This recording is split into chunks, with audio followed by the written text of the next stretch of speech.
The Lord of the Rings. Tolkien 2/3. Welcome back to Soul Speak Stories Journey through Middle-earth. Today, we dive into The Two Towers, Book 2, Chapter 2. The Fellowship is fractured, and now Aragorn, Legolas, and Gimli press forward, pursuing the orcs who captured Merry and Pippin. Their journey leads them into the untamed lands of Rohan, where shadows lengthen, and danger awaits at every turn. In this chapter, alliances are tested, and the steadfast courage of our heroes is challenged as they face foes old and new. Join Soul Speak Story as we continue this epic adventure of the Lord of the Rings series. Will they find their friends in time? Let's embark on this journey together. Transcript. They rode on through sunset and slow dusk and gathering night, and at last they halted and dismounted. Even Aragorn was stiff and weary. Gandalf only allowed them a few hours' rest. Legolas and Jim slept, and Aragorn lay flat stretched upon his back, but Gandalf stood leaning on his staff, gazing into darkness. East and west all was silent, and there was no sign or sound of living thing. The night was barred with long clouds fleeting on a chill wind. When they arose again under the cold moon, they went on once more as swift as by the light of day. Hours passed, and still they rode on. Gimli nodded and would have fallen from his seat if Gand had not clutched and shaken him. Hule and Arad, weary but proud, followed their tireless leader. A grey shadow before them, hardly to be seen. The miles went by. The wax moon sank into the cloudy west. A bitter chill came into the air. Slowly in the east the dark faded to a cold grey. Red shafts of light leapt above the black walls of the evening wheel. Far away upon their left dawn came clear and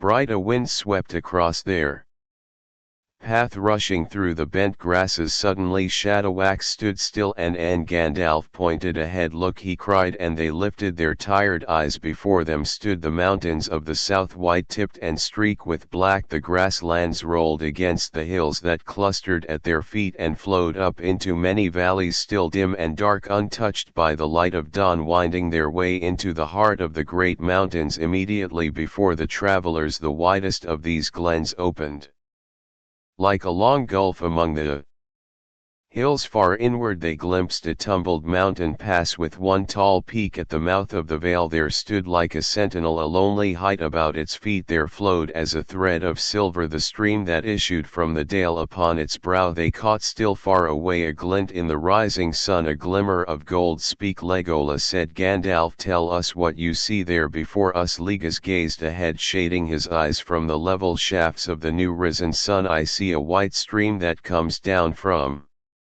the snows, he said. Where it issues from the shadow of the vale, a green hill rises upon the east. A dike in mighty wall and thorny fence encircle it. Within there rise the roofs of houses, and in the midst, set upon the green terrace, there stands aloft a great hall of men, and it seems to my eyes that it is thatched with gold. The light of it shines far over the land. Golden too are the posts of its doors. They are men in bright mail stand, but all else within the courts are yet asleep. Meet as those courts are called, said Gandalf, and metal is that golden hall. There dwells Theoden, son of Benham, king of the Mark of Rohan. We are come with the rising of the day. Now the road lies plain to see before us, but we must ride more warily, for war is a lord, and the Rohim, the horse lords, do not sleep, even if it seems so from afar. Draw no weapons, speak no hayward, I cancel you all until we are come before Theoden's seat. The morning was bright and clear about them, and birds were singing. When the travelers came to the stream, it ran down swiftly into the plain, and beyond the feet of the hills turned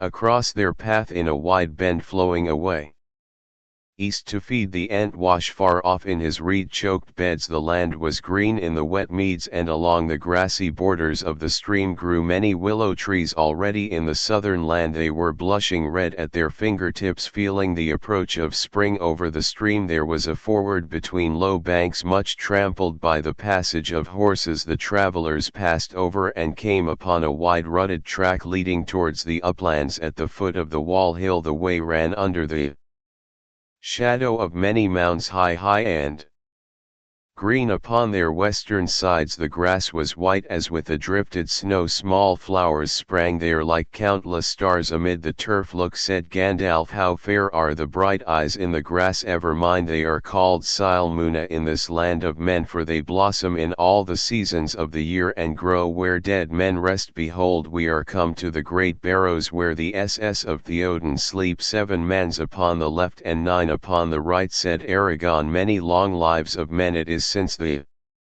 golden hole was built, 500 times have the leagues fallen in Mirkwood at my home since then, said Legolas, and but a little wilders that seemed to us, but to the writers of the mark it seemed so long ago, said Ader, that the raising of this house is but a memory of song, and the years before are lost in the midst of time. Now they call this land their home, their own, and their speech is Seward from their northern kin. Then he began to ch softly in a slow tongue unknown to the elf and dwarf, yet they listened, for there was a strong music in it that I guess is the language of the Rohim, said Legas, for it is like to this land itself, rich and rolling in part, and else hard and stern as the mountains, but I cannot guess what it means, save that it is laden with the sadness of mortal men. It runs thus in the common speech, said Aragorn, as near as I can make it. Where now is the horse and the rider? Where is the horn that was blowing? Where is the helm and the halberd and the bright hair flowing? Where is the hand on the HST string and the red fire glowing? Where is the spring in the harvest and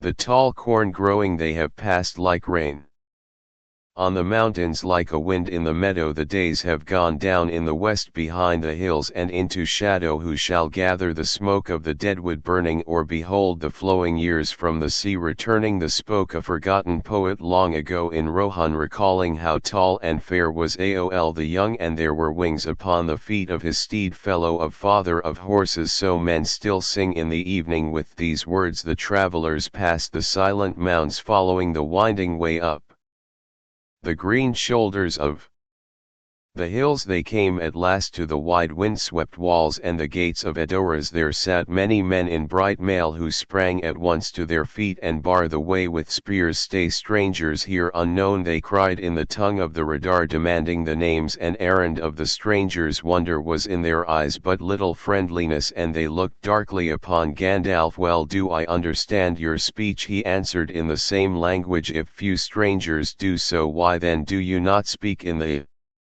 common tongue, as is the custom in the West? If you wish to be answered, it is the will of Theoden King that none should enter his gates save those who know our tongue and are our friends, replied one of the guards. None are welcome here in days of war but our own folk, and those that come from Berg in the land of Gondor. Who are you that come heedless over the plain, thus strangely clad, riding horses like to our own horses? Long have we kept guard here, and we have watched you from afar. Never have we seen other riders so strange, nor any horse more proud than is one of these that bear you. He is one of the Mirrors, unless our eyes are cheated by some spell. Say, are you not a wizard, some spy from Sauron, or phantoms of his craft? Speak now and be swift. We are not phantoms, said Aragorn, nor do your eyes to cheat you, for indeed these are your own horses that we ride, and you knew well ere you asked, I guess. But seldom does thief ride home to the stable. Here are who and Erot that the third marshal of the mark lent to us only 2 days ago. We bring them back now, even as we promised him. Has not J.R.R. returned and given warning of our coming? A troubled look came into the guard's eyes. Of I have not to say, he answered. If what you tell me is truth, and doubtless Theoden will have heard of it, maybe your coming was not wholly unlooked for. But it is 2 nights ago that Wormtongue came to us and said that by the will of Theoden no stranger should pass these gates. Worm, said Gand, looking sharply at the guard, say no more. My end is not to Wormtongue but to the Lord of the Mark himself. I am in haste. Will you not go, or send to say that we are Come, his eyes glinted under his deep brows as he bent his gaze upon the man. Yes, I will go, he answered slowly, but what name shall I report, and what shall I say of you? Old and weary you seem now, and yet you are a felon grim beneath. I am well, do you see and speak, said the wizard, for I am Gandalf. I have returned, and behold, I too bring back a horse. Here is Shadowwax the Great, whom no other hand can tame, and here beside me is Aragorn, son of J.R.R, the heir of the kings, and it is to Mordor that he goes. Here also are Legolas the elf and Gimli the dwarf, our comrades. Go now and say to your master that we are at his gates and would have speech with him if he will permit us to come into his hall. Our names you give indeed, but I'll report them as you bid and learn my master's will, said the god. Wait here a little while and I will bring you such answer as seems good to him. Do not hope too much, these are dark days. He went swiftly away, leaving the strangers in the watchful keeping of his comrades. After some time he returned. Follow me, he said. Thane gives you leave to enter, but any weapon that you bear, be it only staff, you must leave on the threshold. The door wardens will keep them. The dark gates were swung open. The travelers entered, walking in file behind their guide. They found a broad path paved with hewn stones, now winding upward, now climbing in short flights of well-laid steps. Many houses built of wood and many dark doors. They passed beside the way in a stone channel. A stream of clear water flowed, sparkling and chattering. At length they came to the crown of the hill. There stood a high platform above a green terrace, at the foot of which a bright spring gushed from a stone carved in the likeness of a horse's head. Beneath was a wide basin from which the water spilled and fed the falling stream. Up the green terrace went a stair of stone, high and broad, and on either side of the topmost step were stone hewn seats. There sat other guards with drawn sword laid on their knees. Their golden hair was braided on their shoulders. The sun was blazed upon their green shields. Their long sets were burnished bright, and when they rose taller they seemed than mortal men. There are the doors before you, said the guide. I must return now to my duty at the gate. Farewell, and may the Lord of the Mark be gracious to you. He turned and went swiftly back down the road. The others climbed the long stair. On the eyes of the tall watchmen silent, they stood now above and spoke no word until Gandalf stepped out upon the paved terrace at the stair's head. Then suddenly with clear voices they spoke a courteous greeting in their own language. Hail, come us from afar, they said, and they turned the hilts of their swords toward the travelers in token of peace. Green gems flashed in the sunlight. Then one of the guards stepped forward and spoke in the common speech. I am the door ward of Theoden, he said. Hama is my name. Here I must bid you lay aside your weapons before you enter. Then Aeneas gave into his hand his silver-hafted knife, his quiver, and his bow. Keep these well, he said, for they come from the golden wood, and the Lady of Lorien gave them to me. Wonder came into the man's eyes, and he laid the weapons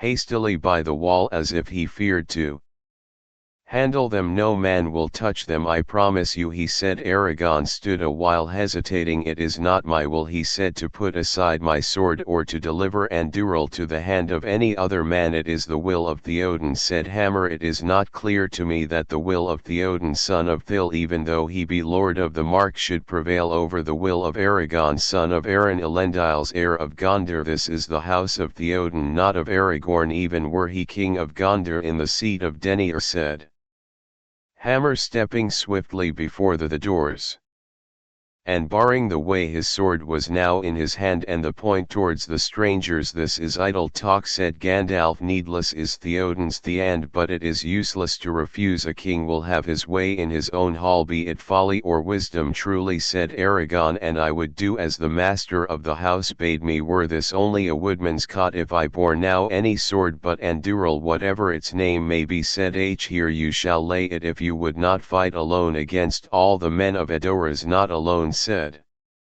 Jimmy, fingering the blade of his axe. Looking darkly upon the guard as if he were a young tree that Gimli had a mind to fell. Not alone, come, said Gandalf, we are all friends here, or should be, for the laughter of Mordor will be our only reward if we quarrel. My errand is pressing, here at least is my sword. Goodman hammer, keep it well. Glumdring it is called, for the elves made it long ago. Now let me pass. Come Aragorn. Slowly Aragorn unbuckled his belt and himself set his sword upright against the wall. Here I set it, he said, but I command you not to touch it nor permit any other lay hand on it. In this hellish sheath dwells the blade that was broken, that had been made again. Teller first wrought it in the deeps of time. Death shall come to any man that draws Elend's sword, save Elendile's heir. The god stepped back and looked with amazement on Aragorn. It seems that you come with wings of song out of the forgotten days, he said. It shall be, Lord, as you command. Well said, Jimmy, if it has undue to keep it company, then my axe may stay here too without shame. And he laid it on the floor. Now then, if all is as he wish, let us go and speak with your master. The guard still hesitated. Your staff, he said to Gandalf. Forgive me, but that too must be left at the doors. Foolishness, said Gandalf. Prudence is one thing, but discourtesy as another. I am old. If I may not lean on my stick as I go, then I will sit out here until it pleases Theoden to hobble out himself to speak with me. Aragorn laughed. Every man has something too dear to trust to another, but would you part an old man from his support? Come, will you not let us enter? The staff in the hand of a wizard may be more than a prop for age, said Homer. He looked hard at the ash staff on which Gandalf leaned. Yet in doubt, a man of worth will trust to his own wisdom. Believe you are friends and folk worthy of honor, who have no evil purpose. You may go in. The guards now lifted the heavy bars of the doors and swung them slowly inwards, grumbling on their great hinges. The travelers entered. Inside it seemed dark and warm after the clear air upon on the hill. The hall was long and wide and filled with shadows and half-lights. Mighty pillars upheld its lofty roof, but here and there bright sunbeams fell in glimmering shafts from the eastern windows. High under the deep eaves, through the lower in the roof above the thin wisps of issuing smoke, the sky showed pale and blue. As their eyes changed, the travelers perceived that the floor was paved with stones of many hues. Lang runes and strange devices intertwined beneath their feet. They saw now that the pillars were richly carved, gleaming dully with gold and half-seen colors. Many woven cloths were hung upon the walls, and over their wide spaces marched figures of ancient legends, some dim with years, some darkening in the shade. But upon one form the sunlight fell, a young man upon a white horse. He was blowing a great horn, and his yellow hair was flying in the wind. The horse's head was lifted, and its nostrils were wide and red as it and smelling battle. Afar foaming water, green and white, rushed and curled about its knees. Behold the young, said Aragorn. Thus he rode out of the north to the battle of the field of Cant. Now the four companions went forward past the clear wood fire burning upon the long hearth in the midst of the hall. Then they halted at the far end of the house beyond the hearth, and facing north towards the doors was a dy with 3 steps, and in the middle of the dy was a great gilded chair. Upon it sat a man so bent with age that he seemed almost a dwarf, but his white hair was long and thick and fell in great braids from beneath a thin golden circlet set upon his brow. In the center upon his forehead shone a single white diamond. His beard was laid like snow upon his knees, but his eyes still burned with a bright light, glinting as he gazed at the strangers. Behind his chair stood a woman clad in white. At his feet upon the step sat a wizened figure of a man with a pale white face and heavy light eyes. There was a silence. The old man did not move in his chair. At length Gandalf spoke. Hail, Theoden, son of Fem, I have returned, for behold the storm comes, and now all friends should gather together, lest each singly be destroyed. Slowly the old man rose to his feet, leaning heavily upon a short black staff with a handle of white bone, and Now the strangers saw that bent though he was still tall and must in youth have been high and proud. Indeed I greet you, he said, and maybe you look for welcome, but truth to tell your welcome is doubtful here, Master Gondal. You have ever been a herald of woe, troubles follow you like crows, and ever they often are the worse. I will not deceive you, when I heard that Shadowwax had come back riderless I rejoiced at the return of the horse, but still more at the lack of the rider, and when abroad the tidings that you had gone at last to your long home I did not mourn, but news from afar is seldom sooth. Here you come again, and with you come evils worse than before, as might be expected. Why should I welcome you, Gondal Stormgrow? Tell me that. Slowly he sat down again in his chair. You speak justly, Lord, said the pale man sitting upon the steps of the dais. It is not yet 5 days since the bitter tidings came that Theodred your son was slain upon the west marches, your right-hand second marshal of the mark in Aemir. There is little trust, few men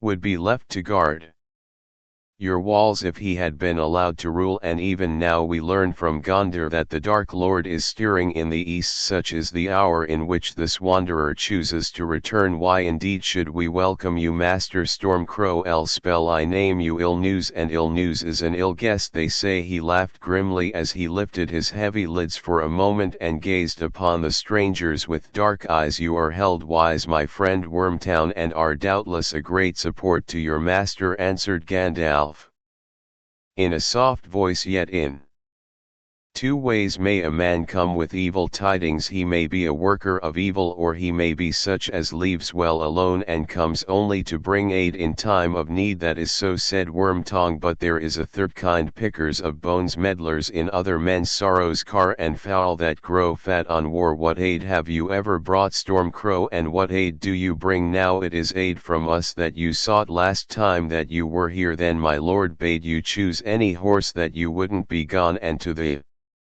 wonder of all you took Shadowfax. In your insolence my lord was sorely grieved, yet to some it seemed that to speed you from the land the price was not too great. I guess it is likely to turn out the same once more. You will seek aid rather than render it. Do you bring men? Do you bring horses, swords, spears? That I would call aid. That is our present need. But who are these that follow at your tail? 3 ragged wanderers in grey, and you yourself the most beggar-likey of the 4. The courtesy of your hall is somewhat lessen of late. Theod and son of Thel said, Gandalf, has not the messenger from your gate reported the names of my companions? Seldom has any lord of Rohan received 3 such guests. Weapons they have laid at your doors that are worth many a mortal man. Even the mightiest grey is their raiment, for the elves clad them, and thus they have passed through the shadow of great perils to your hall. Then it is true, as am reported, that you are in league with the sorceress of the Golden Wood, said Wormtongue. It is not to be wondered at webs of deceit were ever woven in.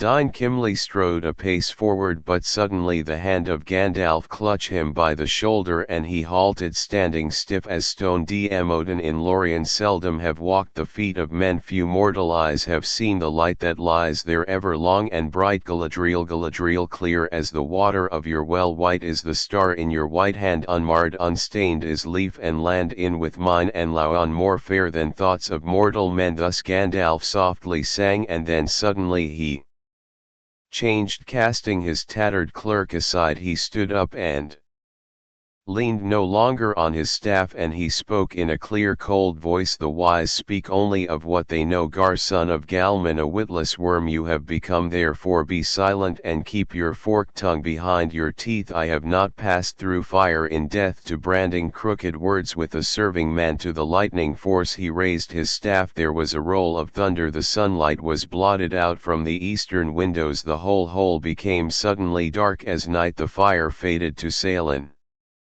embers, only Gondal stood there standing white And tall before the blackened hearth in the gloom they heard the hiss of Wormtongue's voice. Did I don't counsel your lord to forbid star that Fo hammer has betrayed us. There was a flash as if lightning had clothed the roof, then all was silent. Wormtongue sprawled on his face. Now Theoden son of Thanel, will you not hearken to me, said Gandalf, do you not ask for help? He lifted his staff and pointed to a high window. There the darkness seemed to clear, and through the opening could be seen high and far a patch of shining sky.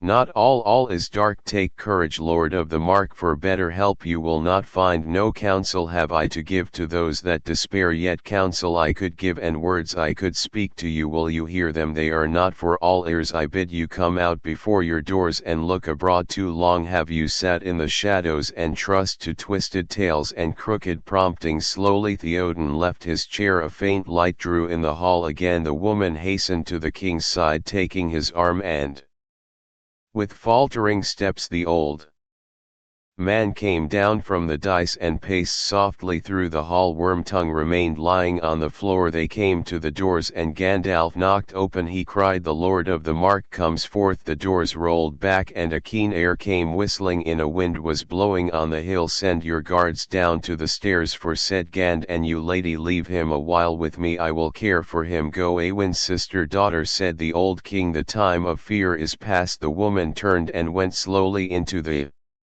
house. As she passed the doors, she turned and looked back. Grave and thoughtful was her glance as she looked on the king, with cool pity in her eyes. Very fair was her face, and her long hair was like a river of gold. Slender and tall she was, with her white robe girt with silver, but strong she seemed and stern as steel. A daughter of kings. Thus Aragorn for the first time in the full light of day beheld Eowyn, lady of Rohan, and thought her fair and cold, like a morning of pale spring that has not yet come to womanhood. And she now was suddenly aware of him, tall heir of kings, wise with many winters, grey cloaked, hiding a power that yet she felt. For a moment still at stone she stood, then turning swiftly she was gone. Now Lord, said Gandalf, look upon your land, breathe the free air again. From the porch upon the top of the high terrace they could see beyond the stream the green fields of Rohan fading into distant grey curtains of wind-blown rain were slating down the sky above, and to the west was still dark with thunder and lightning. Far away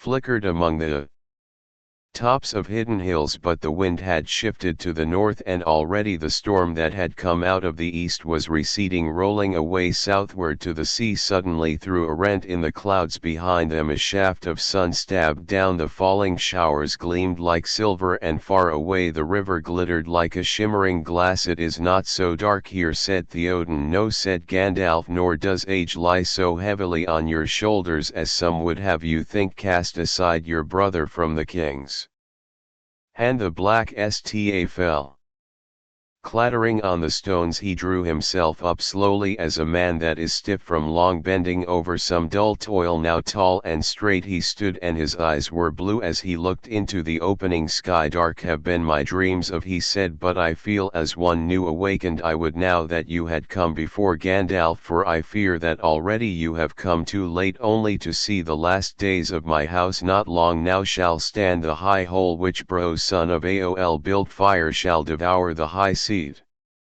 What is to be done? Much, said Gondal. But first send to do I not guess rightly that you held him prisoner by the counsel of Gma, of him that all save you named the Wormtongue? It is true, said Theoden, he had rebelled against my commands and threatened death to Gma in my hall. A man may love you and yet not love Wormtongue or his counsels, said Gandalf. That may be, I will do as you ask. Call Hammer to me, since he proved untrust as Edward. Let him become an errand runner. The guilty shall bring the guilty to judgment, said Theoden, and his voice was grim, yet he looked at Gondal and smiled, and as he did so many lines of care were smoothed away and did not return. When Homer had been summoned and had gone, Gandalf led Theoden to a stone seat and then sat himself before the king upon the topmost stair. Aragorn and his companion stood nearby. There is no time to tell you all that you should hear, said Gandalf, yet if my hope is not cheated, a time will come ere long when I can speak more fully. Behold, you are come into a peril greater even than the wit of Wormtongue could weave to your dreams, but see you dream no longer. You live. Gondor and Rohan do not stand alone. The enemy is strong beyond our reckoning, yet we have a hope at which he has not guessed. Quickly now Gandalf spoke. His voice was low and secret, and none save the king heard what he said. But ever as he spoke the light shone brighter in Theoden's eye, and at last he rose from his seat to his full height, and Gondal beside him, and together they looked out from the high place towards the east. Verily, said Gandalf now in a loud voice keen and clear, that way lies our hope.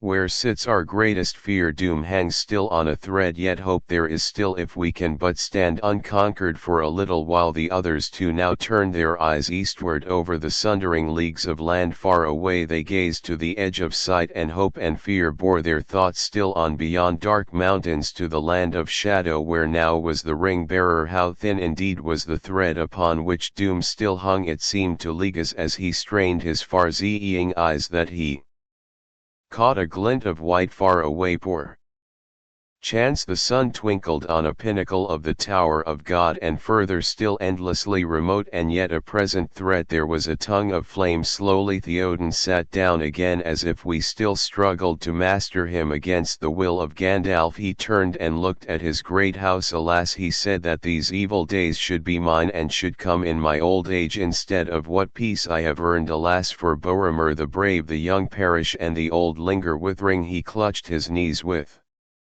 his wrinkled hands. Your fingers would remember their own strength better if they grasped a sword hilt, said Gandalf. Theoden rose and put his hand to his side, but no sword hung at his belt. Where has Grummet headed? He muttered under his breath. Take this, dear lord, said a clear voice. It was ever at your service. Two men had come softly up the stair, and stood now a few steps from the top. Was there no helm was on his head, no mail was on his breast, but in his hand he held a drawn sword, and as he knelt he offered the hilt to his master. How comes this? said Theoden sternly. He turned towards Amma, and the men looked in wonder at him, standing now proud and erect. Where was the old man whom they had left crouching in his chair or leaning on his stick? Music. It is my doing, lord, said Amma, trembling. I understood that armor was to be set free. Such joy was in my heart that maybe I have erred. Yet since he was free again, and he a marshal of the mark, I brought him his sword, as he bade me to lay at your feet, Lord S. Man. For a moment of silence Theoden stood looking down at J.R.R. as he knelt still before him. Neither moved. Will you not take the sword? said Gandalf slowly. Theoden stretched forth his hand. As his fingers took the hilt, it seemed to the watchers that firmness and strength returned to his thin arm. Suddenly he lifted the blade and swung it, shimmering and whistling in the air. Then he gave a great cry. His voice rang clear as he chanted in the tongue of Rohan a call to arms. Arise now, arise, ride is a Theoden, dire deeds awake, dark is eastward, let horse be bridled, horn be sounded forth. The gods, thinking that they were summoned, sprang up the stair. They looked at their lord in amazement, and then as one man they drew their swords and laid them at his feet. Us they said, it is a joy to us to see you return to your own. Never again shall it be, said Gandalf, that you come only with grief. Take back your sword. A sister son, said the king. Go hammer and seek my own sword. Gma has it in his keeping, bring him to me also. Now Gandalf, you said that you had counsel to give. If I would hear it, what is your counsel? You have yourself already taken it, answered Gandalf. To put your trust in rather than the man of crooked mind, to cast aside regret and fear, to do the deed at hand. Every man that can ride should be sent west at once, as I counseled you. We must first destroy the threat of Saruman while we have time. If we fail, we fall. If we succeed, then we will face the next task. Meanwhile, your people that are left, the women and children and the own, should fly to the refuges that you have in the mountains. Were they not prepared against just such an evil day as this, let them take provision, but delay not nor burden themselves with treasures great or small, it is their lives that are at stake. This counsel seems good to me now, said Theoden. Let all my folk get ready, but you my guests. Truly you said, Gondal, that the courtesy of my whole is lesson. You have ridden through the night, and the morning wears away. You have had neither sleep nor food. I guess house shall be made ready, there you shall sleep when you have eaten. Nay, lord, said Aragon, there is no rest yet for the weary. The men of Rohan must ride forth today, and we will ride with them axe, sword and bow. We did not bring them to rest against your wall, lord of the mark, and I promised am that my sword and his should be drawn together. Now indeed there is hope for victory, said Elma. Hope, yes, said Gondal, but Isengard is strong and other perils draw ever nearer. Do not delay, Theoden, when we are gone lead your people swiftly to the hold of Dan Hero in the hills. And Gandalf, said the king, you do not know your own skill in healing. It shall not be so. I myself will go to war to fall in the front of battle. If it must be thus shall I sleep. Better than even the defeat of Rohan will be glorious. And said Aragon. The armed men that stood near clashed their weapons, crying, the lord of the mark will ride, for they're all in us. But your people must not be both unarmed and shepherdess, said Gandalf. I will take thought of that. I go, answered Theoden. Here comes my counselor. At that moment Hammer came again from the hall behind him. Cringing between two other men came Gma the Worm-tongue. His face was very white, his eyes blinked in the sunlight. Homer knelt and presented to Theoden a long sword in a scabbard clasped with gold and set with green gems. Here, lord, is Harugrim, your ancient blade. He said it was found in this chest. Lo, was he to render up the keys? Many other things there are which men have missed. You lie, said Wormtongue, and this sword your master himself gave into my keeping, and he now requires it of you again, said Thene. Does that displease you? Assuredly not, lord, said Wormtongue. I care for you and yours as best I may, but do not weary yourself or tax too heavily your strength. Let others deal with these irksome guests. Your meat is about to be set on the board. Will you not go to it? I will, said Theoden, and let food for my guests be set on the board beside me. The host rides today. Send the heralds forth. Let them summon all who dwell nigh, every man and strong lad able to bear arms. All who have horses, let them be ready in the saddle at the gate ere the second hour from noon. Dear lord, tried Worm-tea, it is as a fear this wizard has bewitched you. Are none to be left to defend the golden age of your fathers, and all your treasure none to guard the lord of the mark. If it is bewitchment, said Theoden, it seems to me more wholesome than your whisperings. Your leechcraft ere long would have me crawling on all fours like a beast. No, not one shall be left, not even Gma shall ride now. To go, you have yet time to clean the rust of your sword. Mercy, lord, wind Wormtongue, gring on the ground. Have pity on one worn out in your service. Send me not from your side. I at least will stand by you when all others have gone. Do not send your faithful Gma away. You have my pity, said Theoden, and I do not send you from my side. I go myself to war with my men. I bid you come with me and prove your faith. Wormtongue looked from face to face. In his eyes was the hunted look of a beast seeking some gap in the ring of his enemies. He licked his lips with a long pale tongue. Such a resolve might be expected from a lord of the house of Aol, old though he be, he said, but those who truly love him would spare his failing years. Yet I see that I come too late. Others whom the death of my lord would perhaps grieve less have already persuaded him.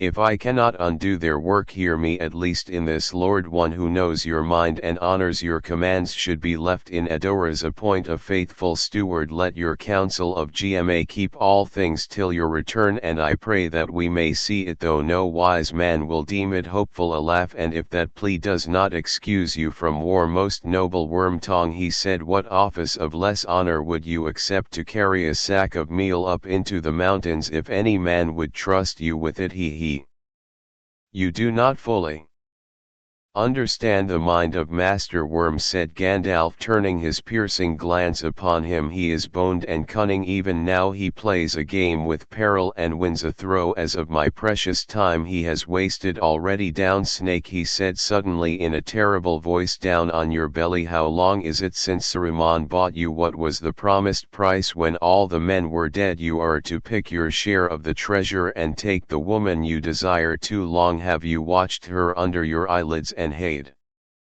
her steps. Amma grasped his sword. That I knew already, he muttered. For that reason I would have slain him before, forgetting the law of the hall. But there are other reasons. He stepped forward, but Gondal stayed him with his hand. He is safe now, he said. But you, Wormtongue, you have done what you could for your true master. Some reward you have earned at least. Yet Saruman is apt to overlook his bargains. I should advise you to go quickly and remind him lest he forget your faithful service. You lie, said Well Tongue. That word comes too often. Easy from your lips, said Gandalf. I do not lie. See, Theoden, here is a snake with safety. You cannot take it with you, nor can you leave it behind to slay. It would be just, but it was not always as it now is. Once it was a man and did your service in its fashion. Give him a horse and let him go at once wherever he chooses. By his choice you shall judge him. Do you hear this, Wyrden, said Theoden. This is your choice, to ride with me to war and let us see in battle whether you are true, or to go now whether you will. But then if we ever meet again I shall not be merciful. Slowly Wormtongue rose. He looked at them with half-closed eyes. Last of all he scanned Theoden's face and opened his mouth as if to speak. Then suddenly he drew himself up. His hands worked, his eyes glittered. Such malice was in them that men stepped back from him. He bared his teeth, and then with a hissing breath he stacked before the king's feet, and darting to one side he fled. Down this day after him, said Theoden. See that he does no harm to any, but do not hurt him or hinder him. Give him a horse if he wishes it, and if any will bear him, said one of the guards. Ran down the stair. Another went to the well at the foot of the terrace, and in his helm drew water. With it he washed clean the stones that Wormtongue had defiled. Now my guests, come, said Theoden. Come and take such refreshment as haste allows. They passed back into the great house. Already they heard below them in the town the heralds crying and the war horns blowing, for the king was to ride forth as soon as the men of the town and those dwelling near could be armed and assembled. At the king's board sat and the four guests, and there also waiting upon the king was the Lady Éowyn. They ate and drank swiftly. The others were silent while Theoden questioned Gandalf concerning Saruman. How far back his treachery goes who can guess, said Gandalf. He was not always evil. Once I do not doubt that he was the friend of Rohan, and even when his heart grew colder he found you useful still. But for long now he has plotted your ruin, wearing a mask of friendship until he was ready. In those years Wormtongue's task was easy, and all that you did was swiftly known in Isen. Guard for your land was open, and strangers came and went, and ever Wormtongue's whispering was in your ears, poisoning your thought, chilling your heart, weakening your limbs, while others watched and could do nothing, for your will was in his keeping. But when I escaped and warned you, then the mask was torn for those who would see. After that Wormtongue played dangerously, always seeking to delay you, to prevent your full strength being gathered. He was crafty, ding men's weariness or working on their fears. As sere the occasion, do you not remember how eagerly he urged that no man should be spared on a wild goose chase northward when the immediate peril was westward? He persuaded her to forbid to pursue the raiding orcs. If Herma had not defied Wormtongue's voice, speaking with your mouth, those orcs would have reached Isengard by now, bearing a great prize. Not indeed that prize which Sauron desires above all else, but at the least 2 members of my company, sharers of a secret hope of which even to you, Lord, I cannot yet speak openly. Dare you think of what they might now be suffering, and what Sauron might now have learned to our destruction I owe much to a, said Theoden. Faithful heart may have forward tongue say also, said Gondel, that to crooked eyes truth may wear a reface. Indeed my eyes were almost blind, said Theoden. Most of all I owe to you, my guest. Once again you have come in time. I would give you a gift. I go at your own choosing. You have only to name all that is mine. I reserve now only my sword. Whether I came in time or not is yet to be seen, said Gandalf. But as for your gift, Lord, I will choose one that will fit my needs. Swift and doer, give me Shadowfax. He was only led before Ivlir we may call it, when now I shall ride him into great hazard, setting silver against black. I would not risk anything that is not my own, and already there is a bond of love between us. You choose well, said Theod, and I give him now gladly. It is a great gift, there is none like to Shadow in him. One of the mighty steeds of old has returned, none such shall return again. And to you, my other guests, I will offer such things as may be found in my armory. Sword you do not need, but there are helms and curs of ale of cunning, gifts to my fathers out of Gondor. Choose from these ere we go, and may they serve you well. Now men came bearing raiment of war from the king's hoard, and they arrayed Aragorn and Legolas in shining maul helms too they chose, and round shields their bosses were overlaid with gold and set with gems green and red and white. Gandalf took no armor, and Gimli indeed no coat of rings, even if one had been found to match his stature, for there was no hauberk in the hordes of Edash of better make than his short corslet forged beneath the mountain in the north. But he chose a cap of iron and leather that fitted well upon his round head, and a small shield he also took. It bore the running horse white upon green, that was the emblem of the house of Aol. May it keep you well, said Theoden. It was made for me in Thel's day while still I was a boy. Jimmy bowed. I am proud, Lord of the Mark, to bear your device, he said. Indeed sooner would I bear a horse than be borne by one. I love my feet better. Maybe I shall come yet where I can stand and fight. It may well be so, said Theoden. The king now arose, and at once Eowyn came forward bearing wine. She said, receive now this cup and drink, and happy our health be with thee at thy going and coming. They drank from the cup, and she then profited it to the guests. As she stood before Aragorn she paused suddenly and looked upon him, and her eyes were shining, and he looked down upon her fair face and smiled. But as he took the cup his hand met hers, and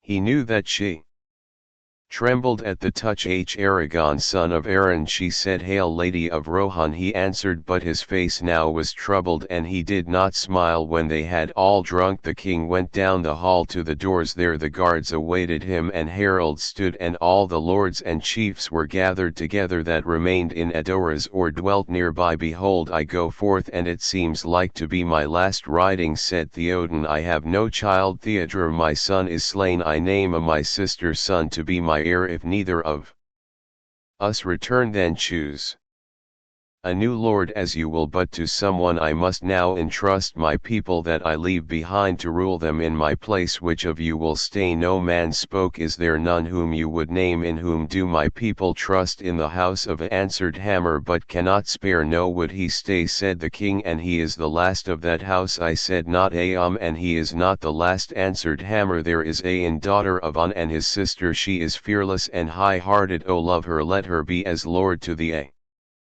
Lingas while we are gone. It shall be so, said Theoden. Let the heralds announce to the folk that the Lady Aen will lead them. Then the king sat upon the seat before his doors, and Aen came before him, and received from him a sword and a fair corslet. Farewell, sister daughter, he said. Dark is the hour. It may be we shall return to the Golden Hall, but in Denaro the people may long defend themselves, and if the battle go ill, thither will come all who escape. Speak not so, she answered. A year shall I endure for every day that passes until your return. But as she spoke her eyes Went to Aragon, who stood nearby. The king shall come again, he said, fear not, not west but east does our doom await us. The king now went down the stair with Gondel beside him, the others followed. Aragon looked back as they passed towards the gate. Alone Éowyn stood before the doors of the house at the stairs head. The sword was set upright before her and her hands were laid upon the hilt. She was clad now in mail and shall like silver in the sun. Gimli walked with Legolas, his axe on his shoulder. Well, at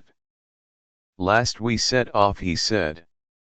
Men need many words before deeds. My axe is restless in my hands, though I doubt not that these Raham are well handed when they come to it. Nonetheless, this is not warfare that suits me. How shall I come to the battle? I wish I could walk and not bump like a sack at Gondel's saddle. Bro, have safer seat than many, I guess, said Legolas, yet doubtless will gladly put you down on your feet when blows begin. Or Shad axe himself. An axe is no weapon for a rider, and a dwarf is no horseman. It is orc. Next I would hew not shave the scabs of men, said Gimli. Patting the half of his axe at the gate, they found a great host of men, old and young, already in the saddle. More than 1,000 were there, mustered, their spears like a springing wood. Loudly and joyously they shouted as Theoden came forth. Some held in readiness the king's horse Snowman, and others held the horses of Aragon and Legolas. Jimmy stood ill at ease, frowning, but Éowyn came up to him leading his horse. Hail, Gimli, glowing son, he cried, I have not had time to learn gentle speech under your rod, as you promised, but shall we not put aside our quarrel? At least I will speak no evil against of the Lady of the Wood. I will forget my wrath for a while, said Gimli, but if ever you chance to see the Lady Gadriel with your eyes, then you shall acknowledge her the fairest of ladies, or our friendship will end. So be it, said. But until that time, pardon me, and in token of pardon ride with me, I beg. Gandalf will be at the head of the Lord the Mark, but Firefoot my horse will bear us both if you will. I thank you indeed, said Jimmy. Greatly pleased, I would gladly go with you if Legolas my comrade may ride beside us. It shall be so, said Elmo. Legolas upon my left and Aragon upon my right, and none will dare to stand before us where a shadow, said Gandalf, running round over the grass. They answered, he will let no man handle him, and he goes away down by the ford like a shadow among the willows. Gandalf whistled and called alow the horse's name, and far away he tossed his head and neighed, and turning sped toward the host like an arrow where the breath of the west wind to make a body visible. Even so it would appear, said Elma, as the great horse ran up until he stood before the wizard. The gift seems already to be given, said Theoden, but hark at all, here now I name my guest Gondelgrim, wisest of counselors, most welcome of wanderers, a lord of the Mark, a chief of the Aol Lingas, where a kin shall last, and I give to him Shadowfax, prince of horses. I thank you, Theoden king, said Gandalf. Then suddenly he threw back his great cloak and cast aside his hat and leapt to horseback. He wore no helmet or mail, his snowy hair flew free in the wind, his white robes shone dazzling in the sun. Behold the white rider, cried Aragon, and all took up the words, our king. The light applause rider, they shouted, the trumpets sounded, the horses reared and neighed, spear clashed on shield. Then the king raised his hand, and with a rush like the sudden onset of a great wind, the last host of Rohan rode thundering into the west far over the plain, and saw the glitter of their spears, and she stood still alone before the doors of the silent house. The sun was already westering as they rode from Edoras, and the light of it was in their eyes, turning all the rolling fields of Rohan to a golden haze. There was a beaten way northwestward along the foothills of the White Mountains, and this they followed up and down in a green country, crossing small swift streams by many folds far ahead, and to their right the misty mountains red. Ever darker and taller they grew as the miles went by. The sun went slowly down before them. Evening came behind. The host rode on Knspe drove Them fearing to come too late they rode with all the speed they could, pausing seldom. Swift and enduring were the steeds of Rohan, but there were many leagues to go, 40 leagues and more. It was as a bird flies from Edoras to the fords of the Isen, where they hoped to find the king's men that held back the hosts of Saruman. Night closed about them. At last they halted to make their camp. They had ridden for some 5 hours and were far out upon the western plain, yet more than half their journey lay still before them in a great circle under the starry sky and the waxing moon. They now made their bivouac. They lit no fires, for they were uncertain of events, but they set a ring of mounted guards about them, and scouts rode out far ahead, passing like shadows in the folds of the land. The slow night passed without tidings or alarm. At dawn the horns sounded, and within an hour they took the road again. There were no clouds overhead yet, but a heaviness was in the air. It was hot for the season of the year. The rising sun was hazy, and behind it, following it slowly up the sky, there was a growing darkness as of a great storm moving out of the east, and away in the northwest there seemed to be another darkness brooding about the feet of the misty mountains, a shadow that crept down slowly from the Wizard's Vale. Gandalf dropped back to where Legolas rode beside. You have the keen eyes of your fair kindred, Legolas, he said, and they can tell a sparrow from a finer league off. Tell me, can you see anything away yonder towards Isengard? Many miles lie between, said Legolas, gazing thither, shading his eyes with his long hand. I can see a darkness. There are shapes moving in it, great shapes far away upon the bank of the river, but what they are I cannot tell. It is not mist or cloud that defeats my eyes. There is a veiling shadow that some power lays upon the land, and it marches slowly downstream. It is as if the twilight light under the endless trees were flowing downward from the hills, and behind it comes the very storm of Mordor, said Gondal. It will be a black night. As the second day of their riding drew on, the heaviness in the air increased. In the afternoon the dark clouds began to overtake them, a somber canopy with great billowing edges flecked with dazzling night. The sun went down blood red in a smoking haze. The spears of the riders were tipped with fire as the last shars of light kindled the steep face of the peaks of their now very near. They stood on the northernmost arm of the White Mountains, 3 jagged horns staring at the sunset. In the last red glow men in the vanguard saw a black speck, a horseman riding back towards them. They halted, awaiting him. He came, a weary man with dented helm and clothing shield. Slowly he climbed from his horse and stood there a while, gasping. At length he spoke. Is here, he asked. You come at last, but too late and with too little strength. Things have gone heavily since Theodred fell. We were driven back yesterday over the ice, and with great loss many perished at the crossing. Then at night fresh forces came over the river against Dark Camp. All Isengard must be emptied, and Saruman has armed the wild hillmen and herd folk of Dunland beyond the rivers, and these are also loosed upon us. We were overmastered. The shield wall was broken, and Brand of the Westfold has drawn off those men he could gather towards his fast in Helm's Deep. The rest are scattered where Isama. Tell him there is no hope ahead. He should return to Eddis before the wolves of Isengard come there. Theoden had sat silent, hidden from the man's sight behind his guards. Now he urged his horse forward. Come, stand before me, Cole, he said. I am here. The last host of the hour has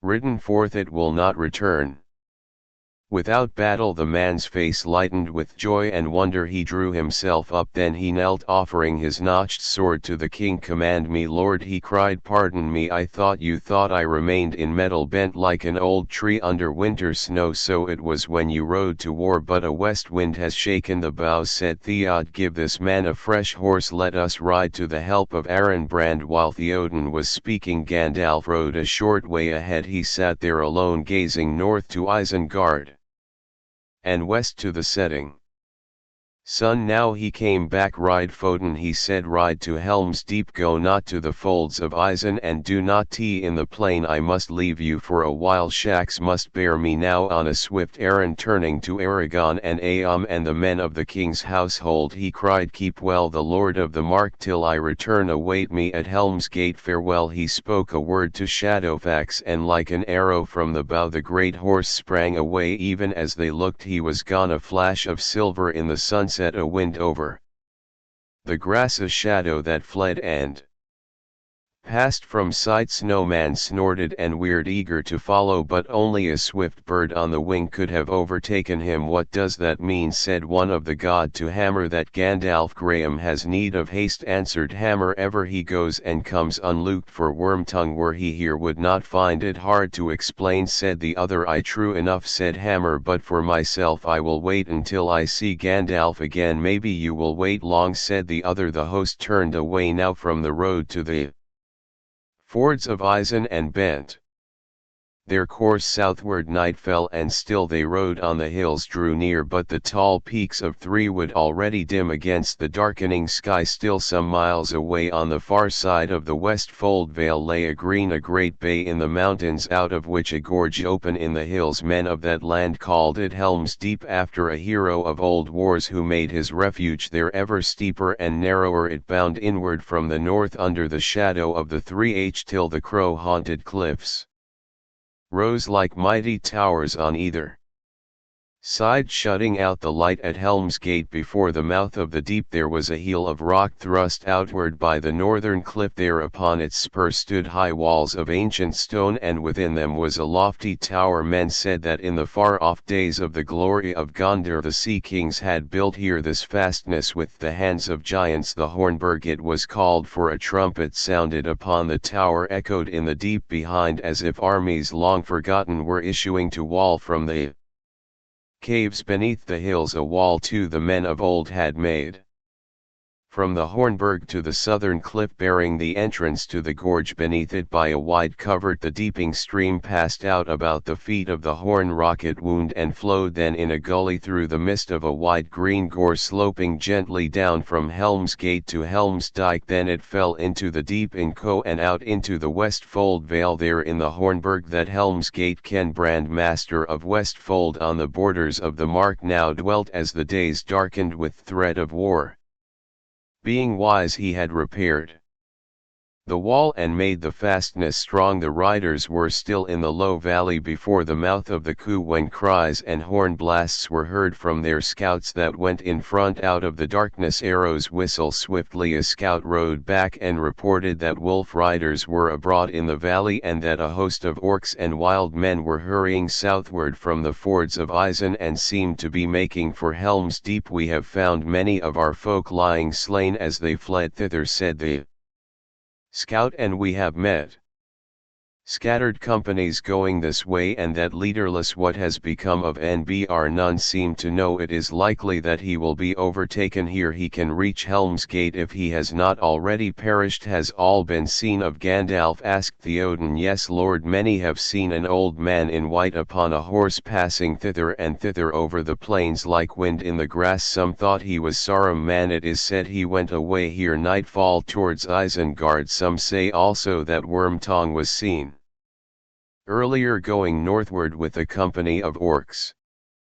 It will go ill with Wormtongue if Gand comes upon him, said Theoden. Nonetheless, I miss now both my counselors, the old and the new, but in this need we have no better choice than to go on, as Gandalf said, to Helm's Gate. Where can Brand be there or no? Is it known how great is the host that comes from the north? It is very great, said the scout. He that flies counts every foreman twice. Yet I have spoken to stout-hearted men, and I do not doubt that the main strength of the enemy is many times as great as old we have here. Then let us be swift, said a. Let us drive through such foes that is already between us in the fastness. There are caves in Helm's Deep where hundreds may lie hid, and secret ways lead then upon the hills. Trust not to secret ways, said the king. Zaman has long spied out this land, still in that place our defense may last long. Let us go. Aragorn and Legolas went now with J.R.R. in the van. On through the dark night they rode, ever slower as the darkness deepened, and their way climbed southward higher and higher into the dim fs. About the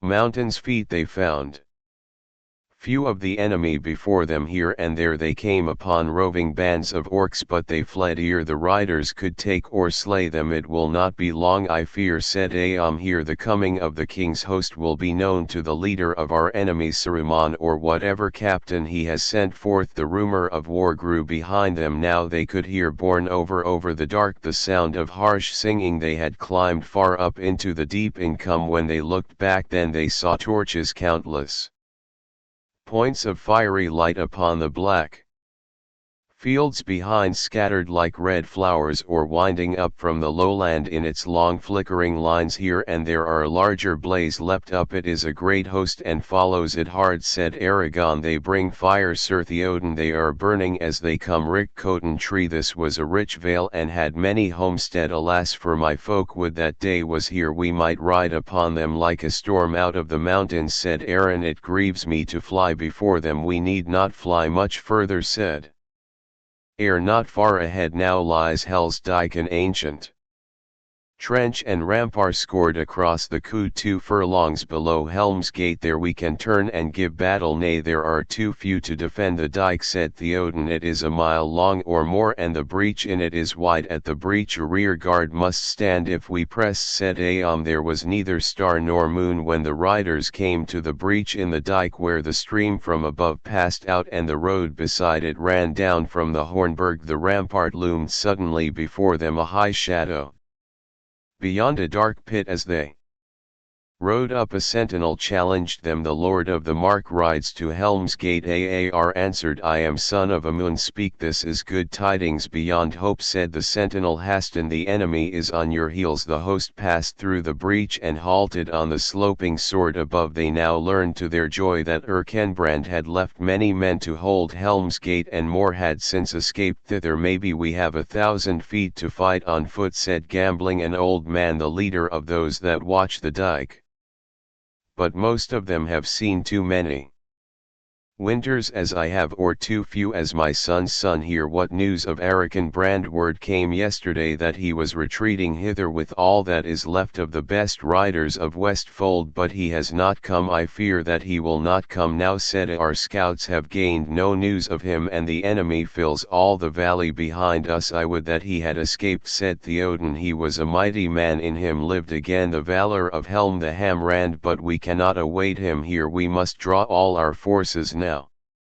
Behind the walls are you well stored? We bring little provision from. We rode forth to open battle, not to a siege. Behind us in the caves of the deep are 3 parts of the folk of Westfold, old and young, children and women, said Gambling, but great store of food and many beasts in their have also been gathered there. That is well, said Aam. They are burning or despoiling all that is left in the vale. If they come to bargain for our goods at Helm's Gate they will pay a high price, said Gambling. The king and his riders passed on before the causeway that crossed the stream. They dismounted in a long file. They led their horses up the ramp and passed within the gates of the Hornburg. There they were welcomed again with joy and renewed hope, for now there were men enough to man both the burg and the barrier wall. Quickly Aam set his men in read. The king and the of his household were in the Hornburg, and there also were many of the Westfold men, but on the deeping wall in its tower and behind it Aam arrayed most of the strength that he had, for here the defense seemed more doubtful if the assault were determined. and in great force the horses were led far up the deep under such guard as could be spared. The deeping wall was 20 feet high and so thick that 4 men could walk abast along the top, sheltered by a parapet over which only a tall man could look. Here and there were clefts in the stone through which men could shoot. This battlement could be reached by a stair running down from a door in the outer court of the Hornburg. 3 flights of steps led also up onto the wall from the deep behind, but in front it was smooth, and the great stones of it were set with such skill that no foothold could be found at their joints, and at the top they hung over like a sea-delved cliff. Jimmy stood leaning against the brazed work upon the wall. Legolas sat above on the parapet, fingering his bow and peering out into the gloom. "Ah, this is more to my liking," said the dwarf, stamping on the stone. "Ever my heart rises as we draw near the mountains. There is good rock here. This country has tough bough. I felt them in my feet as we came up from the dike. Give me a year and of my ken, and I would make this a place that armies would break upon like water." "I do not doubt it," said Legolas, "but you a dwarf, and dwarves are strange folk. I do not like this place, and I shall like it no more by the light of day. But you comfort me, Kimli, and I glad to have you standing nigh with your stout legs and your hard axe. I wish there were more of your kin among us, but even more would I give for 100 good archers of Milkwood. We shall need them. The O'Haram have good bowmen after their fashion, but there are too few here too." "Few. It is dark for archery," said Jimmy. "Indeed it is time for sleep. Sleep, I feel the need of it as never I thought any dwarf could. Riding is tiring work, yet my axe is restless in my hand. Give me a row of orc necks and room to swing, and all weariness will fall from me." A slow time passed. Far down in the valley scattered fires still burned. The hosts of Isengard were advancing in silence now. Their torch could be seen winding up the in many lines. Suddenly from the dike yells and screams and the fierce battle cries of men broke out. Flaming brands appeared over the brink and clustered thickly at the breach. Then they scattered and vanished. Men came galloping back over the field and up the ramp to the gate of the Hornburg. The rear guard of the Westfolders had been driven in. "The enemy is at hand," they said. "We loose every arrow we had and filled the D with orcs, but it will not hold them long. Already they are skilling the bank at many points thick as marching ants, but we taught them not to carry torches." It was now past midnight. The sky was utterly dark, and the stillness of the heavy air foreboded storm. Suddenly the clouds were seared by a blinding flash. Branched lightning smoked down upon the eastward hills. For a staring moment the watchers on the wall saw all the space between them and the dike lot with a white light. It was boiling and crawling with black shapes, some squat and broad, some tall and grim with high helms and sable shields. Hundreds and hundreds more were pouring over the dike and through the breach. The dark tide flowed up to the walls from cliff to cliff. Thunder rolled in the valley. Rain came lashing down. Arrows.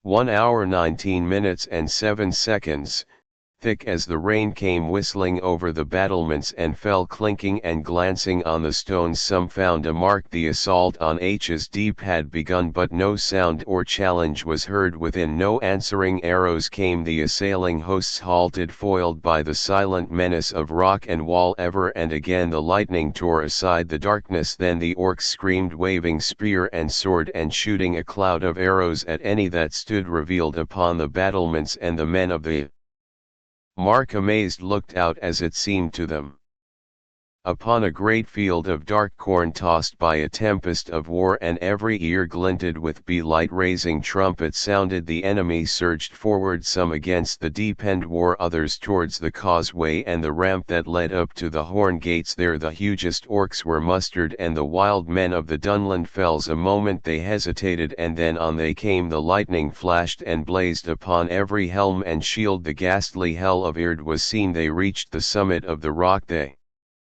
drove towards the gates. Then at Last in answer came storm of arrows met them and a hail of stones. They wavered, broke and fled back, and then charged again, broke and charged again, and each time like the incoming sea they halted at a higher point again. Trumpets ran and a press of roaring men leaped forth. They held their great shields above them like a roof, while in their midst they bore two trunks of mighty trees. Behind them orc archers crowded, sending a hail of darts against the bowmen on the walls. They gained the gates. The trees swung by strong arms, smote the timbers with a rendering boom. If any man fell crushed by a stone, hurl him from above. Two others sprang to take his place. Again and again the great ram swung and crashed. J.R.R. and Aragorn stood together on the deeping room. They heard the roar of voices and the thudding of the R's, and then in a sudden flash of light they beheld the peril of the gates come. Said Aragorn, "This is the hour when we draw swords together." Running like fire they sped along the wall and up the steps and passed into the outer court upon the rock. As they ran they gathered a handful of stout swordsmen. There was a small postern door that opened in an angle of the burg wall in the west, where the cliff stretched out to meet it. On that side a narrow path ran down towards the great gate between the wall and the sheer brink of the rock. Together Eam and Aragorn sprang through the door, their men close behind. The two swords flash from the sheep as music. One were there said winner for the mar, and cried out alone, and for the charging from the side they h themselves upon the wild men. Angle rose and fell gleaming with white fire. A shout went up from the wall and tower, and goes to war. Broken sh again dismayed the rammers led for the trees and turned to fight, but the wall of their shield was broken as by light strow, and they were swept away, set down or cast over the rock into the stone street below. The orc archers shot wildly and then fled. For a moment Éomer and Aragorn halted before the gates. The thunder was rumbling in the distance now. The lightning flickered still far off among the mountains in the south. A keen wind was blowing from the north. Again the clouds were tall and drifting, and stars peeped out, and above the hills of the side the westering moon rode glimmering yellow in the storm rack. "We did not come too soon," said Aragorn, looking at the gates. Their great hinges and iron bars were wrenched and bent, many of their timbers were cracked, yet we cannot stay here beyond the walls to defend them. Said Éomer, "Look." He pointed to the causeway. Already a great press of orcs and men were gathering again beyond the stream. Arrows wind and skipped on the stones about them. "Come, we must get back and see what we can do to pile stone and beam across the gates within. Come now." They turned and ran. At that moment some dozen orcs that had lain motionless among the slain leapt to their feet and came silently and swiftly behind. Two flung themselves to the ground at his heels, tripped him, and in a moment they were on top of him. But a small dark figure that none had observed sprang out of the ship shadows and gave a hoarse shout, "Cousin, cousin, I'm in!" An axe swung and swept back two orcs fell headless. The rest fled. Am struggled to his feet even as J.R.R. ran back to his aid. The postern was closed again. The iron door was barred and piled inside with stones. When all was safe within, it turned. "I thank you, Jimmy, son of Gloin," he said. "I did not know that you were with us in the Saor, but off the unbidden guest proved the best company. How came you there?" "I followed you to shake off sleep," said Jimmy, "but I looked on the hillmen and they seemed over large for me, so I sat beside a stone to see your sword play. I shall not find it easy to repay. You said there may be many a chance here. The night is over," laughed the dwarf, "but I am content. Till now I have naught but wood since I left Moria." "Tool," said Gimli, patting his axe. He returned to his place on the wall. "Too," said Legolas, "I have done better, though now I must grow for spent arrows. All mine are gone, yet I make my tale 20 at the least, but that is only a few leaves in the forest." The sky now was quickly clearing and the sinking moon was shining brightly, but the light brought little hope to the riders of the mark. The enemy before them seemed to have grown rather than diminished, and still more were pressing up from the valley through the breach. The sauté upon the rock gained only a brief respite. The assault on the gates was redoubled against the deeping ball. The hosts of Isengard roared like a sea. Orcs and hillmen swarmed about its feet from end to end. Row with grappling hooks were over the parapet faster than men could cut them or fling them back. Hundreds of long ladders were lifted up, many were cast down and ring, but many more replaced them, and orcs sprang up like apes in the dark forests of the south before the wall's foot. The dead and broken were piled like shingles of storm. Ever higher rose the hideous mountains, and still the enemy came on. The men of Rohan grew weary, all their arrows were spent, and every shaft was shot. Their swords were notched and their shields were riven. 3 times Aragon and Eir ride them, and 3 times Andúril flamed in a desperate charge that drove the enemy from the ward. Then a clamor arose in the deep behind. Orcs had crept like rats through the cull through which the stream flowed out. There they had gathered in the shadow of the cliffs until the salt above was hottest, and nearly all the men of the defense had rushed to the wall's top. Then they sprang out. Already some had passed into the jaws of the deep, were among the horses fighting with the guards. Down from the wall leapt Jimmy with the fierce cry that echoed in the cliffs. He soon had work enough. He shouted, "The oars are behind the wall. I come leg there enough for us PCI gambling."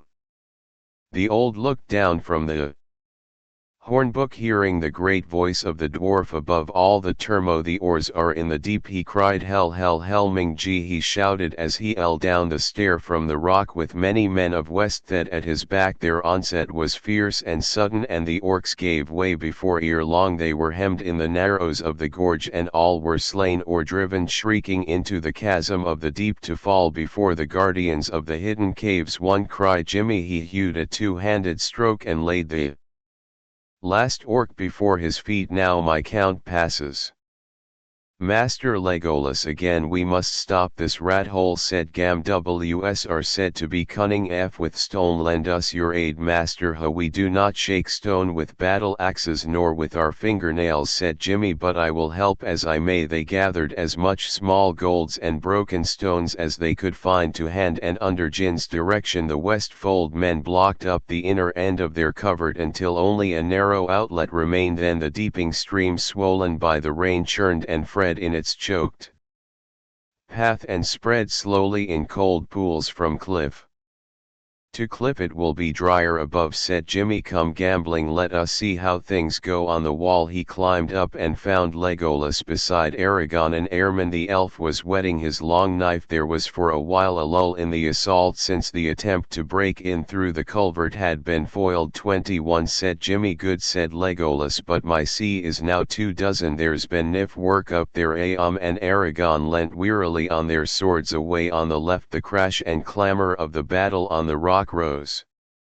loud again, but the Hornburg still held fast like an island in the sea. Its gates lay in ruin, but over the barricade of beams and stones within no enemy has yet passed. Aragon looked at the pale stars and at the moon, now sloping behind the western hills that enclose the valley. "This is a night as long as years," he said. "How long will the day?" "Tida is not far off," said Gambling, who had now climbed up beside him. "But dawn will not help us, I fear." "Yet dawn is ever the hope of men," said Aragon. "But these creatures of Isengard, these half oaks and goblin men that the foul craft of Sauron has bred, they will not quail at the sands," said Gambling, "and neither will the wild men of the hills." "Do you not hear their voices?" "I hear them," said a man, "but they are only the scream of birds and the bellowing of beasts to my ears." "Yet there are many that cry in the Dunlin tongue," said Gambling. "I know that tongue. It is an ancient speech of men, and once it was spoken in many western valleys of the Mark. Hark, they hate us and they are glad, for our doom seems certain to them. The king,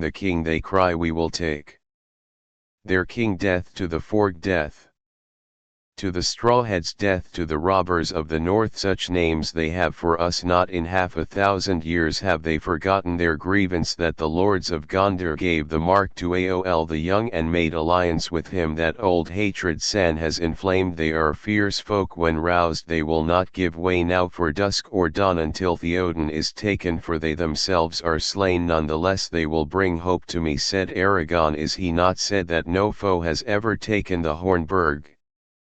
If men defended it so.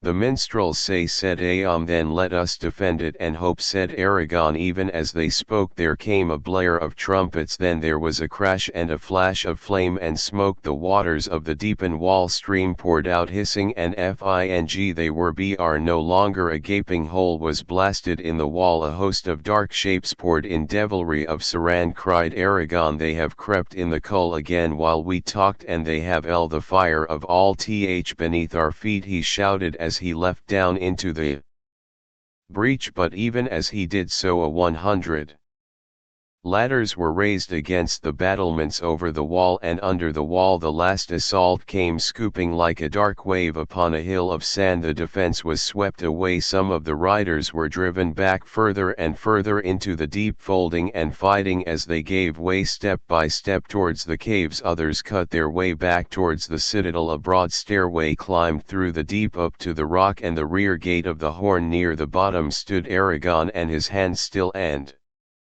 Gleed and the terror of the sword for a while held back the enemy as one by one all who could gain the stair passed up towards the gate behind on the upper steps knelt Lee's his bow was bent but one gleamed arrow was all that he had left and he peered out now ready to shoot the first or that should dare to approach the stair now go safe within Aragon he called come back Aragon turned and sped up the stairs but as he ran he stumbled in his weariness at once his enemies forward up came the orcs yelling with their long arms stretched out to se the foremost fell with Legolas's last arrow in his throat but the rest sprang over him then a great boulder cast from the outer wall above crashed down upon the stair and hurled them back into the deep Aragon gained the door and swiftly climbed to behind him things go ill my friends he said wiping the sweat from his brow with his arm ill enough said Lois but not yet helpless while we have you with us where is Jimmy I do not know said Aragon I saw him fighting on the ground behind the wall but the enemy swept us apart alas that is evil news said Legolas he is stout and strong said Aragon let us hope that he will escape back to the caves there he would be safe for a while safer than we such a refuge would be to the liking of a dwarf that must be my hope said Legolas but I wish he had come this way I desire to tell Master Jimmy that my tale is now 39 if he wins back to the caves he will pass your count again laugh Aaron never did I see an axe so wielded I must look and seek some arrows. Said Legolas with this night would end and I could have better life for shooting Aragon now passed into the citadel there to his dismay he learned that Araray had not reached the Hornburg nay he did not come back to the rock said one of the Westfold men I last saw him gathering men about him fighting in the mouth of the deep gambling was with him and the dwarf but I could not come to them Aragon strode on through the inner court and mounted to a high chamber in the tower there stood the king dark against a narrow window looking out upon the vale what news Aragon he said the deeping wall is taken lord. And all the defense swept away but many have escaped hither to the rock is there no lord but many of your men retreated to the deep and some say that Amo was amongst them and arrows they may hold back the enemy and come within the caves what hope they may have then I do not know more than we good provision it is said and the air is wholesome there because of the outlets through the fishes of the rock far above none can force an entrance against determined men they may hold out long but the orcs have brought a devilry. From all thanks said Aragon, they have a blasting fire, and with it they took the wall. If they can not come in the caves, then they may seal up those that are inside. But now we must turn all our thought to our own defense. I threaten this prison, said Theoden. If I could have set a spear in rest riding before my men upon the field, maybe I could have felt again the joy of battle and so ended, but I serve little purpose here. Here at least you are guarded by the strongest fastness of the mark, said Aragon. More hope do we have to defend you in the Hornburg then? Inner us, or even a Dun Harrow in the mountains? It is said that the Hornburg has never fallen to assault, said Theod, but now my heart is doubtful. The world changes, and all that once was strong now proves unsure. How shall any tower withstand such numbers and such reckless hate? Had I known that the strength of Isengard was grown so great, maybe I should not so rashly have ridden forth to meet it. For all the arts of Gandalf, his counsel seems not now so good as it did under the morning sun. Do not judge the counsel of Gandalf until all is over, Lord, said Aragon. The end will not be long, said the king, but I will not end here, taken like an old badger in a trap. Snowbane and Hewel and the horses of my guard are in the inner court. When dawn comes I will bid men sound Helm's horn, and I will ride forth. Will you ride with me then, son of Arton? Maybe we shall cleave a road, or make such an end as will be worth a song, if any be left to sing of us music hereafter. I will ride with you, said Aragon. Taking his leave, he returned to the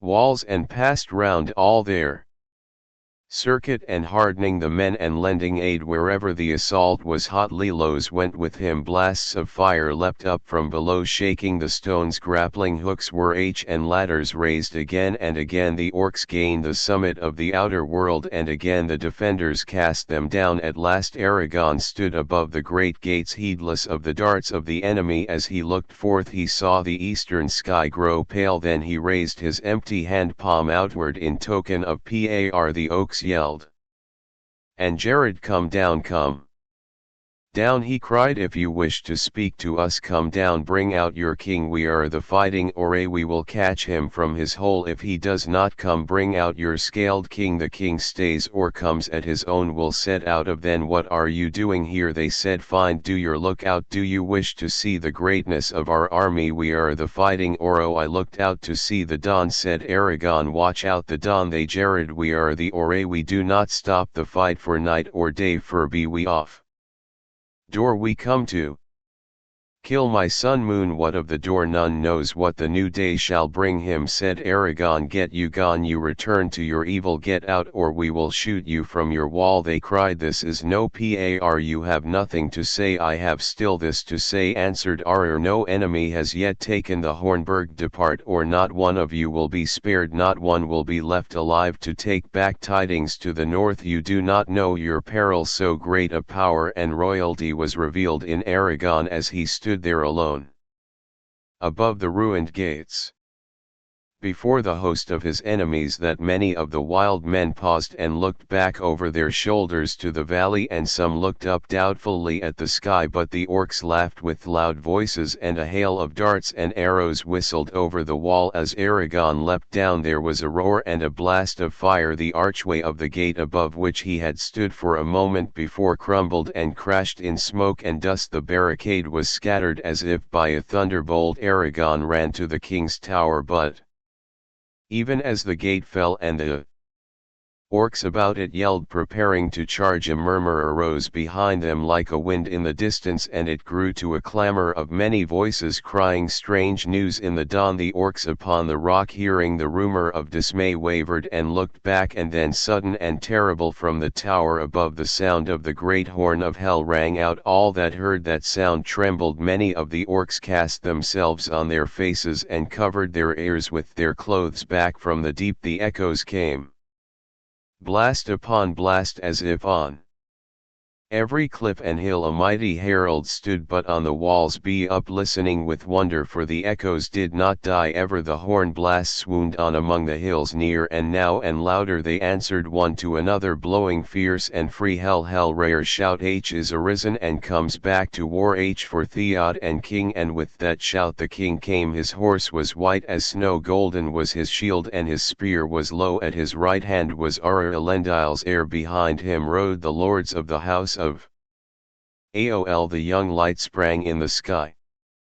Night departed with a cry and a great noise. They charged down from the gates, they roared over the causeway, they swept and they drove through the hosts of Isengard as a wind among grass. Behind them from the deep came the stern cries of men issuing from the caves, driving forth the enemy. Outpoured all the men that were left upon the rock, and ever the sound of blowing horns echoed in the hills. On they rode, the king and his companions, captains and champions fell or fled before them. Neither oak nor man withstood them. Their backs were to the swords and spears of the riders, and their faces to the valley. They cried and wailed for fear, and great wonder had come upon them with the rising of the day. So King Theoden rose from Helm's Gate and clove his path to the great dike. There the company halted, light grew bright about them, shafts of the sun flared above the eastern hills and glimmered on their spears. But they sat silent on their horses, and they gazed down upon the deep. In the land had changed, where before green dale had lain its grassy slopes zapping the ever-mounting hills. There now a forest loomed, great trees bare in silence stood rank on rank with tangled bough and high head. Their twisted roots were buried in the long green grass. Darkness was under them. Between the dike and the eaves of that nameless were only 2 open furlongs lain. There now cowered the proud hosts of Saruman in terror of the king and in terror of the trees. They streamed down from Helm's Gate until all above the dike was empty of them, but below it they were packed like swarming flies. Vainly they crawled and clambered about the walls of the seeking to escape. Upon the east too sheer and stony was the valley side. Upon the left from the west their final dew approached. There suddenly upon a ridge appeared a rider clad in white, shining in the sun over the low hills. The horns were sounding behind them. Hastening down the long slopes were 1,000 men on foot. Their swords were in their hands. Amid them strode a man tall and strong. His shield was red. As he came to the valley's brink he set to his lips a great black hole and blew a ringing blast. The rare sh be the white rider cried, Aragon God. No, come again. Mimi said, Vast, this is wizardry indeed. Come, I would look on this forest. The spell changes. The hosts of Isengard roared, swaying this way and that, turning from fear to fear. Again the horn sounded from the tower. Down through the breach of the dike charged the king's company. Down from the hills left Brand, lord of Westfold. Down left shadows like a deer that runs sure-footed in the mountains. The white rider was upon them, and the terror of his coming filled the enemy with madness. The wild men fell on their faces before him. The orcs reeled and screamed and cast aside both sword and spear. Like a black smoke driven by a morning wind they fled weighing. They passed under the waiting shadow of the trees, and from that shadow none ever came again. So it was that in the light of a fair morning King Theoden and Gandalf the white rider met again upon the green grass beside the deeping stream. There was also Aragon son of Aaron, and Leonas the elf, and Erkenbrand of Westfold, and the lords of the Golden House. About them were gathered the Rhyren.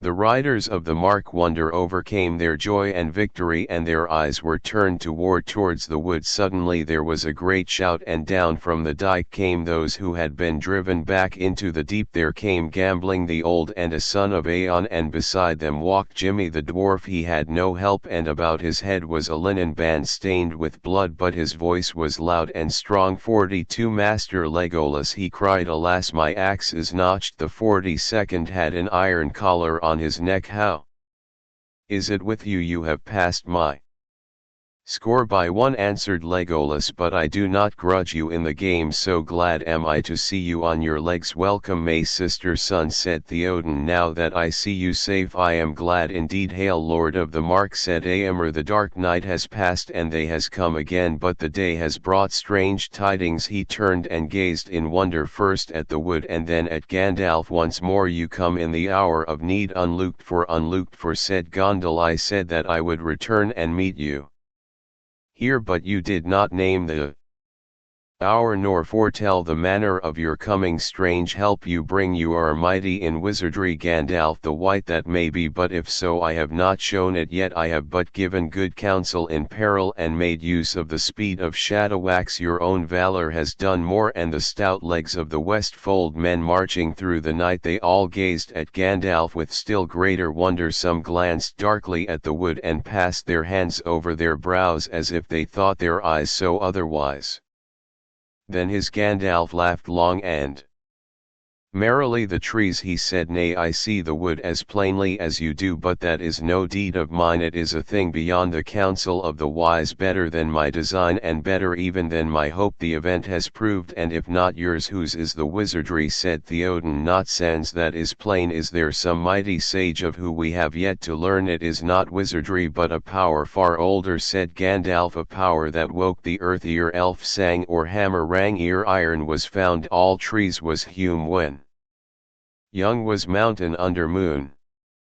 Here ring was made or aught as woe it walked the forests long ago. And what may be the answer to your riddle? Said Theoden, if you had learned that you should come with me to Isengard. Answered Gan, to Isen? Yes, said Gandalf, I shall return to Isengard, and those who will may come with me. There we may see strange things, but there are not men enough in the Mark. What if they were all gathered together and healed of wounds and weariness to assault the stronghold of Saruman? Said Theoden, nevertheless to Isengard I go.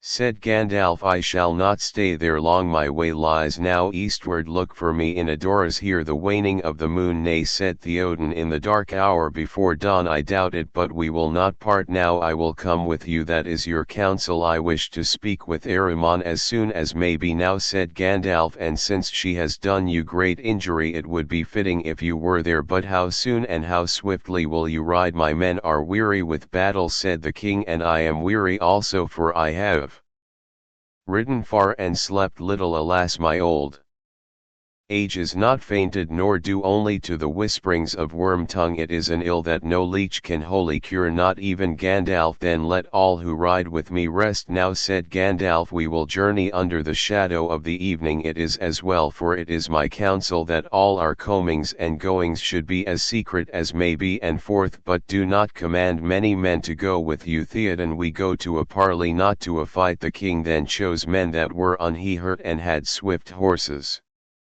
and he set them forth with tidings of the victory into every vale of the Mark, and they bore his summons also, bidding all men young and old to come in haste to Edoras. There the Lord of the Mark would hold an assembly of all that could bear arms on the second day after the full moon to ride with him to Isengard. The king chose Eomer and 20 men of his household. With Gandalf would go Aragorn and Legolas and Gimli. In spite of his hurt the dwarf would not stay behind. It was only a feeble blow when the cap turned it. He said it would take more than such an orc scratch to keep me back. I will tend it while you rest, said Aragorn. The king now returned to the Hornburg and slept such a sleep of quiet as he had not known for many years, and the remainder of his chosen company rested also. But the others, all that were not hurt or wounded, began a great labor, for many had fallen in the battle and lay dead upon the field or in the deep. No orcs remained alive. Their bodies were uncounted, but a great many of the hillmen had given themselves up, and they were afraid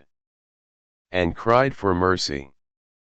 Merc, the men of the Mark, took their weapons from them and set them to work. Help now to repair the evil in which you have joined, said Kenbrand, and afterwards you shall take an oath never again to pass the fords of Isen in arms, nor to march with the enemies of men, and then you shall go free back to your own land, for you have been deluded by Saruman. Many of you have got death as the reward for your trust in him, but had you conquered, little better would your wages have been. The men of Dunland were amazed, for Sauron had told them that the men of Rohan were cool and burned their captives alive in the midst of the field before the Hornburg. 2 mounds were raised, and beneath them were laid all the riders of the mark who fell in the defence, those of the East Dales upon one side and those of Westfold upon the other. In a grave alone under the shadow of the Hornburg lay Hammer, captain of the King's Guard. He fell before the gate. The orcs were piled in great heaps away from the mounds of men not far from the eaves of the forest, and the people were troubled in their minds, for the heaps of Kian were too great for burial or for burning. They had little wood for firing, and none would have dared to take an axe to the strange trees, even if Gondel had not warned them to hurt neither bark nor bough at their great peril. Let the orcs lie, said Gandalf. The morning may bring new counsel. In the afternoon the king's company prepared to depart. The work of burial was then but beginning, and Theoden mourned for the loss of Hammer his captain, and cast the first earth upon his grave. Great injury indeed has Sauron done to me in all this land, he said, and I will remember it when we meet. The sun was already drawing near the hills upon the west of the sea when at last Theoden and Gandalf and their companions rode down from the dike. Behind them were gathered a great host, both of the riders and of the people of Westfold, old and young, women and children who had come out of the caves. A song of victory they sang with clear voices, and then they fell silent, wondering what would chance, for their eyes were on the trees and they feared them. The riders came to the wood, and they hailed horse and man. They were unwilling to pass in. The trees were grey and menacing, and a shadow or a mist was about them. The ends of their long sweeping bows hung down like searching fingers. Their roots stood up from the ground like the limbs of strange monsters, and dark caverns opened beneath them. But Gandalf went forward leading the company, and where the road from the Hornburg met the trees they saw now an opening like an arched gate under mighty boughs, and through it Gandalf passed, and they followed him. Then to their amazement they found that the road ran on, and the deeping stream beside it, and the sky was open above and full of golden light. But on either side the great aisles of the wood were already wrapped in dusk, stretching away into impenetrable shadows, and there they heard the creaking and groaning of bows and far cries, and a rumor of wordless voices murmuring angrily. No orc or other living creature could be seen. Legolas and Jimmy were now riding together upon one horse, and they kept close behind Gandalf, for Jimmy was afraid of the wood. It is hot in here, said Legolas to Gondel. I feel a great wrath about me. Do you not feel the air throb in your ears? Yes, said Gandalf. What has become of the miserable orcs? Said Legolas. That I think no one will ever know, said Gandalf. They rode in silence for a while, but Legolas was ever glancing from side to side, and would often have halted to listen to the sounds of the wood if Jimmy had allowed it. These are the strangest trees that I ever saw, he said, and I have seen many an oak grow from acorn to ruinous age. I wish that there were leisure now to walk among them. They have voices, and in time I might come to understand their thought. No, no, no, said Jimmy, let us leave them. I guess their thoughts already hatred of all that go on 2 legs, and their speeches of crushing and strangling, not of all that go on 2 legs, said Legolas. There I think you are wrong. If it is orcs that they hate, they do not belong here, and know little of elves and men. Far away are the valleys where they sprang from, the deep dales of Fang or Jimmy is whence they come. I guess then that is the most perilous wood in Middle-earth, said Jimmy. I should be grateful for the part they have played, but I do not love them. You may think them wonderful, but I have seen greater wonder in this land, more beautiful than any grove or glade that ever grew. My heart is still full of it. Strange are the ways of men. Leagues here they have one of the marvels of the northern world, and what do they say of it? Caves, caves they say, holes to fly to in times of war, to store for in. My good Legolas, do you know that the caverns of Helm's Deep are vast and beautiful. There would be an endless pilgrimage of dwarves merely to gaze at them if such things were known to be. Indeed they would pure gold for a brief glance, and I would give gold to be excused, said Legolas, and double to be let out if I stayed in. You have not seen, so I forgive your jest, said Jimmy, but you speak like a fool. Do you think those holes are fair where your king dwells under the hill in Mirkwood, and dwarves helped in their making long ago? They are about HS compared with the caverns.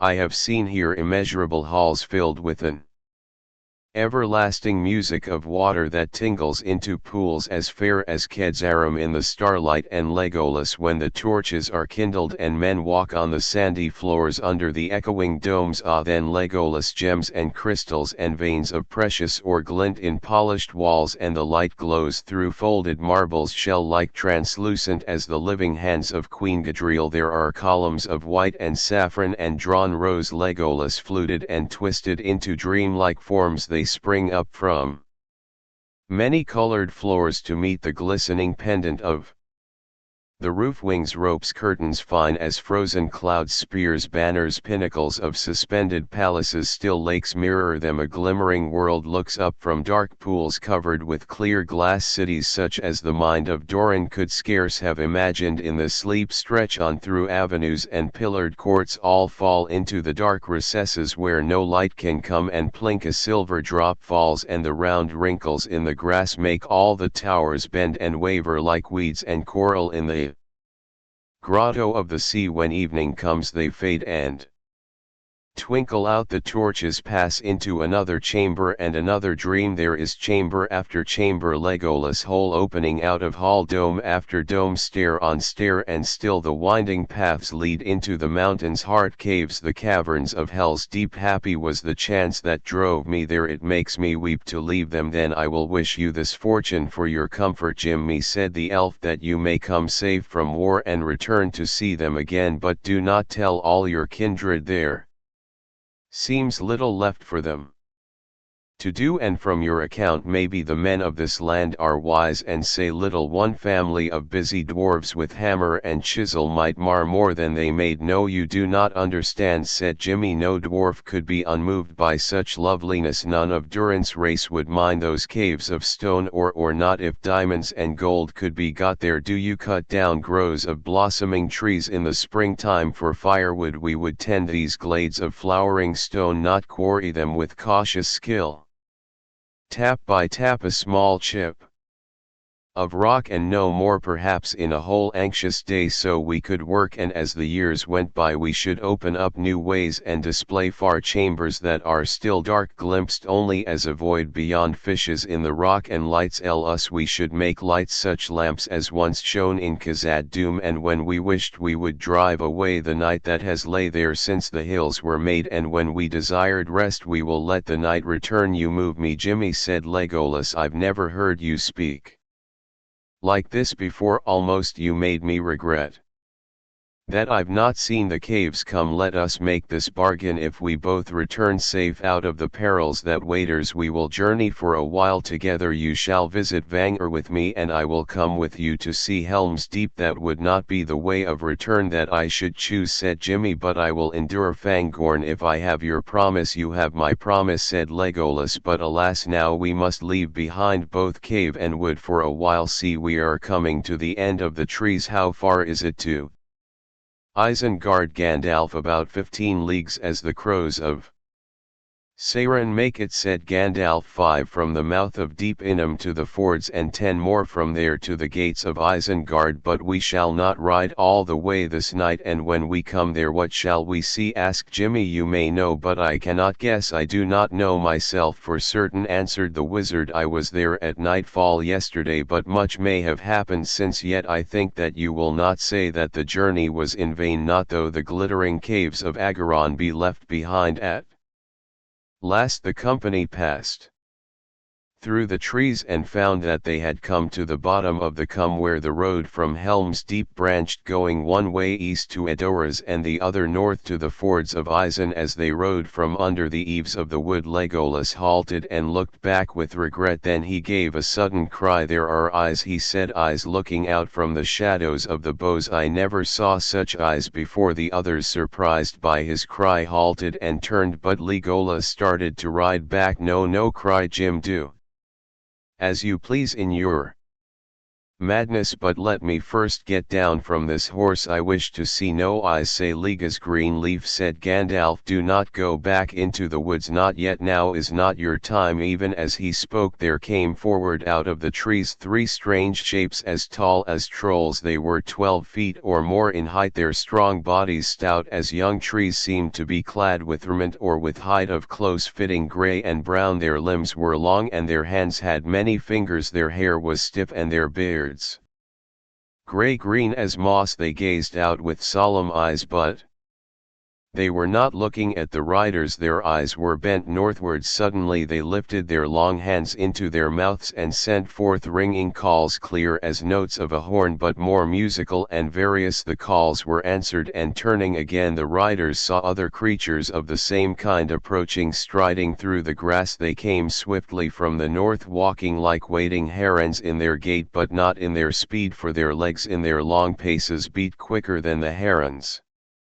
wings. The riders cried aloud in wonder, and some set their hands upon their sword hilts. "You need no weapons," said Gandalf. "These are but herdsmen. They are not enemies. Indeed, they are not concerned with us at all." So it seemed to be, for as he spoke, the tall creatures, without a glance at the riders, strode into the wood and vanished. "Herdsmen," said Theoden, "where are their flocks? What are they?" Gandalf, "for it is plain to you at any rate they are not strange. They are shepherds of the trees," answered Gandalf. "Is it so long that you listen to tales by the fireside? There are children in your land." 2 Out of the twisted thread of story could pick the answer to your question. "You have seen ants, O king, ants out of Fangorn forest, which in your tongue you call the Endwood. Did you think that the name was given only in idle fancy? And Theoden, it is otherwise to them. You are but the passing tale. All the years from the young to Theod in the old are of little count to them, and all the deeds of your house but a small matter." The king was silent. "Hence," he said at length, out of the shadows of Isen Guard, "I begin a little to understand the marvel of the trees. I think I have lived to see strange days. Long we have tended our beasts and our fields, built our houses, wrought our tools, or ridden away to help in the wars of Minas Ch, and that we call the life of men the way of the world. We cared little for what lay beyond the borders of our land. Songs we have that tell us of these things, but we are forgetting them, teaching them only to children as a careless custom. And now the songs have come down among us out of strange places, and walk visible under the sun. You should be glad, Theoden king," said Gandalf, "for not only the little life of men is now endangered, but the life also of those things which you have deemed the matter of legend. You are not without allies, even if you know them not yet." "Also I should be sad," said Theoden, "for however fortune of war shall go, may it not so end that much that was fair and wonderful shall pass forever out of Middle-earth." "It may," said Gandalf. "The evil of Sauron cannot be wholly cured nor made as if it had not been, but to such days we are doomed. Let us now go on with the journey we have begun." The company turned then away from Theand from the wood and took the road towards the forts. Legolas followed reluctantly. The sun had set already. It had sunk behind the rim of the world, but as they rode out from the shadows of the hills and looked west to the gap of Rohan, the sky was still red, and a burning light was under the floating clouds. Dark against it there wheeled and flew many black-winged birds. Some passed overhead with mournful cries, returning to their homes among the rocks. The car and foul have been busy about the battlefield, said they rode now at an easy pace, and dark came down upon the plains about them. The slow moon mounted now, waxing towards the fall, and in its cold silver light the swelling grasslands rose and fell like a wide grey sea. They had ridden for some 4 hours from the branching of the roads when they drew near to the fords. Long slopes ran swiftly down to where the river spread in stony shs between high grassy terraces. Borne upon the wind they heard the howling of wolves. Their hearts were heavy, remembering the many men that had fallen in battle in this place. The road dipped between rising turf banks, carving its way through the terraces of the river's edge and up again upon the further side. There were 3 lines of flat stepping stones across the stream, and between them fords for horses that went from either brink to a bare aod in the midst. The riders looked down upon the crossings, and it seemed strange to them, for the fords had ever been a place full of the rush and chatter of water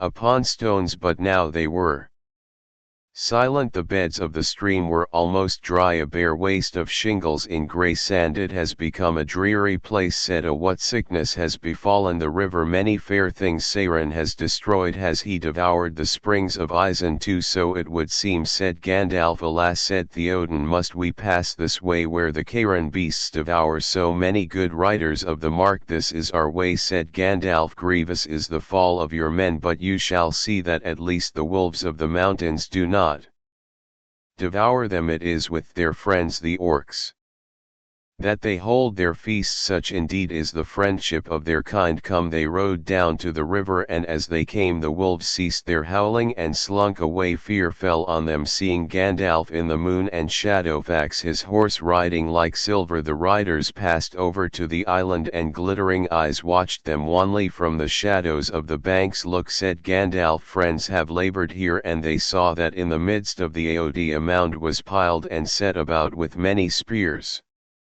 Here lie all the men of the mark that fell near this place, said Gandalf. Here let them rest, said Éomer, and when their spears have rotted and rusted long, still made their mounds stand and guard the fords of Isen. Is this your work also, Gandalf? My friend, said Theoden, you accomplished much in an evening and a night with the help of Shadowfax and others, said Gandalf. I rode fast and far, but here beside the mound I will say this for your comfort: many fell in the battles of the fords, but fewer than rumor made them. More were scattered than were slain. I gathered together all that I could find. Some men I sent with Grimbold of Westfo to join, and Brand Marshal Elfhelm I sent him with many riders to Edoras. Sauron I knew had dispatched his full strength against you, and his servants had turned aside from all other errands and gone to Helm's Deep. The land seemed empty of enemies, but I feared that wolf riders and plunderers might ride none the less to Musel while it was undefended. But now I think you need not fear. You will find your house to welcome your return, and glad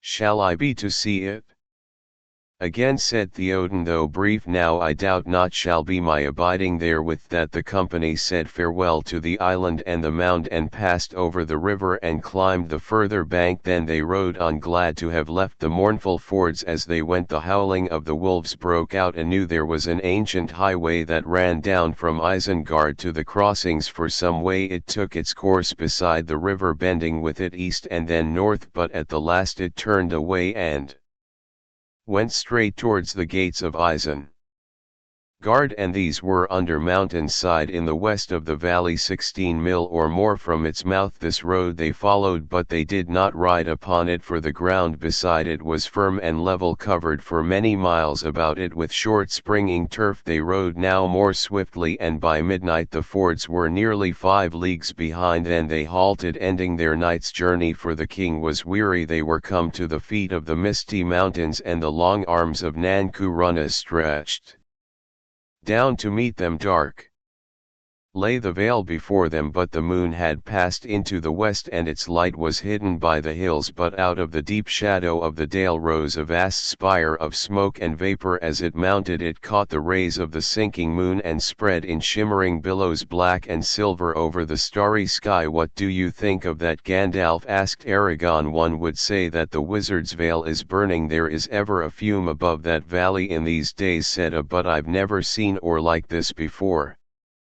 These are steams rather than smokes. Saruman is brewing some devilry to greet us. Maybe he is boiling all the waters of Isen, and that is why the river runs dry. Maybe it is, said Gandalf. Tomorrow we shall learn what he is doing. Now let us rest for a while if we can. They camped beside the bed of the Isen River. It was still silent and empty. Some of them slept a little, but late in the night the watchman cried out and all awoke. The moon was gone, stars were shining above, but over the ground there crept a darkness blacker than the night. On both sides of the river it rode towards them, going northward. Stay where you are, said Gondal. Draw no weapons, wait and it will pass you by. A mist gathered about them. Above them a few stars still shimmered faintly, but on either side there rose walls of impenetrable gloom. They were in a narrow lane between moving towers of shadow. Voices they heard, whisperings and groanings and an endless rustling sigh. The earth shook under them. Long it seemed to them that they sat and were afraid, but at last the darkness and the rumor passed and vanished between the mountains. Arms away south upon the Hornberg in the middle night men heard a great noise as a wind in the valley, and the ground trembled and all were afraid, and no one ventured to go forth. But in the morning they went out and were amazed, for the slain orcs were gone, and the trees also. Far down into the valley of the deep the grass was crushed and trampled brown, as if giant herdsmen had pastured great droves of cattle there. But a mile below the dike a huge pit has been dealed in the earth, and over it stones were piled into a hill. Men believed that the orcs whom they had slain were buried there, but whether those who had fled into the wood were with them none could say, for no man ever set foot upon that hill. The Death Down it was afterwards called, and no grass would grow there, but the strange trees were never seen in the deeping come again, and had gone far away to the dark dales of Fangorn. Thus they were revenged upon the orcs. The king and his company slept no more that night, but they saw and heard no other strange thing save one. The voice of the river beside them suddenly awoke. There was a rush of water hurrying down among the stones, and when it had passed the Isen flowed and bubbled in its bed again as it had ever done at dawn. They made ready to go on. The light came grey and pale, and they did not see the rising of the sun. The air above was heavy with fog, and a reek lay on the land about them. They went slowly riding down upon the highway. It was broad and hard and well tended. Dimly through the mists they could describe the long arm of the mountains rising to their left. They had passed into Nan Kurana, the Wizard's Vale. That was a sheltered valley open only to the south. Once it had been fair and green, and through it the Isen flowed already deep and strong before it found the plains, for it was fed by many springs and lesser streams among the rain-washed hills, and all about it there was laying a pleasant fertile land. It was not so now. Beneath the walls of Isengard there still were acres tilled by the slaves of Saruman, but most of the valley had become a wilderness of weeds and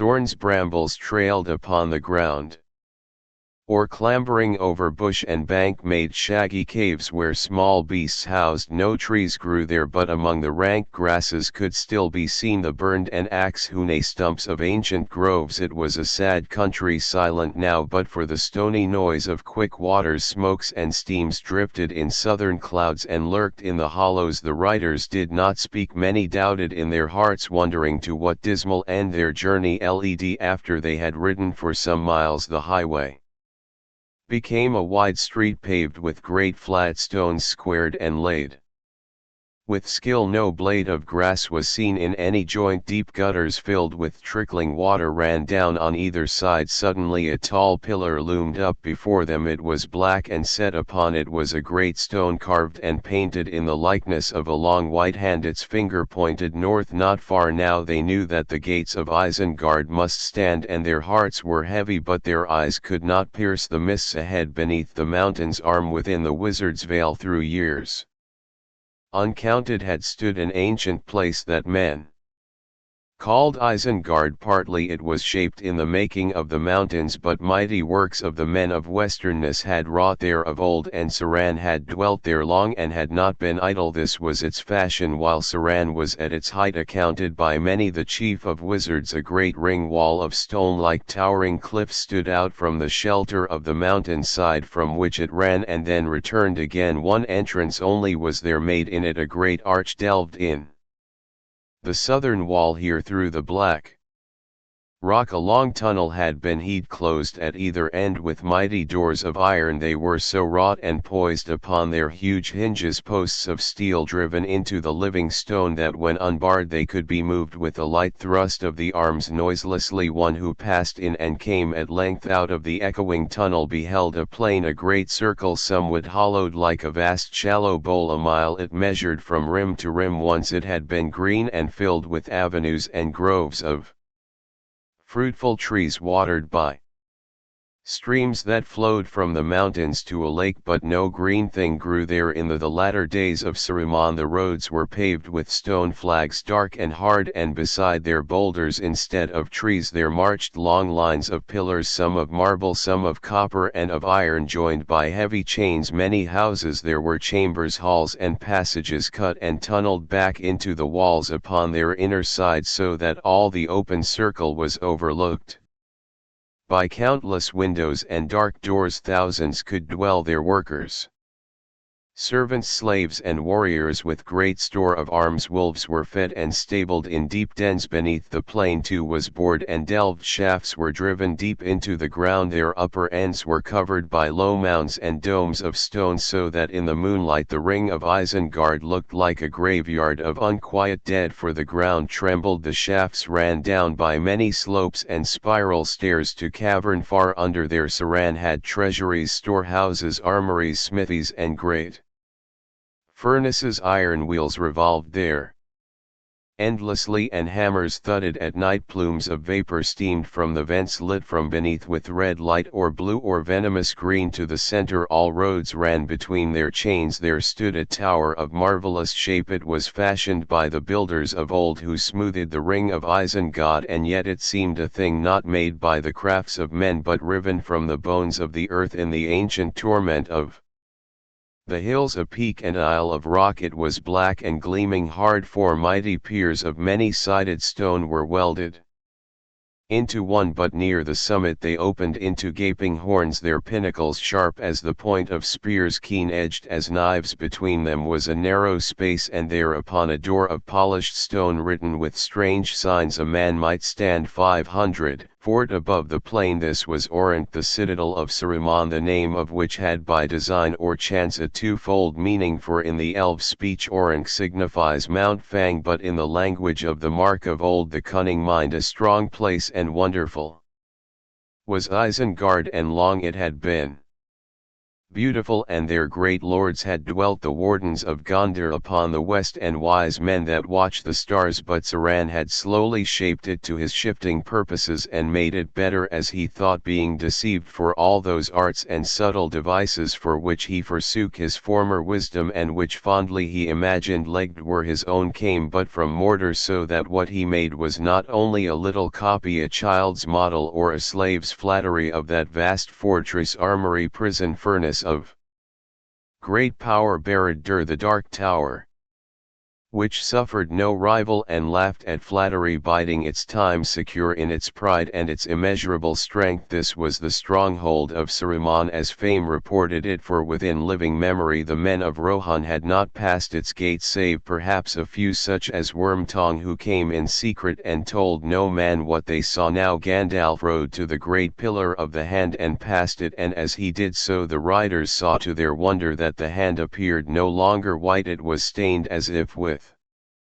dried blood, and looking closer they perceived that its nails were red. Unheeding Gandalf rode on into the mist, and reluctantly they followed him. All about them now, as if there had been a sudden flood, wide pools of water lay beside the road, feeling the hollows, and hills went trickling down among the stones. At last Gandalf halted and beckoned to them, and they came and saw that beyond him the mists had cleared and a pale sunlight shone. The hour of noon had passed. They were come to the doors of Isengard, but the Doors lay hurtled and twisted on the ground, and all about stone cracked and splintered into countless jagged shards, or scattered far and wide, or piled in ruinous heaps. The great arch still stood, but it opened now upon a roofless chasm. The tunnel was laid bare, and through the cliff-like walls on either side great rents and breaches had been torn. Their towers were beaten into dust. If the great sea had risen in wrath and fallen on the hills with storm, it could have worked no greater ruin. The ring beyond was filled with steaming water, a bubbling cauldron in which there heaved and floated a wreckage of beams and spars, chests and casks and broken gear. Twisted and leaning pillars reared their splintered stems above the flood, but all the roads were drowned. Far off it seemed half-veiled and winding cloud. There loomed the island rock, still dark and tall, unbroken by the storm. The tower of Orank stood, pale waters lapped about its feet. The king and all his company sat silent on their horses, marveling, perceiving that the power of Sauron was overthrown, but how they could not guess. And now they turned their eyes towards the archway and the ruined gates. There they saw close behind them a great rubble heap, and suddenly they were aware of two small figures lying on it at their ease, grey-clad, hardly to be seen among the stones. There were bottles and bows and platters laid beside them, as if they had just eaten well and now arrested from their labor. One seemed asleep, the other with crossed legs and arms behind his head leaned back against a broken rock and sent from his mouth long wisps of little rings of thin blue smoke. For a moment Theoden and Aram and all his men stared at them in wonder. Amid all the wreck of Isengard this seemed to be the strangest sight, but before the king could speak the small smoke-breathing figure became suddenly aware of them as they sat there silent on the edge of the mist. He sprang to his feet, a young man he looked, or like one, though not much more than half a man in height. His head of brown curly hair was uncovered, but he was clad in a travel-stained cloak of the same hue and shape as the companions of Gandalf had worn when they rode to Edoras. He bowed very low, putting his hand upon his breast, then seeming not to observe the wizard and his friends, he turned to and the king. "Welcome, my lords, to Isengard," he said. "We're the door wardens. Maradoc, son of Sidok, is my name, and my companion, who alas is overcome with weariness." Here he gave the other a dig with his foot. "Is Peregrine, son of Paladin of the house of Chuk. Far in the north is our home. The Lord Sauron is within, but at the moment he is closeted with one worm tongue, or doubtless he would be here to welcome such honorable guests. Doubtless he would laugh. Gondal, and was it Sauron that ordered you to guard his damaged doors and watch for the arrival of guests when your attention could be spared from plate and bottle?" "No, good sir, the matter escaped him," answered Merry gravely. "He has been much occupational. Our orders came from Treebeard, who has taken over the management of Isengard. He commanded me to welcome the lords of Rohan with fitting words, and I've done my best." "And what about your companions?" "What about Legolas and me?" cried Jimmy, unable to contain himself longer. "You rascals, you woolly-footed and wool-painted trts, a fine hunt you've led us, 200 leagues through felon forest, battle and death to rescue you, and here we find you feasting and idling and smoking. Where did you come by the weed, you villains? Hammer and tongs, I am so torn between rage and joy that if I do not burst it will be a marvel." "You speak for me, Gimli," laughed Legolas, "though I would sooner learn how they came by the wine. One thing you've not found in your hunting, and that's brighter wits," said Pippin, opening an eye. "Here you find us sitting on a field of victory amid the plunder of armies, and you wonder how we came by a few well-earned comforts." "Well-earned," said Jimmy. "I cannot believe that." The riders laughed. "It cannot be doubted that we witnessed the meeting of dear friends," said Theoden. "So these are the lost ones of your company, Gondal. The days are fated to be filled with marvels. Already I have seen many since I left my house, and now here before my eyes stand yet another of the folk of legend. Are these not the halflings that Some of among us called the hobbit land hobbits, if you please, Lord, said Pippin. Hobbits, said Theoden, your tongue is strangely changed, but the name sounds not unfitting, sir. Hobbits, no report that I have heard does justice to the truth. Merry bowed, and Pippin got up and bowed low. You are a gracious lord, or I hope that I may so take your words, he said, and here is another marvel. I have wandered in many lands and left my home, and never till now have I found people who knew any story concerning hobbits. My people came out of the north long ago, said Theoden, but I will not deceive you. We know no tales about hobbits. All that is said among us is that far away over many hills and rivers live the halfling folk that dwell in holes and sand dunes, but there are no legends of their deeds, for it is said that they do little and avoid the sight of men, being able to vanish in a twinkling, and they can change their voices to resemble the piping of birds. But it seems that more could be said. It could indeed, Lord, said Merry. For one thing, said Theoden, I had not heard that they spouted smoke from their mouths. That's not surprising, answered Merry, for it is an art which we have not practiced for more than a few generations. It was told Hornblower the Longbottom in the South Farthing, who first threw the true pipeweed in his gardens about the year 1070 according to our reckoning. How old Toby came by the plant you do not know your danger, Theoden, interrupted Gandalf. These hobbits will sit on the edge of ruin and discuss the pleasures of the table or the small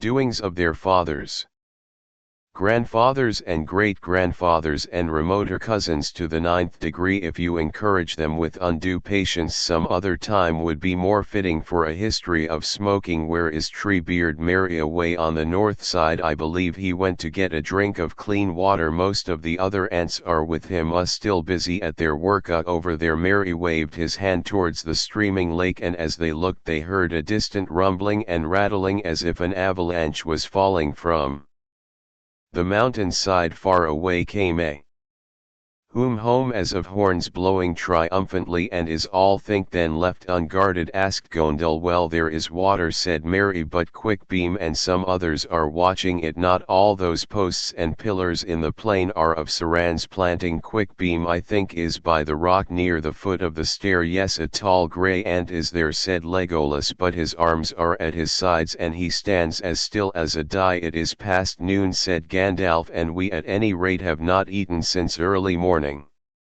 Yet I wish to see Treebeard as soon as maybe. Did he leave me no message, or has plate and bottle driven it from your mind? He left a message, said Merry, and I was coming to it, but I been hindered by many other questions. I was to say that if the Lord of the Mark and Gondel will ride to the northern wall, they will find Treebeard there, and he will welcome them. I may add that they will also find food of the best there. It was discovered and selected by your humble servants. He bowed. Gandalf laughed. That is better, he said. Well, then will you ride with me to find Treebeard? We must go round about, but it is not far. When you see Treebeard you will learn much, for Treebeard is Fangle and the eldest and chief of the ants, and when you speak with him you will hear the speech of the oldest of all living things. I will come with you, said Theoden. Farewell, my hobbits, may we meet again in my house. There you shall sit beside me and tell me all that your hearts desire, the deeds of your grandsires as far as you can reckon them, and we will speak also of Tobal the Old and his Herbla. Farewell. The hobbits bowed low. So that's the king of Rohan, said Pippin in an undertone. A fine old fellow, very polite. Gandalf and the king's company rode away, turning eastward to make the circuit of the ruined walls of Isengard, but Aragorn, Jimmy and Legolas remained behind, leaving Arad and Hasso to stray in search of grass. They came and sat beside the hobbits. Well, the hunt is over and we meet again at last, where none of us ever thought to come, said Aragorn. And now that the great ones have gone to discuss high matters, said Lalus, the hunters can perhaps learn the answer to their own small riddles. We tracked you as far as the forest, but there are still many things that I should like to know the truth of, and there is a great deal too that we want to know about you, said Merry. We have learned a few things through Treebeard the Olden, but that is not nearly enough. All in good time, said Legolas. We were the hunters, and you should give an account of yourselves to us first or second, said Jimmy. It would go better after a meal. I have a sore head. And it is past midday. You truants might make amends by finding us some of the plunder that you spoke of. Food and drink would pay off some for my score against you. Then you shall have it, said Pippin. Will you have it here or in more comfort in what's left of Saran's house over there under the arch? We had to picnic out here so as to keep an eye on the road. Less than an eye, said Gimli, but I will not go into any orc house nor touch orcs' meat or anything that they have molded. Oh, we wouldn't ask you to, said we have had enough of orcs ourselves to last a lifetime, but there are many other folk in Isengard. Saruman kept enough wisdom not to trust his orcs. He had men to guard his gates, some of his most faithful servants, I suppose. Anyway, they were favored and got good provisions and pipeweed, asked Jimmy. No, I don't think so, Merry laughed, but that is another story which can wait until after lunch. Well, let's go and have lunch then, said the dwarf. The hobbits led the way, and they passed under the arch and came to a wide door upon the left at the top of a stair. It opened direct into a large chamber with other smaller doors at the far end and a hearth and chimney at one side. The chamber was hewn out of the stone, and it must once have been dark, for its windows looked out only into the tunnel, but light came in now through the broken roof. On the hearth wood was burning. A bit of a fire, said Pippin. It cheered us up in the fogs. There were a few around, and most of the wood we could find was weight, but there is a great dro in the chimney. It seems to wind away upon the rock, and fortunately it has not been blocked. A fire is handy. I will make you some toast. The bread is 3 or 4 days old, I'm afraid. Aragorn and his companions sat themselves down at one end of the long table, and the hobbits disappeared through one of the inner doors. St room in here and above the floods, luckily, said Pippin as they came back laden with dishes, bowls, cups, and food of various sorts. And you need not turn up your nose at the preventer, Master Jimmy, said Merry. It is not orc stuff but man food, as Treebeard calls it. Will you have a wine or beer? There's a barrel inside. They're very passable, and this is first-rate salted pork, or I could cut you some rashers of bacon and boil them if you like. I am sorry there is no green stuff. The deliveries have been rather interrupted in the last few days. I cannot offer you anything to follow but butter and honey for bread. Are you content? Indeed, yes, said Jimmy. The score is much reduced. The three were soon busy with their meal, and the two hobbits, unabashed, said to a second time, we must keep our guests company, they said. You have full of courtesy this morning, laughed Legolas, but maybe if we had not arrived you would already have been keeping one another company again. Maybe, and why not, said Pippin. We had a foul fear with the orcs in little enough for days before that. It seems a long while since we could eat to our heart's content. It does not seem to have done you any harm, said Aragorn. Indeed, you look in the bloom of your health. You do indeed, said Jimmy, looking them up and down over the top of his cup. Why, your hair is twice as thick and curly as when we parted, and I would swear that you have both grown somewhat, if that is possible for hobbits of your age. This J.R.R. at any rate has not starved you. He has not, said Merry, but ants only drink, and drink is not enough for content. Treebeard's draughts may be nourishing, but one feels the need of something solid, and even Lambus is none the worse for change. You have drunk of the waters of the end, have you, said Legolas. Then I think it is likely that Jim's eyes do not deceive him. Strange songs have been sung of the draughts of Fangorn. Many strange tales have been told about that land, said Aragorn. Come, tell me more about it and about the ant Ants, said Pippin. Ants are, well, ants are all different for one thing, but their eyes are very odd. He tried a few fumbling words that trailed off into silence. Oh well, he went on, you've seen some at a distance already. They saw you at any rate and reported that you were on the way, and you will see many others I expect before you leave here. You must form your own ideas now, said Jimmy. We are beginning the story in the middle. I should like to tell in the right order, starting with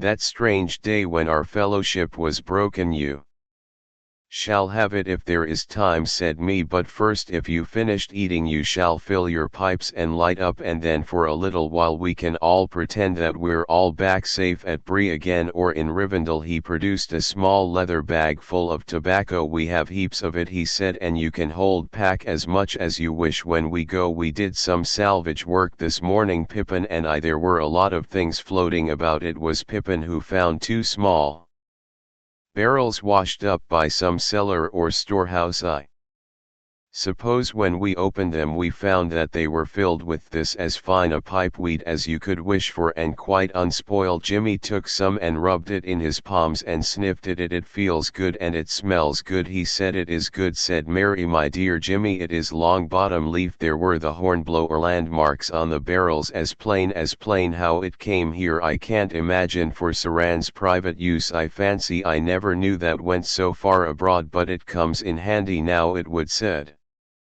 Jimmy. If I had a pipe to go with it, alas, I lost mine in Moria or before. Is there no pipe in all your plunder? No, I'm afraid not, said Mary. We have not found any, and not even here in the guard room. Saruman kept his dainty to himself, it seems, and I don't think it would be any use knocking on the doors of Warang to beg a pipe of him. We shall have to share pipes as good friends. Mustard a pinch. Half a moment, said Pippin, putting his hand inside the breast of his jacket. He pulled out a little soft wallet on a string. I keep a treasure or two near my skin, as precious as rings to me. Here's one, my old wooden pipe, and here's another, an unused one. I've carried it a long way, though I don't know why. I never really expected to find any pipeweed on the journey when my own ran out, but now it comes in useful after all. He held up a small pipe with a wide flattened bowl and handed it to Jimmy. Does that settle the score between us? He said. Settle it, cried Jimmy. Most noble hobbit, it leaves me deep in your debt. Well, I am going back into the open air to see what the wind and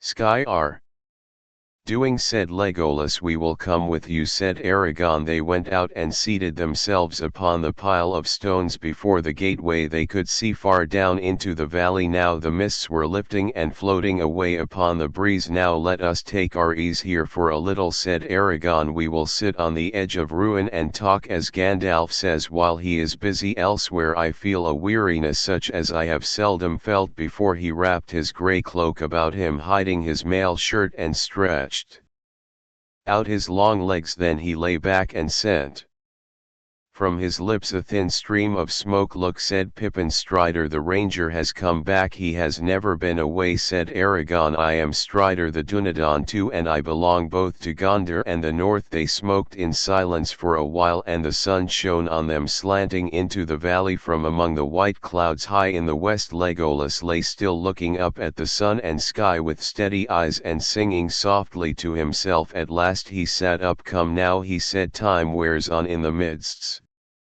of blowing away, or would if your strange folk did not breathe yourself in smoke. What of the tale? Well, my tale begins with waking up in the dark and finding myself all strung up in an orc camp, said Pippin. Let me see, what is it today? The 5th of March in the shy reckoning, said Aragorn. Pippin made some calculations on his fingers. Only 9 days ago, he said. It seems a year since we were caught. Well, the half of it was like a bad dream. I reckon that 3 very horrible days followed. Mary will correct me if I forget anything important. I'm not going Into details the whips and the filth and stench and all that it does not bear remembering. With that he plunged into an account of Boreas' last fight and the orc march from Mu to the forest. The others nodded as the various points were fitted in with their guesses. Here are some treasures that you let fall, said Aragorn. You'll be glad to have them back. He loosened his belt from under his cloak and took from it the two sheath knives. Well, said Merry the First, never expected to see those again. I marked a few orcs with mine, but Ugluk took them away from us. How he glared! At first I thought he was going to stab me, but he threw the things away as if they burned him. And here also is your brood, Pippin said. Ah, Don, I've kept it safe, for it is a very precious thing. I know, said Pippin. It was a wrench to let it go, but what else could I do? Nothing else, answered Aragorn. One who cannot cast away a treasure at need is Inets. You did rightly a cutting of the bands on your wrists. That was smart work, said Jimmy. Luck served you there, but you seized your chance with both hands. One might say, and set us a pretty riddle, said Legolas. I wondered if you had grown wings. Unfortunately not, said Pippin. But you did not know about Jeebnik. He shuddered and said no more, leaving Merry to tell of those last horrible moments, the pawing hands, the hot breath, and the dreadful strength of Grishnak hairy arms. All this about the orcs of Betterlug, BTS as they call it, makes me uneasy, said Aragorn. The Dark Lord already knew too much, and his servants also, and Grishnak evidently sent some message across the river after the quarrel. The Red Eye will be looking towards Isengard, but Sauron at any rate is in a cleft stick of his own cutting. Yes, whichever side wins, his outlook is poor, said Merry. Things began to go all wrong for him the moment his orc set foot in Rohan. We caught a glimpse of the old villain, or so Gandalf thinks, said Jimmy. On the edge of the forest. When was that, asked Pippin. 5 nights ago, said Aragorn. Let me see, said Merry. 5 nights ago. Now we come to a part of the story you know nothing about. We met Treebeard that morning after the battle, and that night we were at Welling Hall, one of his inn houses. The next morning we went to Unboot, a gathering of ants that is, and the queerest thing I've ever seen in my life. It lasted all that day and the next, and we spent the nights with an ant called Quickbeam, and then late in the afternoon, in the third day of their mood, the ants suddenly blew up. It was amazing. The forest had felt as tense as if a thunderstorm was brewing inside it. Then all at once it exploded. I wish you could have heard their song as they marched. If Sad had heard it, he would be 100 miles away by now, even if he had to run on his own 2 legs, said Pippin. The wheeze and guard be strong and hard, as cold as stone, as be as bone. We go to war, to hew the stone and break the door. There was very much more. A great deal of the song had no words. It was like of horns and drums. It was very exciting, but I thought it was only marching music and no more, just a song, until I got here. I know better now. We came down over the last ridge into Nankurur after the night had fallen. Merry continued. It was then that I first had the feeling that the forest itself was moving behind us. I thought I was dreaming an ant stream, but Pippin had noticed it too. We were both frightened, but we did not find out more about it until later. It was the warns, or so the Inns call them in short language. Tree won't say much about them, but I think they are ants that have become almost like trees, at least to look at. They stand here and there in the wood or under its eaves, silent, watching endlessly over the trees, but deep in the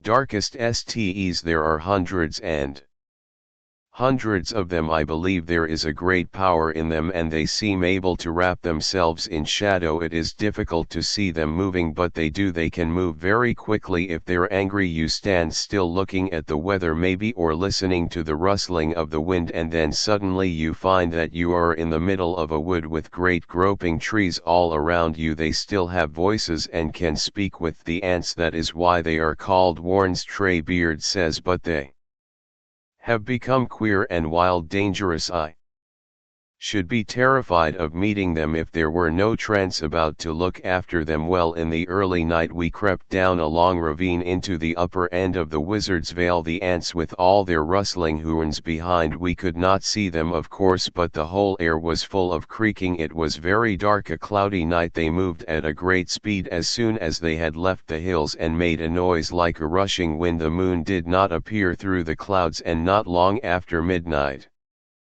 there was a tall wood all around the north side of Erd. There was no sign of enemies nor any challenge, yet there was a light gleaming from a high window in the tower that was all Trebur and a few more, and crept on right round to within sight of the great gates. Pippin and I were with him. We were sitting on Treebeard's shoulders, and I could feel the quivering tenseness in him, but even when they roused, ants can be very cautious and patient. They stood still as carved stones, breathing and listening. Then all at once there was a tremendous stir. Trumpets blared and the walls of Isengard echoed. We thought that we had been discovered and that battle was going to begin, but nothing of the sort. All Sauron's people were marching away. I don't know much about this war or about the horsemen of Rohan, but Sauron seems to have meant to finish off the king and all his men with one final blow. He emptied Isengard. I saw the enemy go, endless lines of Mar-orcs and troops of them mounted on the great wolves, and there were battalions of men. Too many of them carried torches, and in the flare I could see their faces. Most of them were ordinary men, rather tall and dark-haired and grim, but not particularly evil-looking. But there were some others that were horrible, Mannheim, but with goblin faces, slow, leering, squint-eyed. Do you know, they reminded me at once of that southerner at Bree, only he was not so obviously orc-like it as most of these were. I thought of him too, said Aragon. We had many of these half-folks to deal with at Hell's Deep. It seemed plain now that the southerner was a spy of Sans, but whether he was working with the Black Riders or for Saruman alone I do not know. It is difficult with these evil folk to know when they are in league and when they are cheating one another. Well, of all sorts together there must have been 10,000 at the very least, said Mary. They took it an hour to pass out of the gates. Some went off down the highway to the fords, and some turned away and went eastward. A bridge has been built down there about a mile away where the river runs in a very deep channel. You could see it now if you stood up. They were all singing with harsh voices and laughing, making a hideous din. I thought things looked very black for Ran, but Treebeard did not move. He said, my business is with Isen tonight, with rock and stone. But though I could not see what was happening in the dark, I believe that HNS began to move south as soon as the gates were shut again. Their business was with orcs. I think they were far down the valley in the morning, or at any rate there was a shadow there that one couldn't see through. As soon as Caman had sent off all his army or turn came, Treebeard put us down and went up to the gates and began hammering on the doors and calling for Araman. There was no answer except arrows and stones from the walls, but arrows are no use against Ents. They hurt them of course and infuriate them like stinging flies, but an Ent can be stuck as full of orc arrows as a pincushion and take no serious harm. They cannot be poisoned for one thing, and their skin seems to be very thick and tougher than bark. It takes a very heavy axe stroke to wound them.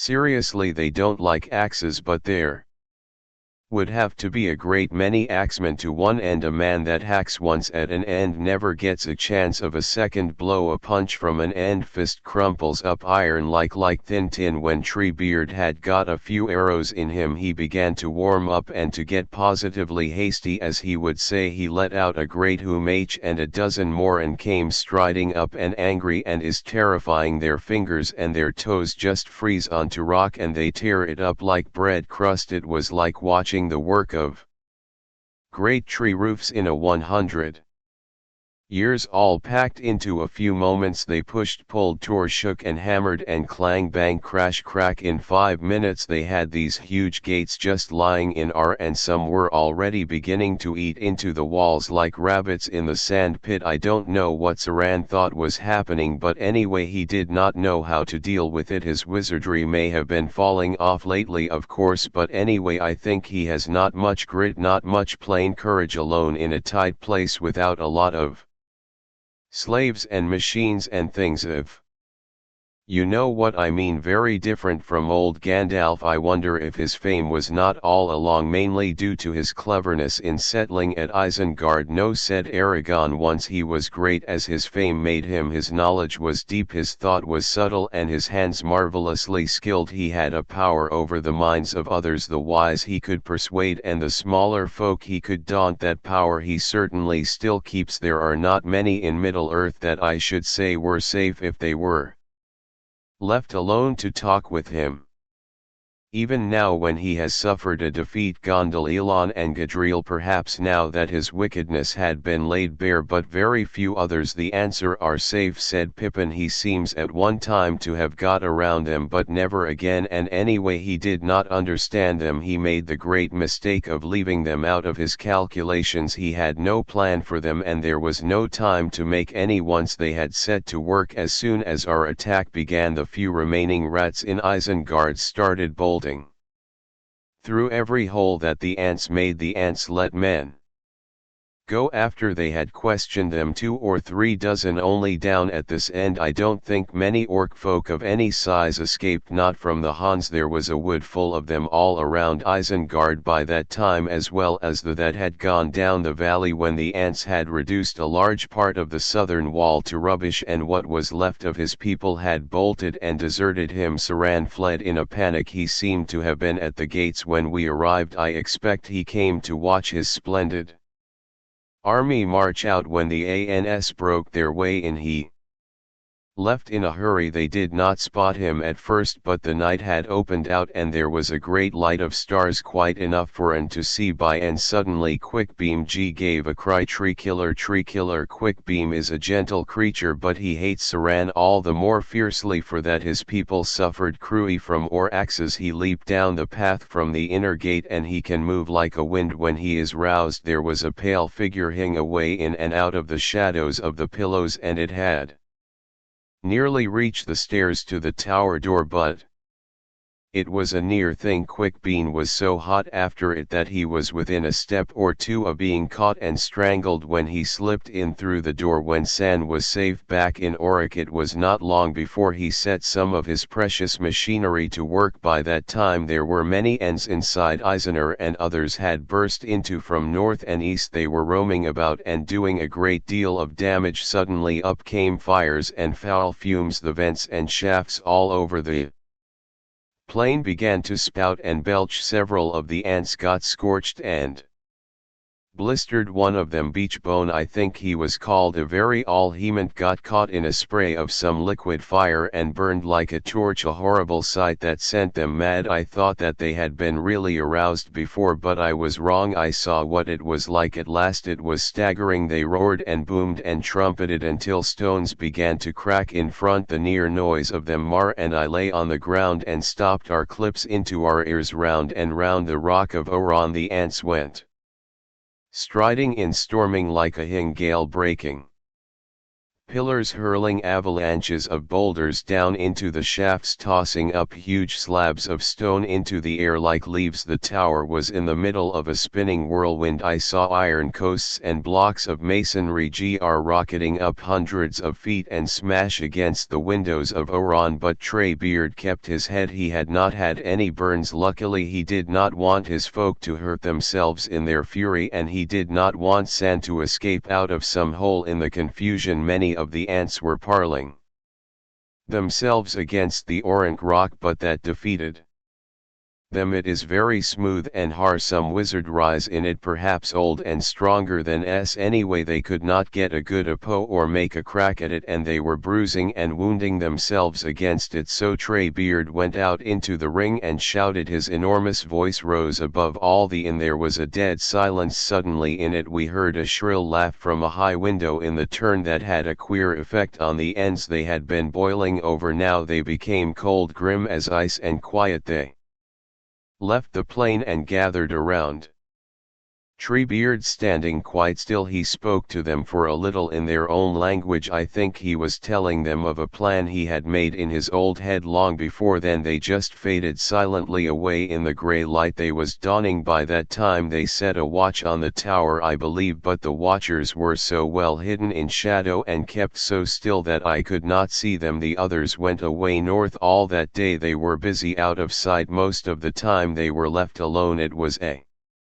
dreary day and we wandered about a bit, though we kept out of view from the windows of Orient as much as we could. They stared at us so threateningly. A good deal of time we spent looking for something to eat, and also we sat and talked, wondering what was happening away south in Rohan and what had become of all the rest of our company. Every now and then we could hear in the distance the rattle and fall of stone and thawing noises echoing in the hills. In the afternoon we walked around the circle and went to have a look at what was going on. There was a great shadowy wood of HS at the end of the valley, and the nether around the northern wall. We did not dare to go in, but there was a rendering tearing noise of work going on inside. Ants and horns were digging great pits and trenches and making great pools and dams, gathering all the waters of the Isen and every other spring and stream that they could find. We left into it at dusk. Treeber came back to the gate. He was humming and booming to himself and seemed pleased. He stood and stretched his great arms and legs and breathed deep. I asked him if he was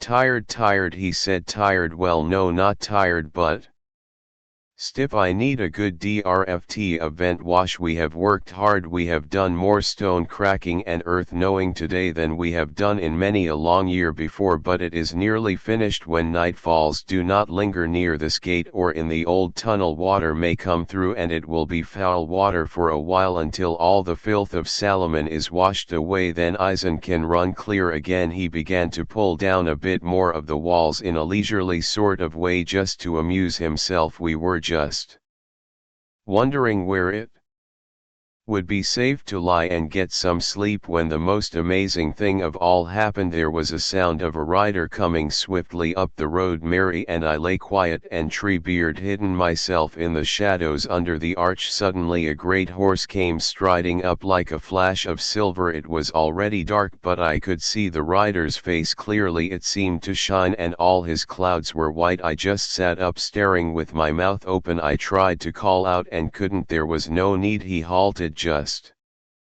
by us and looked down at us. Gandalf, I said at last, but my voice was only a whisper. Did he say hello, Pippin? This is a pleasant surprise. No indeed, he said. Get up, you fool of a Duke. Where in the name of wonder in all this ruin is Treebeard? I want him quick. Treebeard heard his voice and came out of the shadows at once, and there was a strange meeting. I was surprised because neither of them seemed surprised at all. Gal obviously expected to find Ard here, and Treebeard might almost have been loitering about near the gates on purpose to meet him. Yet we had told the old Ed all about Moria, but then I remembered a queer look he gave us at the time. I can only suppose that he had seen Gandalf had some news of him, but I would not say anything in a hurry. Don't be hasty is his motto, but nobody, not even elves, will say much about Gandalf's movements when he is not there. Gee, said Treebeard, I'm glad that you have come. Wood and water, stock in stone I can master, but there is a wizard to manage here, said Gandalf. I need your help. You have done much, but I need more. I have about 10,000 orcs to manage. Then those two went off and had a council together in some corner. It must have seemed very hasty to Treebeard, for Gondal was in a tremendous hurry and was already talking at a great pace before they passed out of hearing. They were only away a matter of minutes, perhaps a quarter of an hour. Then Gondal came back to us and he seemed relieved, almost merry, but he did say he was glad to see us then. But Gondal, I cried, where have you been, and have you seen the others? Wherever I have been, I am back. He answered in the genuine Gandalf manner, yes, I have seen some of the others, but news must wait. This is a perilous night and I must ride fast, but the dawn may be brighter, and if so we shall meet again. Take care of yourselves and keep away from Orant. Goodbye. Try was very thoughtful. After Gandalf had gone, he had evidently learned a lot in a short time and was digesting it. He looked at us and said, well, I find you are not such hasty folk as I thought. You said much less than you might and no more than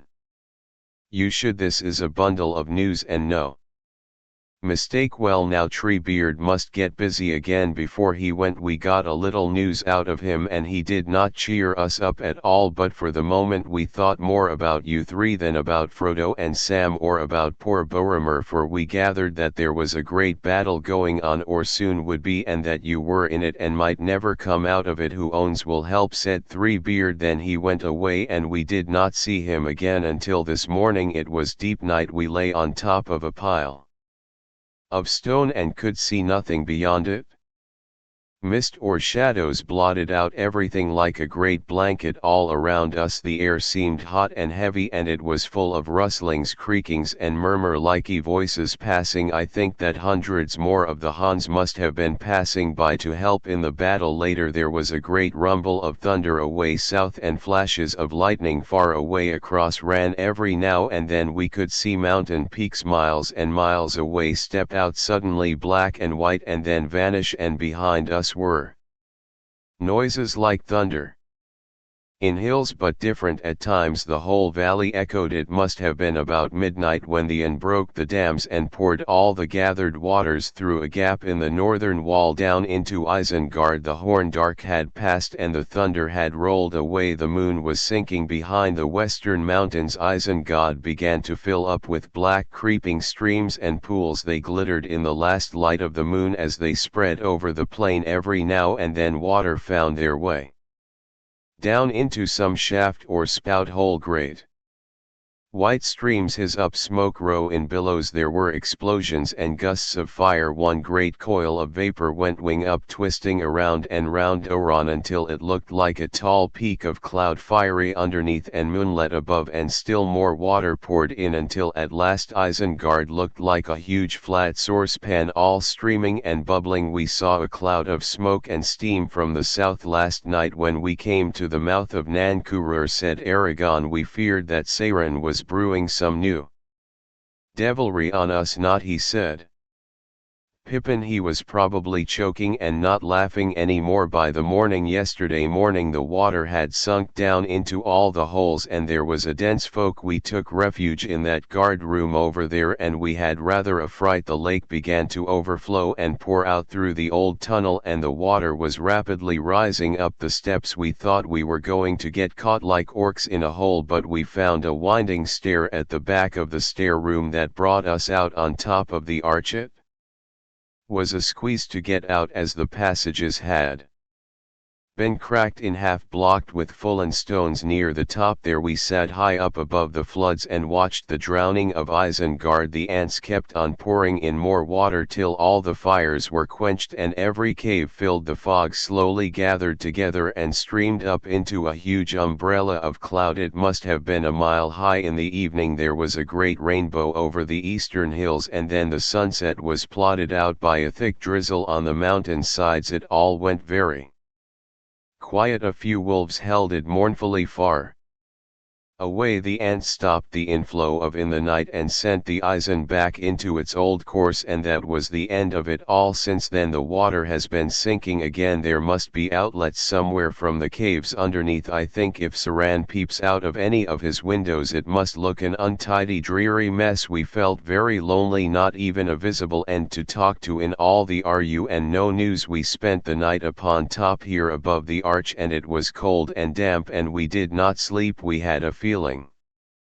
that anything might happen at any minute. Saruman is Still in his tower there was a noise in the night like a wind coming up the valley. I think the Ain and Hurons that had been away came back then, but where they have all gone to now I don't know. It was a misty moisty morning when we climbed down and looked around again, and nobody was about, and that is about all there is to tell. It seems almost peaceful now after all the turmoil, safer too somehow since Gandalf came back. I could sleep. They all fell silent for a while. Gimli refilled his pipe.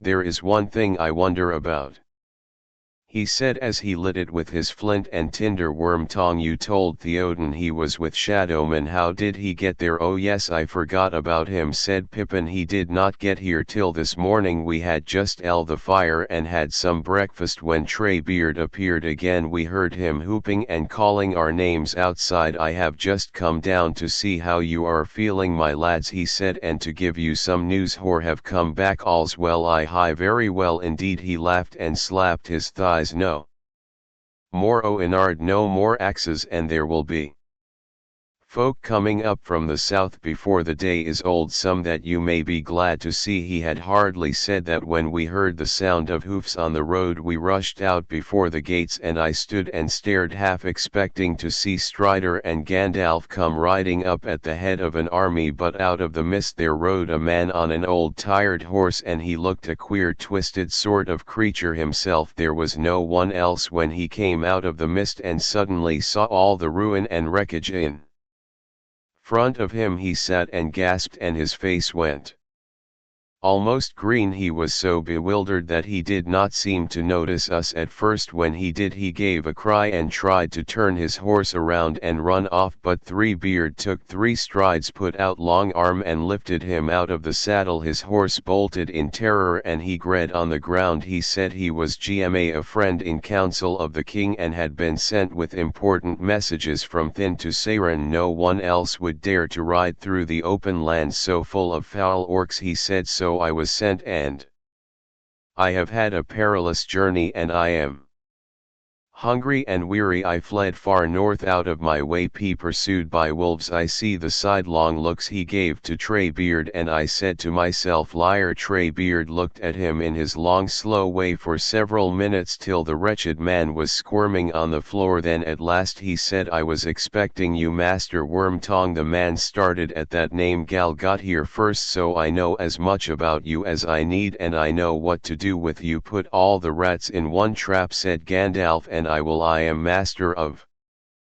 Isengard now, but Saruman is locked in his tower, and you can go there and give him all the messages that you can think of." Let me go," said Where Done. "I know the way. You knew the way, I don't doubt, but things have changed here a little. Go and see." He let Juan go, and he limped off through the arch with us close behind until he came inside the ring and could see all the floods that lay between him and Orent. Then he turned to us. "Let me go away. My messages are useless now." "They are indeed," said Beard, "but you have only 2 choices: to stay with me until Gaff and your master alive, or to cross the water. Which will you have?" The man shivered at the mention of his master and put a foot into the water, but drew back. "I cannot swim," he said. "The water is not deep," said Treebeard. "It is dirty, but that will not harm you, Master Wormtongue. In you go now." With that the wretch floundered off into the flood. It rose up nearly to his neck before he got too far away from me to see him. At the last I saw of him was clinging into some old barrel or piece of wood, but Treebeard waited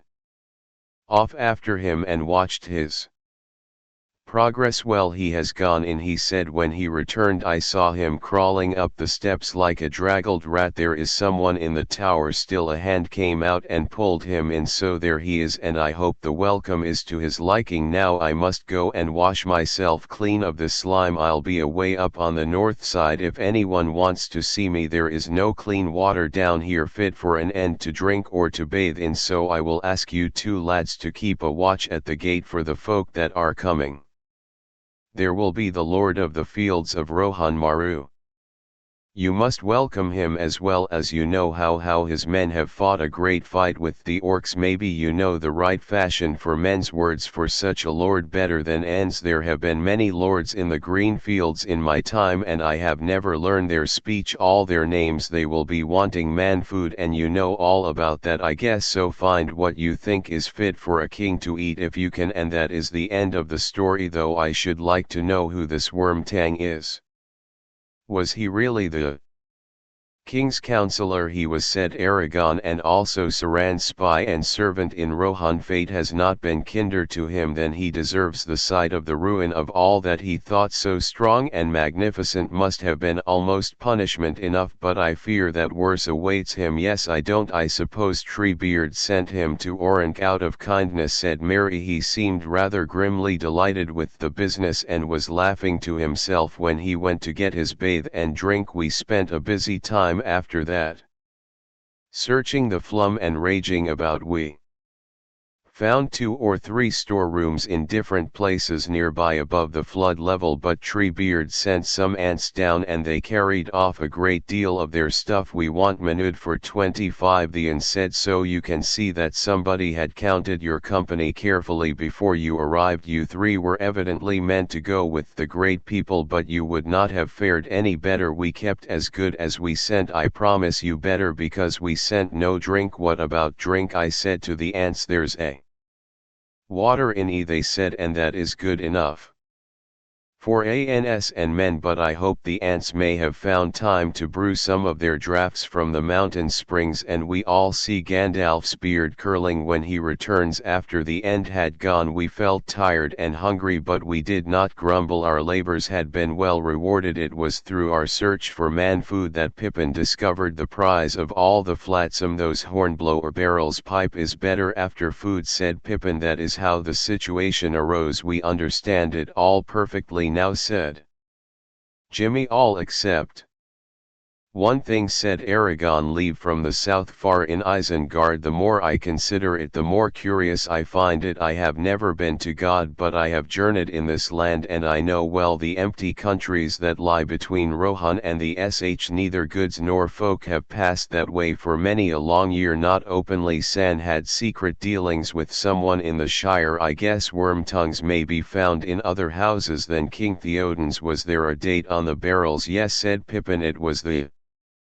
1417 crop, that is last year's. No, the year before, of course. Now a good year. Ah well, whatever evil is afoot is over now, I hope, or else it is beyond our reach at present, said Aragorn. Yet I think I shall mention it to Gandalf. Small matter though it may seem among his great affairs. I wonder what he's doing, said Merry. The afternoon is getting on. Let us go and look around. You can enter Isengard now, at any rate, Strider, if you want to, but it is not a very cheerful sight. They passed through the ruined tunnel and stood upon a heap of stones, gazing at the dark rock of Orink and its many windows, a menace still in the desolation that lay all about it. The waters had now nearly all subsided. Here and there gloomy pools remained covered with scum and wreckage, but most of the wide circle was bare again, a wilderness of slime and tumbled rock, pitted with blackened holes and dotted with posts and pillars leaning drunkenly this way and that. At the rim of the shattered bowl there lay vast mounds and slopes like the shingles cast up by a great storm, and beyond them the green and tangled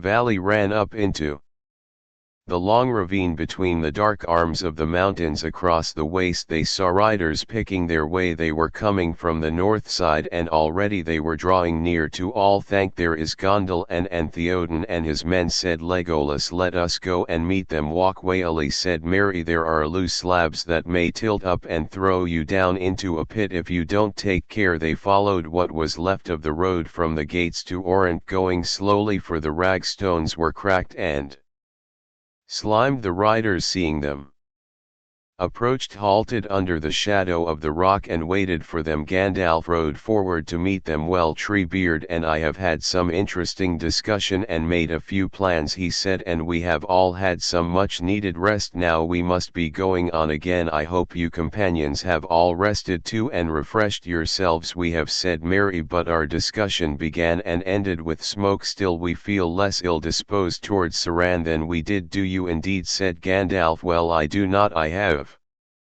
now a last task to do before I go. I must pay Sauron a farewell visit, dangerous and probably use useless, but it must be done. Those of you who wish may come with me, but beware and do not justice. This is not the time for it. I will come, said Jimmy. I wish to see him and learn if he really looks like you. And how will you learn that, Master Dwarf, said Gandalf. Sauron could look like me in your eyes if it suited his purpose with you. And are you yet wise enough to detect all his counterfeits? Well, we shall see. Perhaps he may be shy of showing himself before many different eyes together, but I have ordered all the Ent to remove themselves from sight, so perhaps we shall persuade him to come out. What's the danger, asked Pippin. Will he shoot at us and pour fire out of the windows, or can he put a spell on us from a distance? The last is most likely if you ride to his door with a light heart, said Gandalf, but there is no knowing what he can do or may choose to try. A wild beast cornered is not safe to approach, and San has pa you do not guess. Beware of his voice. They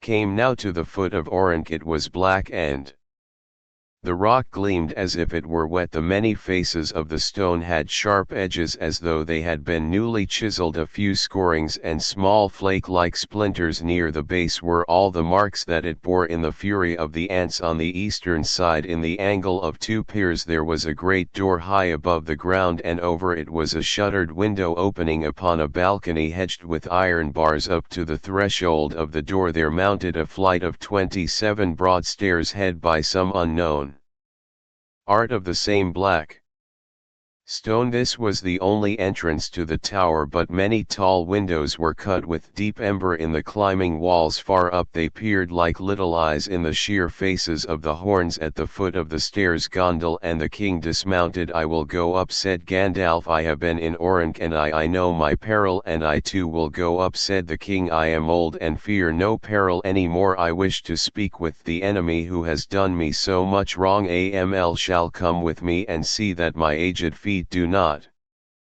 falter. As you will, said Gandalf. Aragorn shall come with me. Let the others await us at the foot of the stairs. They will hear and see enough if there is anything to hear or see. Hey, said Gimli. Nicholas and I wish for a closer view. We alone here represent our kindreds. We also will come behind. Come then, said Gandalf, and with that he climbed the steps and Theoden went beside him. The riders of Rohan sat uneasily upon their horses on either side of the stair and looked up darkly at the great tower, fearing what might befall their lord. Merry and Pippin sat on the bottom step, feeling both unimportant and unsafe. Half a sticky mile from here to the gate, muttered Pippin. I wish I could slip off back to the guard room unnoticed. What did we come for? We are not wanted. Gandalf stood before the door of Oran and beat on it with his staff. It rang with a hollow sound. San, he cried in a loud commanding voice. San, come forth. For some time there was no answer. At last the window above the door was unbarred, but no figure could be seen at its dark opening. Who is he? Said a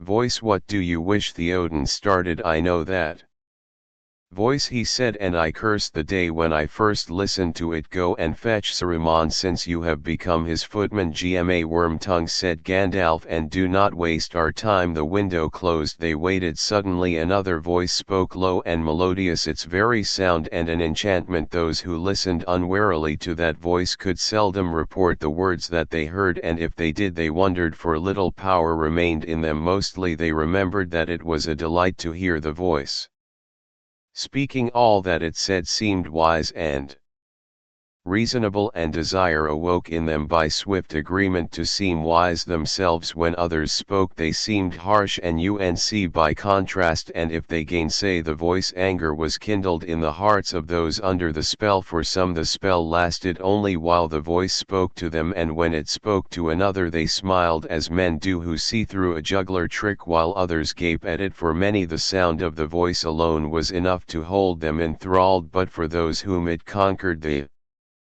spell inured when they were far away, and ever they heard that soft voice whispering and urging them, but none were unmoved, none rejected its pleas and its commands without an effort of mind and will, so long as its master had control over it. Well, it said now with gentle question, why must you disturb my rest? Will you give me no peace at all by night or day? They looked up astonished, for they had heard no sound of his coming, and they saw a figure standing at the rail looking down upon them, an old man swathed in a great cloak, the color of which was not easy to tell, for it changed if they moved their eyes or if he stirred. His face was long with a high forehead, he had deep darkling eyes hard to fathom, though the look that they now bore was grave and benevolent, and a little wee. His hair and beard were white, but strands of black still showed about his lips and ears like an unlike mutter. Jimmy, but come now, said the soft voice, two at least of you I know by name, Gandalf I know too well to have much hope that he seeks help or counsel here, but you, Theoden, lord of the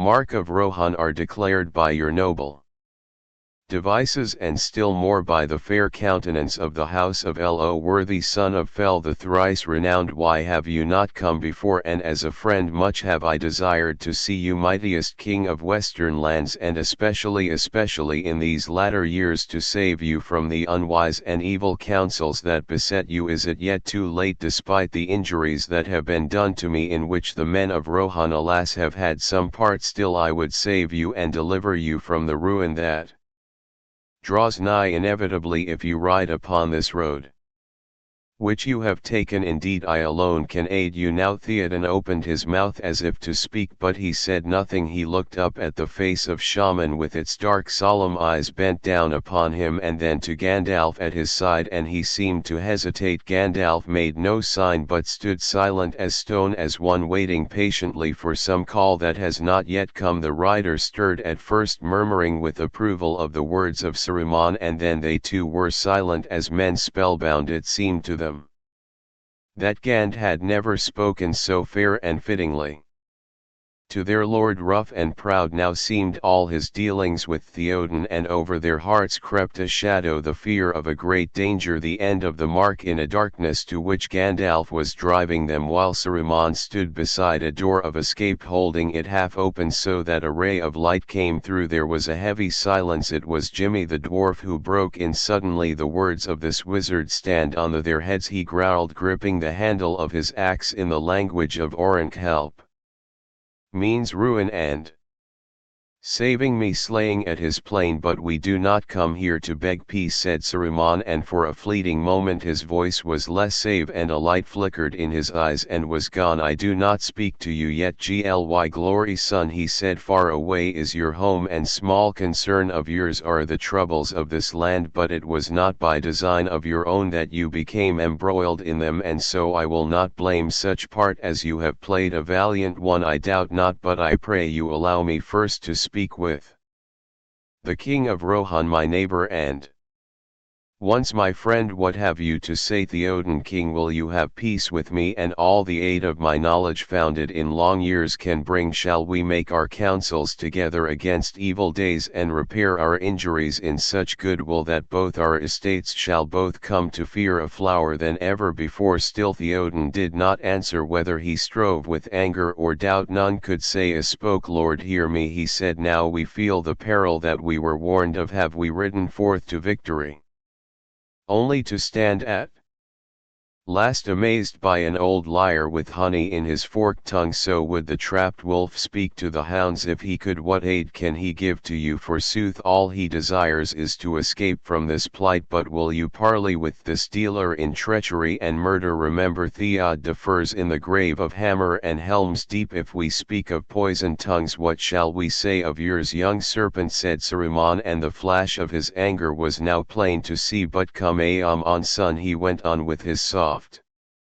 voice again, to every man his part. Valor in arms is yours, and you in high honor thereby slay whom your lord names as enemies, and be content. Meddle not in policies which you do not understand, but maybe if you become a king you will find that he must choose his friends with care. The friendship of Saruman and the power of Orin cannot be lightly thrown aside. Whatever grievances real or fancied may lie behind, you have won a battle but not a war, and that with help on which you cannot count. Again you may find the shadow of the wood at your own door.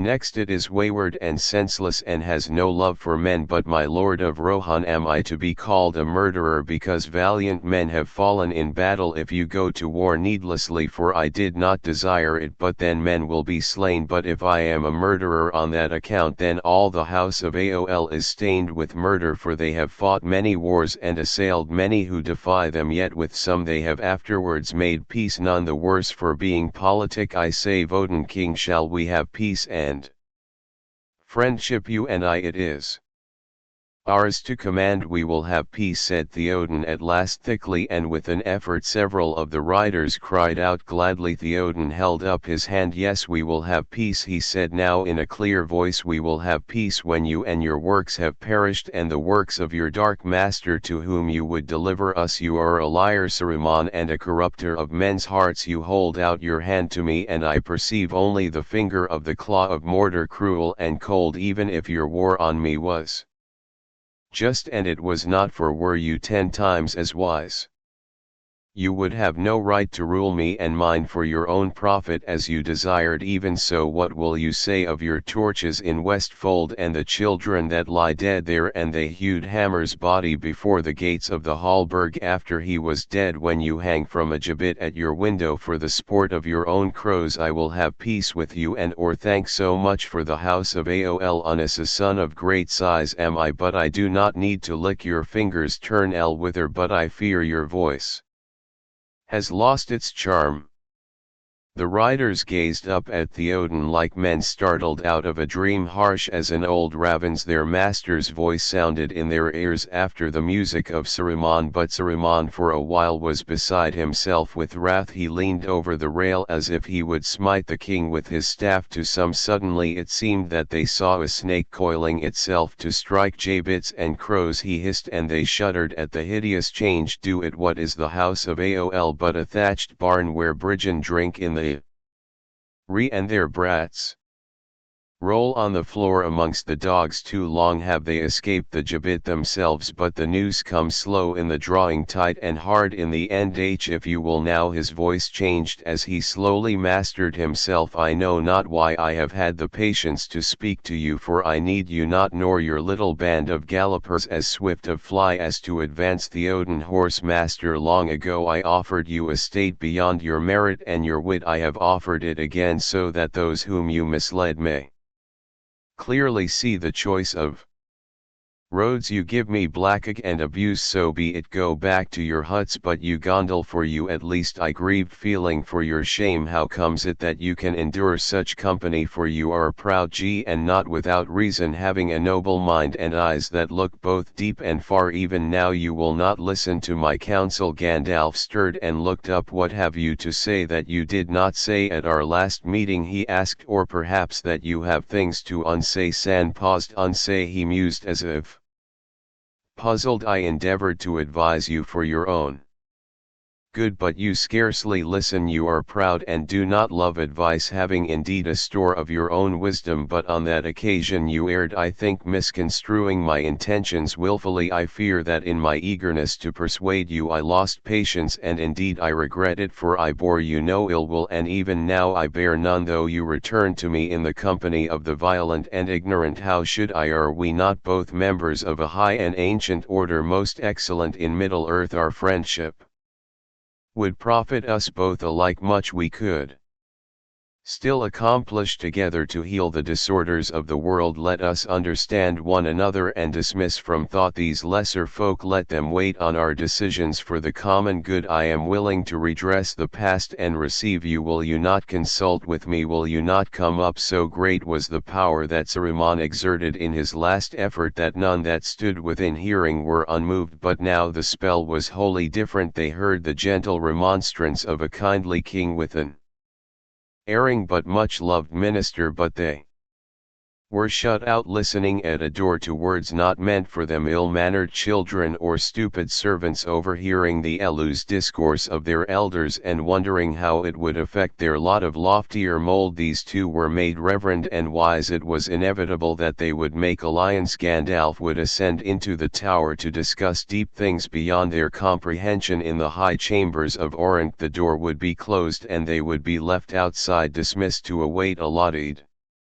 work or punishment. Even in the mind of Theoden the thought took shape like a shadow of doubt. He will betray us, he will go, we are lost. Then Gondel laughed, the fantasy vanished like a puff of smoke. San said Gandalf, still laughing, San, you missed your path in life. You should have been the king's gesture and earned your bread and stripes too by mimicking his counselors. Omi, he paused, getting the better of his mirth. Understand one another. I fear I am beyond your comprehension, but you, shaman, I understand now too well. I keep a clearer memory of your arguments and deeds than you suppose. When last I visited you, you were the jailer of Mordor, and there I was to be sent, nay, the guest who has escaped from the roof. I will think twice before he comes back in my door. Nay, I do not think that I will come up. But listen, Saruman, for the last time, will you not come down? Isengard has proved less strong than your hope and fancy made it. So may other things in which you still have trust. Would it not be well to leave it for a while, to turn to new things? Perhaps think well, Saran.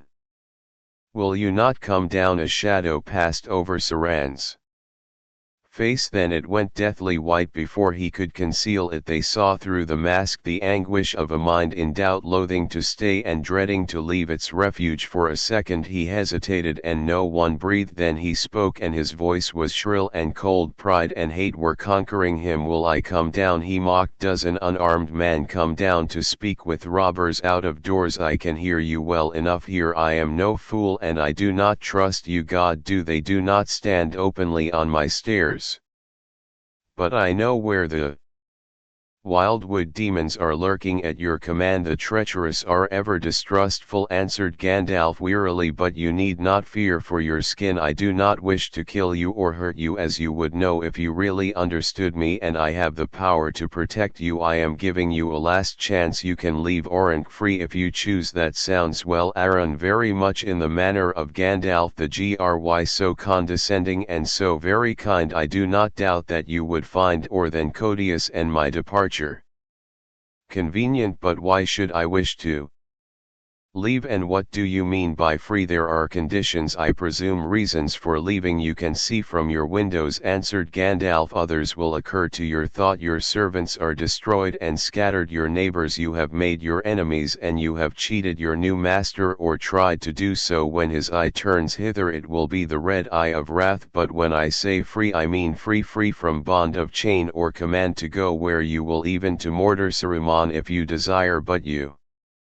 will first surrender to me the key of Orent and your staff. They shall be pledges of your conduct, to be returned later if you merit them. Saran's face grew livid, twisted with rage, and a red light was kindled in his eyes. He laughed wildly. Later he cried, and his voice rose to a scream. Later, yes, when you also have the keys of Barad-dûr itself, I suppose, and the clowns of 7 keys and the rods of the 5 wizards, and have purchased yourself a pair of boots many times larger than those that you wear now. A modest plan, hardly one in which my help is needed. I have other things to do. Do not be a fool. If you wish to treat with me while you have a chance, go away and come back when you are sober, and leave behind these cutthroats and small ragtag that daggle at your tail. Good day. Come back, shaman, said Gandalf in a commanding voice. To the amazement of the others, Saruman turned again as if dragged against his will. He came slowly back to the iron rail, leaning on it, breathing hard. His face was lined and shrunken. His hand clutched his heavy black staff like a claw. I did not give you leave to go, said Gandalf sternly. I have not finished. You have become a fool, Saruman, and yet pitiable. You might still have turned away from folly and evil and have been of service, but you choose to stay in no at ends of your own spoils. Say then, but I warn you, you will not easily come out again, not unless the dark hands of the east stretch out to take you. Saruman, he cried, and his voice grew in power and authority. Behold, I am not Gandalf the Grey whom you betrayed. I am Gandalf the White who has returned from death. You have no color now, and I cast you from the order and from the council. He raised his hand and spoke slowly in a clear, cold voice. Saruman, your staff is broken. There was a crack and the staff split asunder. Sans hand and the head of it fell down at Gandalf's feet. Go, said Gandalf with a cry. San fell back and crawled away. At that moment a heavy shining thing came hurtling down from above. It glanced off the iron rail even as Saran left it, and passing close to Gandalf's head it smote the stair on which he stood. The rail rang and snapped. The stair cracked and splintered in glittering sparks, but the ball was unharmed. It rolled on down the steps, a globe of crystal, dark but glowing with a heart of fire. As it bounded away towards a pool, Prepin ran after it and picked it up. The murderous rogue, cried Elma, but Gandalf was unmoved. No, that was not thrown by Schumann, he said, not even at his bidding. I think it came from a window far above, a parting shot from Master Worm, I fancy, but he aimed. The aim was poor, maybe because he could not make up his mind which he hated more, you or Saruman, said Aragorn. That may be so, said Gandalf. Small comfort will those who have in their companionship. They will know one another with words, but the punishment is just. If Wormtongue ever comes out of Aurink alive, it will be more than he deserves. Here, my lad, I'll take that. I did not ask you to handle it, he cried, turning sharply, and seeing Pippin coming up the steps slowly as if he were bearing a great weight, he went down to meet him and hastily took the dark globe from the hobbit, wrapping it into the folds of his cloak. I will take care of this, he said. It is not a thing I guess that San would have chosen to cast away, but he may have other things to cast, said Jimmy. If that is the end of the debate, let us go out of stone's throw. At least it is the end, said Gandalf. Let us go. They turned their backs on the doors of Aurink and went down. The riders hailed the king with joy and saluted Gondal. The spell of Saran was broken. They had seen him come at call and crawl away. Dismissed. Well, that is done, said Gandalf. Now I must find Treebeard and tell him how things have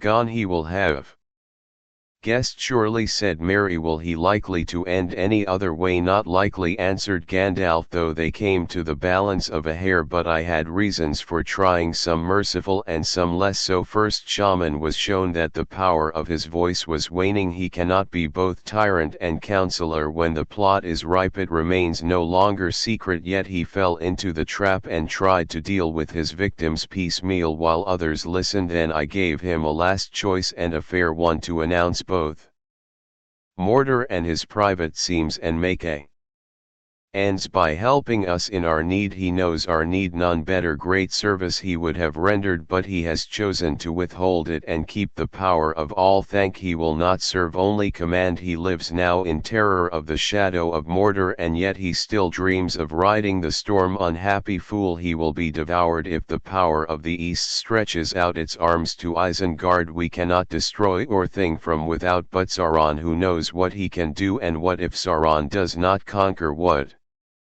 will you do to him? Asked Pippin. I Nothing, said Gandalf. I will do nothing to him. I do not wish for mastery. What will become of him I cannot say. I grieve that so much that was good now festers in the tower still for things that have not gone badly. Strange are the turns of fortune. Often does hatred hurt itself. My guess that even if we had entered in we could have found few treasures in Orient more precious than the thing which Wormtongue threw down at us. A shrill shriek suddenly cut off came from an open window high above it. Seemed that Sauron thinks so too.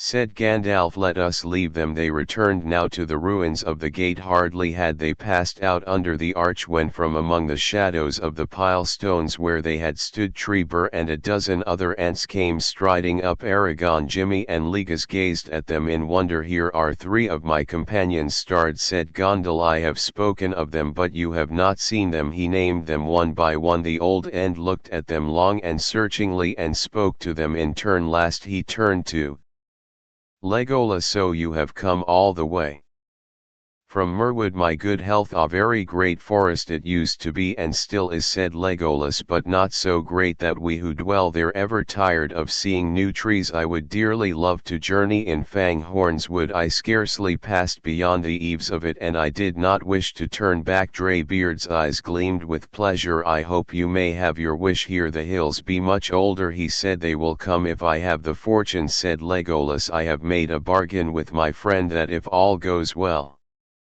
we will visit Fangorn together. By your leave, any elf that comes with you will be welcome. A Treebeard, the friend I speak of, is not an elf, said Legolas. I mean Gimlegloin's son. Here Gimli bowed low and the axe slipped from his belt and clattered on the ground. Music. Ah no, said Treebeard, looking dark-eyed at him. A dwarf and an axe-bearer whom I have good will to elves, but you ask much. This is a strange friendship. Strange it may seem, said Legolas, but while Gimli lives I shall not come to Fangorn alone. His axe is not for trees but for Ornex o Fangor, master of Fang Horns. Wood 42. He in the battle. Oh come now, said Treebeard, that is a better story. Well, things will go as they will and there is no need to hurry to meet them, but now we must part for a while. Day is drawing to an end, yet Gandalf says you must go near nightfall and the Lord of the Mark is eager for his own house. Yes, we must go and go now, said Gandalf. I fear that I must take your gatekeepers from you, but you will manage well enough without them. Maybe I shall. It's a Treebeard, but I shall miss them. We have become friends in so short a while that I think I must be getting hasty, growing backwards towards youth perhaps, but there are the first new thing under the sun or moon that I have seen for many a long day. I shall not forget them. I have put their names into the long list. H will remember it. H the earth-born, old as mountains, the wide walkers, water drinking and hungry as hunters, the hobby children, the laughing folk, the little people. They shall remain friends as long as leaves are in you. Fare you well. But if you hear news up in your pleasant land in the Shire, send me word. You know what I mean, word or sight of the Ents. Come yourselves if you can. We will, said Merry and Pippin together, and they turned away hastily. Treebeard looked at them and was silent for a while, shaking his head thoughtfully. Then he turned to Gandalf. So Saruman would not leave, he said. I did not think he would. His heart is as rotten as a black horn. Still, if I were overcome and all my trees destroyed, I would not come while I had one dark hole left to hide in. No, said Gandalf, but you have not plotted to cover all the world with your trees and choke all other living things, but there it is. San remains to nurse his hatred and weave again such webs as he can. He has the key of Orent, but he must not be allowed to escape. Indeed no, hence we see to that it's a Treebeard. Zuman shall not set foot beyond the rock without my leave. Ans will watch over him. Good, said Gandalf, that is what I hoped. Now I can go and turn to other matters with one care the less, but you must be wary. The waters have gone down. It will not be enough to put sentinels around the tower. I fear I do not doubt that there were deep ways delved under Orank and that Sauron hopes to go and come unmarked before long. If you will undertake the labor, I beg you to pour in the waters again, and do so until Isengard remains a standing pool, or you discover the outlets when all the underground places are drowned and the outlets blocked. Then Sauron must stay upstairs and look out of the windows. Leave it to the end, said Treebeard. We shall search the valley from head to foot and peer under every pebble. Trees are coming back to live here, old trees, wild trees, the watchwood we will call it. Not a squirrel will go here, but I shall know of it. Leave it to the ends until 7 times the years in which he tormented us have passed. We shall not tire of watching him. The sun was sinking behind the long western arm of the mountains when Gandalf and his companions and the king with his riders set out again from Isengard. Gandalf took Merry behind him and Aragorn took Pippin. 2 of the king's men went on ahead, riding swiftly, and passed soon out of sight down into the valley. The others followed at an easy pace, and in a solemn row stood like statues at the gate with their long arms uplifted, but they made no sound. Merry and Pippin looked back when they had passed some way down the winding road. Sunlight was still shining in the sky, but long shadows reached over Isengard, grey ruins falling into darkness. Treeby had stood alone there now, like the distant stump of an old tree. The hobbits thought of their first meeting upon the sunny ledge far away on the borders of Fango. They came to the pillar of the white hand. The pillar was still standing, but the graven hand had been thrown down and broken into small pieces right in the middle of the road. The long forefinger lay white in the dusk, its red nail darkening to black the ends. Pay attention to every detail, said Gondal. They rode on. An evening deepened in the valley. Are we riding for tonight? Gandalf asked Merry after a while. I don't know how you feel with small ragtag dangling behind you, but the ragtag is tired and will be glad to stop dangling and then lie down. So you heard that, said Gandalf. Don't let it wrangle, be thankful no longer. Words were aimed at you, he had his eyes on you. If it is any comfort to your pride, I should say that at the moment you and Pippin are more in his thoughts than all the rest of us. Who you are, how you came here and why, what you know, whether you were captured, and if so how you escaped when all the orcs perished. It is with those little riddles that the great mind of Harren is troubled. A sneer from him, Maradoc, is a compliment if you feel honored by his concern. Thank you, said Merry, but it is a greater honor to dangle at your tall. Gondal, for one thing, in that position one has the chance of putting a question a second time. Are we riding far tonight? Gandalf laughed. A most unquenchable hobbit. All wizards should have a hobbit or two in their care to teach them the meaning of the word and to correct them. I beg your pardon, but I have given thought even to these simple matters. We ride for a few hours gently until we come to the end of the valley. Tomorrow we must ride faster. When we came we went to go straight from Isengard back to the king's house. It had us over the plains, a ride of some days, but we have taken thought and changed the plan. Messengers have gone ahead to Helm's Deep to warn them that the king is returning tomorrow. We will ride from there with many men to Danhara by paths among the hills. From now are no more than 2 or 3 together to go openly over the land by day or night when it can be avoided. Nothing or double helping is your way, said Merry. I'm afraid I was not looking beyond tonight's bed we're in. What are he's deep and all the rest of it? I don't know anything about this country. Then you'd best learn something if you wish to understand what is happening, and not just now and not from me. I have too many pressing things to think about. All right, I'll tackle Strider by the campfire. He's less testy. But why all the secrecy? I thought we won the battle. Yes, we have won, but only the first victory, and that in itself increases our danger. There was some link between Isengard and Mordor which I have not yet fathomed. How they exchanged news I'm not sure, but They did so. The Eye of Better will be looking impatiently towards the Visit's Vale, I think, and towards Rohan. The less siege the better. The road passed slowly, winding down the valley, now further and now nearer. Isen flowed in its stony bed. Night came down from the mountains, all the mists were gone. A chill wind blew. The moon, now waxing round, filled the eastern sky with the pain sea sheen. The shoulders of the mountain to their right sloped down to bare hills. The wide plains opened grey before them. At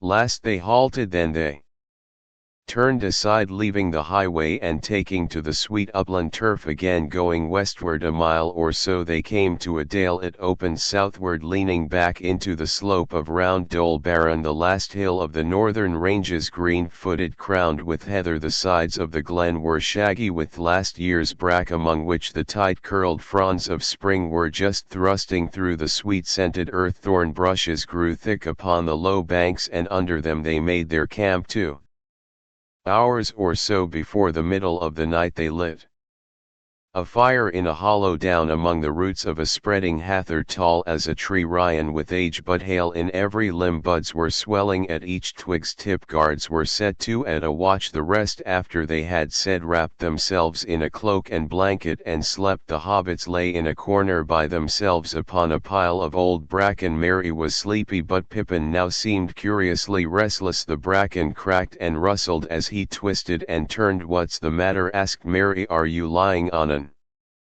anthill?" "No," said Pippin, "but I'm not comfortable. I wonder how long it's been since I slept on my bed." "Yawned. "I'll work it out with your fingers," he said, "but you must know how long it is since we left Lorien." "Oh, that," said Pippin, "I been a real bed in a bedroom." "Well, Rivendell then," said Merry, "but I could sleep anywhere tonight." "You had the luck, Merry," said Pippin softly after a long pause. "You are riding with Gondal. Well, what of it? Did you get any news, any information out of him?" "Yes, a good deal more than usual." "But you heard it all or most of it? You were close by and we were talking no secrets. But you can go with him tomorrow if you think you can get more out of him, and if he'll have you." "Can I?" "Good, but he's close, isn't he? Not changed at all?" Oh yes, he is," said Merry, waking up a little and beginning to wonder what was bothering his companion. "He has grown or something. He can be both kinder and more alarming, merrier and more solemn than before. I think he has changed, but we have not had a chance to see how much yet. But think of the lost part of that business with Sauron. Remember, Sauron was once Gondal's superior, head of the council, whatever that may be exactly. He was San the White. Gandalf is white now. Sauron came when he was told, and his rod was taken, and he was just told to go, and he went. Well, if Gandalf changed it all, then he's closer than ever. That's all." Pippin argued that glass ball. Now he seemed mighty pleased with it. "He knows or guesses something about it, but does he tell us what?" "No, not a word. I picked it up and I saved it from rolling into a pool. Here, I'll take that. That's all. I wonder what it is." Felt so very heavy. Pippin's voice fell very low, as if he was talking to himself. "Hello," said Merry. "So that's what is bothering you now, Pippin, my el. Don't forget Gilder saying, the one Sam used to quote, 'Do not meddle in the affairs of wizards, for they are subtle and quick to anger.' But our whole life for months has been one long meddling in the affairs of wizards," said Pippin. "I should like a bit of information as well as danger. I should like a look at that ball." "Go to sleep," said Merry. "You'll get information enough sooner or later, my dear Pippin. No chook ever beat to brandy buck for inquisitiveness. But is this the time, I ask you?" "All right, what's the harm in I telling you what I should like? Now look at that stone. I know I can't have it with old Gans sitting on it like an hand on a neck, but it doesn't help much to get no more from you than you can't have it, so go to sleep." "Well, what else could I say?" said Merry. "I'm sorry, Pippin, but you really must wait till the morning. I'll be as curious as you like after breakfast, and I'll help in any way I can." At wizard wheedling, but I can't keep away key any longer. If I od any more I shall split at the ears. Good night. Pippin said no more. He lay still now, but sleep remained far away, and it was not encouraged by the sound of Mary breathing softly asleep. In a few minutes after saying good night, the thought of the dark globe seemed to grow stronger as all grew quiet. Pippin felt again its weight in his hands and saw again the mysterious red depths into which he had looked. For a moment he tossed and turned and tried to think of something else. At last he could stand it no longer. He got up and looked around. It was chilly, and he wrapped his cloak about him. The moon was shining cold and white down into the dell, and the shadows of the bushes were black. All about lay sleeping shapes. The two guards were not in view. They were up on the hill perhaps, or hidden in the bracken. Driven by some impulse that he did not understand, Pippin walked softly to where Gandalf lay. He looked down at him. The wizard seemed asleep, but with lids not fully closed. There was a glitter of eyes under his long lashes. Pippin stepped back hastily, but Gondal made no sign, and drawn forward once more half against his will, the hobbit crept up again from behind the wizard's head. He was rolled in a blanket with his cloak spread over the top, and close beside him between his right side and his bent arm there was a hummock, something round wrapped in a dark cloth. His hand seemed only just to have slipped off it to the ground. Hardly breathing, Pippin crept nearer. Foot by foot at last he knelt down. Then he put his hands out stealthily and slowly lifted the lump up. It did not seem quite so heavy as he had expected. Only some bottle of me perhaps, after all, he thought with a strange sense of relief. But he did not put the bundle down again. He stood for a moment clasping it. Then an idea came into his mind. He tiptoed away, found a large stone, and came back quickly. Now he drew off the cloth, wrapped the stone in it, and kneeling down laid it back by the wizard's hand. Then at last he looked at the thing that he had uncovered. There it was, a smooth globe of crystal, now dark and dead, lying bare before his knees. Pippin lifted it, covered it hurriedly in his own cloak, and half turned to go back to his bed. At that moment Gundel moved in his sleep and muttered some words. They seemed to be in a strange tongue. His hand groped out and clasped the wrapped stone, and he sighed and did not move again. "You idiotic fool," Pippin muttered to himself, "you're going to get yourself into frightful trouble. Put it back quick." But he found now that his knees quaked, and he did not dare to go near enough to the wizard to reach the bundle. "I'll never get it back now without waking him," he thought. "Not till I'm a bit calmer, so I may as well have a look first. Not just here though." He strolled away and sat down on a green hillock not far from his bed. The moon looked in over the edge of the dell. Pippin sat with his knees drawn up and the ball between them. He bent low over it, looking like a greedy child stooping over a bowl of food in a corner away from others. He drew his cloak aside and gazed at it. The air seemed still intense about him. At first the globe was dark black as jet, with the moonlight gleaming from its surface. Then there came a faint glow and stir in the heart of it, and it held his eyes so that he could not look away. Soon all the inside seemed on fire. The ball was spinning, or the lights within were revolving. Suddenly the lights went out. He gave a gasp and struggled, but he remained bent, clasping the ball with both hands. Closer and closer he bent, and then became rigid. His lips moved soundlessly for a while. Then with a strangled cry he fell back and lay still. The CME was piercing. The guards leapt down from the banks. All the camp was soon astir. "So this is the thief," said Gandalf hastily. He cast his cloak over the globe where it lay. "But you, Pippin." Grievous turned to things. He knelt by Pippin's body. The hobbit was lying on his back, rigid, with unseeing eyes staring up at the sky. "The devilry! What mischief has he done to himself and to all of us?" The wizard's face was drawn and haggard. He took Pippin's hand and bent over his face, listening for his breath. Then he laid his hands on his brow. The hobbit shuddered, his eyes closed. He cried out and sat up, staring in bewilderment, and all the faces around him pale in the moonlight. "It's not for you, San," he cried in a shrill and toneless voice, shrinking away from Gandalf. "I will send for it at once. Do you understand?" They just that. Then he struggled to get up and escape, but Gondal held him gently and firmly. "Paragjik," he said, "come back." The hobbit relaxed and fell back clinging to the wizards. "Hands see off," he cried. Forgive me." "Forgive you," said the wizard. "Tell me first what you have done." "I took the ball and looked at it," stammered Pippin, "and I saw things that frightened me and I wanted to go away but I couldn't, and then he came and questioned me and he looked at me and that's all I remember." "That won't do," said Gondel sternly. "What did you say and what did you say?" Pippin shut his eyes and shivered but said nothing. They all stared at him in silence except Mary, who turned away, but Gal's face was still hard. "Speak," he said in a low hesitating voice. Pippin began again and slowly his words grew clearer and stronger. "I saw dark sky and tall battlements," he said, "and tiny stars. It seemed very far away and long ago, yet hard and clear. Then the stars went in and out and they were cutting off by things with wings, very big I think really, but in the class they looked like bats wheeling around the corner. I thought there were 9 of them. One began to fly straight towards me, getting bigger and bigger. Had horrible, oh no, I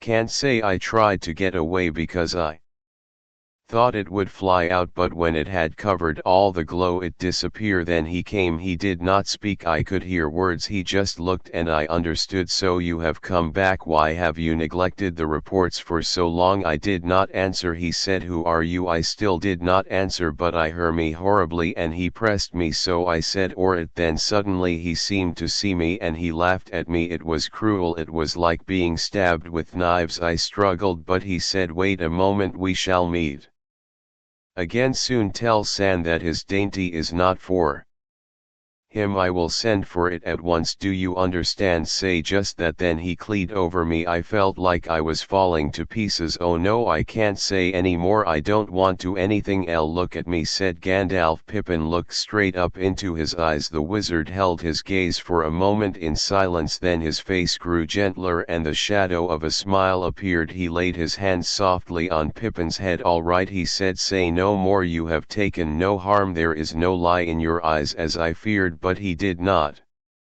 speak long. "With you, a fool, but an honest fool you remain. Parent wiser ones might have done worse in such a pass, but mark this, you have been saved, and all your friends too, mainly by good fortune as it is called. You cannot count on it a second time. If he had questioned you then and there, almost certainly you would have told all that you know, to the ruin of us all. But he was too eager. He did not want information, only he wanted you quickly so that he could deal with you in the Dark Tower slowly. Don't shudder if you will meddle with the affairs of wizards. You must be prepared to think of such things. But come, I forgive you. Be comforted. Things have not turned out as evilly as they might." He lifted Pippin gently and carried him back to his bed. Mary followed and sat down beside him. "Lie there and rest if you can." "Arryn," said Gandalf, "trust me. If you feel an itch in your palms again, tell me of it. Such things can be cured. But anyway, my dear hobbit, don't put a lump of rock under my elbow again. Now I will leave you two together for a while." With that, Gandalf returned to the others who were still standing by. The all then stone in troubled thought. "Peril comes in the light when least expected," he said. "We have had a narrow escape." "How is the hobbit?" Pippin asked Aragorn. "I think all will be well now," answered Gandalf. "He was not held long, and hobbits have an amazing power of recovery. The memory or the horror of it will probably fade quickly, too quickly perhaps. Will you, Aragorn, take the Othen stone and guard it? It is a dangerous charge." "Dangerous indeed, but not to all," said Aragorn. "There is one who may claim it by right, for this assuredly is the paler of all thank from the treasury of Elendil, set here by the kings of Gondor. Now my hour draws near. I will take it." Gondor looked at Aragorn, and then, to the surprise of the others, he lifted the covered stone and bowed as he presented it. "Receive it, Lord," he said. "In of other things that shall be given back, but if I may counsel you in the use of your own, do not use it yet. Be wary. When have I been haste your unny who have waited and prepared for so many long years," said Aragorn. "Never yet." "Do not then stumble at the end of the road," answered Gandalf, but at the least keep this thing secret. You and all others that stand here, the hobbit Peregrine above all, should not know where it is bestowed. The evil fit may come on him again, for alas, he has handled it and looked at it as should never have happened. He ought never to have touched it in Isengard, and there I should have been quicker, but my mind was bent on Saruman, and I did not at once guess the nature of the stone. Then I was weary, and as I lay pondering it, sleep overcame me. Now I no, yes, there can be no doubt, said Aragon. At last we know the link between Isengard and Mordor, and how it worked much is explained. Strange powers have our enemies and strange weaknesses, said Theoden, but it has long been said of evil will shall evil mar. That many times is seen, said Gandalf, but at this time we have been strangely fortunate. Maybe I have been saved by this hobbit from grave blunder. I have considered whether or not to probe the stone myself to find its uses. Had I done so, I should have been revealed to him. Myself, I am not ready for such a trial, if indeed I shall ever be so. But even if I found the power to withdraw myself, it would be disastrous for him to see me yet, until the hour comes when secrecy will avail no longer. That hour is come, I think, said Aragon. Not yet, said Gondal. There remains a short while of doubt which we must use. The enemy, it is clear, thought that the stone was an Ankh. Why should he not? And that therefore the hobbit was captive there, driven to look in the glass for his torment by Saruman. That dark mind will be filled now with the voice and face of the hobbit, and with expectation. It may take some time before he learns his error. We must snatch that time. We have been too leisurely. We must move. The neighborhood of Isengard is no place now to linger in. I will ride ahead at once with Peregrine to Ook. It will be better for him than lying in the dark while others sleep. I will keep heir and 10 riders, said the king. They shall ride with me at early day. The rest may go with Aragon and ride as soon as they have a mind. As you will, said Gondal, but make all the speed you made to the cover of the hills to Helm's Deep. At that moment a shadow fell over them. The bright moonlight seemed to be suddenly cut off. Several of the riders cried out and crouched, holding their arms above their heads as if to ward off a blow from above. A blind fear and a deadly cold fell on them. Cowering, they looked up. A vast winged shape passed over the moon like a black cloud. It wheeled and went north, flying at a speed greater than any wind of Middle-earth. The stars fainted before it. It was gone. They stood up rigid as stones. Gandalf was gazing up, his arms out and downward stiff, his hands clenched. And go, the messenger of Mordor, the storm is coming. The Nazgul have crossed the river. Ride, ride, wait not for the dawn, let not the swift wait for the slow ride. He sprang away, calling Shadowfax as he ran. Aragon followed him, going to Pippin. Gondal picked him up in his arms. You shall come with me this time, he said. Shadowfax shall show you his paces. Then he ran to the place where he had slept. Shadowfax stood there already, slinging the small bag which was all his luggage across his shoulders. The wizard leapt upon the horse's back. Aragon lifted Pippin and set him in Gandalf's arms, wrapped in cloak and blanket. Farewell, follow fast, cried Gandalf. Away Shadowfax, the great horse, tossed his head, his flowing tail flicked in the moonlight. Then he leapt forward, spurning the earth, and was gone like a north wind from the mountains. A beautiful restful night, said Mary to Aragon. Some folk have wonderful luck. He did not want to sleep, and he wants to ride with Gandalf, and there he goes, instead of being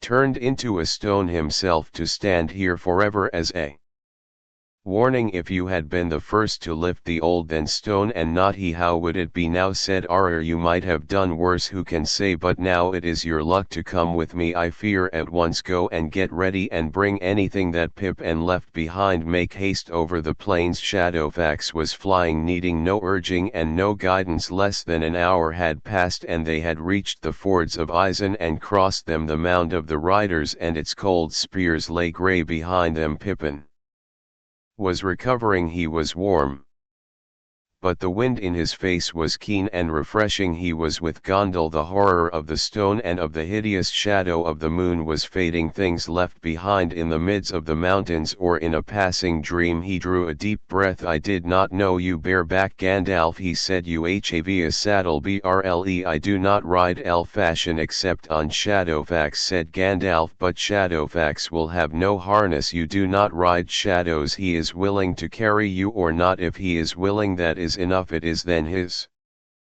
business to see that you remain on his back unless you jump off into the air. How fast is he going? Fast, Pipping fast by the wind, but very smooth. And how light his footfalls are. He is running now as fast as the swiftest horse could count, answered Gaff, but that is not fast for him. The land is rising a little here, and it is more broken than it was beyond the river, but see how the white mountains are drawing near under the stars. Yonder are the three here, and peaks like black spears. It will not be long before we reach the branching roads and come to the deep Inku where the battle was fought 2 nights ago. Ben was silent again for a while. He heard Gandalf singing softly to himself, murmuring brief snatches of rhyme in many tongues as the miles ran under them. At last the wizard passed into a song of which the hobbit caught the words. A few lines came clear to his ears through the rushing of the wind. Tall ships and tall kings, 3 times 3, what brought they from the founded land over the flowing sea? 7 stars and 7 stones and 1 white tree. What are you saying, K? asked Pippin. I was just running over some of the rhymes of El in my mind, answered the wizard. Puppets, I suppose, have forgotten them, even those that they ever knew well. No, not all, said Pippin, and we have many of our own which wouldn't interest you perhaps, but I've never heard this one. What is it about the 7 stars and 7 stones? About the Palin of the kings of old, said Gandalf. And what are they? The name meant that which looks far away. The All-Thank Stone was one. Then it was not made. Not made. Pippin hesitated. But by the enemy? No, said Gondal. No, by Saruman it is. Beyond his art and beyond Sauron's too. The Palantir came from beyond, west from Ilur. The Endor made them. Frodo himself maybe brought them in days so long ago that the time cannot be measured in years. But there is nothing that Sauron cannot turn to evil uses. Alas for Saruman, it was his downfall, as now I perceive. Perilous to us all are the devices of an art deeper than we possess ourselves, yet he must bear the blame. Fool, to keep it secret for his own profit. Nowhere did he ever speak of it to any of the council. He had not yet given thought of the fate of the Palant of Gondor and his thus wars by men. They were almost forgotten even in Gondor. They were a secret known only to a few. In J.R.R. they were remembered only in a rhyme of lore among the Dunedain. What did the men of old use them for? asked Pippin, delighted and astonished at getting answers to so many questions, and wondering how long it would last to see far off and to converse in thought with one another. Said Gondal, in that way they long guarded and united the realm of Gondor. They set up stones at Minas Anir and Minas E and at Orink in the ring of Visengard. The chief and master of these was under the dome of stars at Ogilia. Before its are the 3 others were far away in the north in the house of Elon. It is told that they were at Anas and Amonal, and Elendil stone was on the tower hills that looked towards Mithon in the Gulf of Lon, where the grey ships lie. Each Pantir replied to each, but all those in Gond were ever open to the view of Ogilat. Now it appears that as the rock of Orink has withstood the storms of time, so there the paler of that tower has remained, but alone it could do nothing but see small images of things far off in days remote. Very useful, no doubt, that was to Saruman. It had seemed that he was not content. Further and further abroad he gazed until he cast his gaze upon better. Then he was caught. Who knows where the lost stones of J.R.R. and Gondon now lie, buried or drowned deep, but one at least Sauron must have obtained and mastered to his purposes. I guess that it was the Ethel stone, for he took Minel long ago and turned it into An evil place may ooze more. It has become easy it is now to guess how quickly the roving eye of Sauron was trapped in held, and how ever since she has been persuaded from afar and daunted when the persuasion would not serve, the biter bit the hawk under the eagle's foot, the spider in a steel web. How long I wonder has she been constrained to come off to his glass for inspection and instruction, and the all thanks stone so bent towards Parader that if any save the will of adamant now looks into it, it will bear his mind and sight swiftly thither, and how it draws one to itself. Have I not felt it? Even now my heart desires to test my will upon it, to see if I could not wrench it from him and turn it where I would, to look across the wide seas of water and of time to te on the fair and perceive the unimaginable hand and mind of fear, nor at their work while both the white tree and the golden were in flow. He sighed and fell silent. I wish I had known all this before, said Pippin. I had no notion of what I was doing. Oh yes, you had said, Gandalf, you knew you were behaving wrongly and foolishly, and you told yourself so, though you did not listen. I did not tell you all this before, because it is only by musing on all that has happened that I have at last understood, even as we ride together. But if I had spoken sooner, it would not have lessened your desire or made it easier to resist. On the contrary, no, the burned hand teaches best. After that, advice about fire goes to the heart. It does, said Pippin. If all the 7 stone were laid out before me now, I should shut my eyes and put my hands in my pockets. Good, said Gandalf. That is what I hoped, but I should like to know. Pippin began. Mercy, cried Gondal, if the giving information is to be the cure of your inquisitiveness, I shall spend all the rest of my days in answering you. What more do you want to know? The names of all the stars and of all living things in the whole history of Middle-earth and over heaven and of the sewering seas, laughed Pippin. Of course, what else? But I'm not in a hurry tonight. At the moment I was just wondering about the black shadow I heard you shout. Messenger from Mordor. What was it? What could it do at Isengard? It was a black rider on wings, an Azul, said Gandalf. It could have taken you away to the Dark Town, but it was not coming for me, was it? Faltered Pippin. I mean, he didn't know that I had. Of course not, said Gondal. It is 100 leagues or more in straight flight from Barad to Orent, and even a Nazgul will take a few hours to fly between them. And more of his secret thought, I do not doubt, has been read than he intended. A messenger has been sent to find out what he is doing, and after what has happened tonight another will come, I think, and swiftly. So San will come to the last pitch of the vice that he has put his hand in. He has no captive to send, he has no stone to see with, and cannot answer the subs. Shaon will only believe that he is withholding the captive and refusing to use the stone. It will not help Sauron to tell the truth to the messenger, for Isengard may be ruined, yet he is still safe in all. Then, so whether he will or no, he will appear a rebel. Yet he rejected us so as to avoid that very thing. What he will do in such a plight I cannot guess. He has power still, I think, while in or to resist the 9 riders. He may try to do so. He may try to trap the Nazgul, or at least to slay the thing on which it now rides the air. In that case let Rohan look to his horses, but I cannot tell how it will fall out, well or ill for us. It may be that the counsels of the enemy will be confused or hindered by its wrath with Saruman. It may be that he will learn that I was there and stood upon the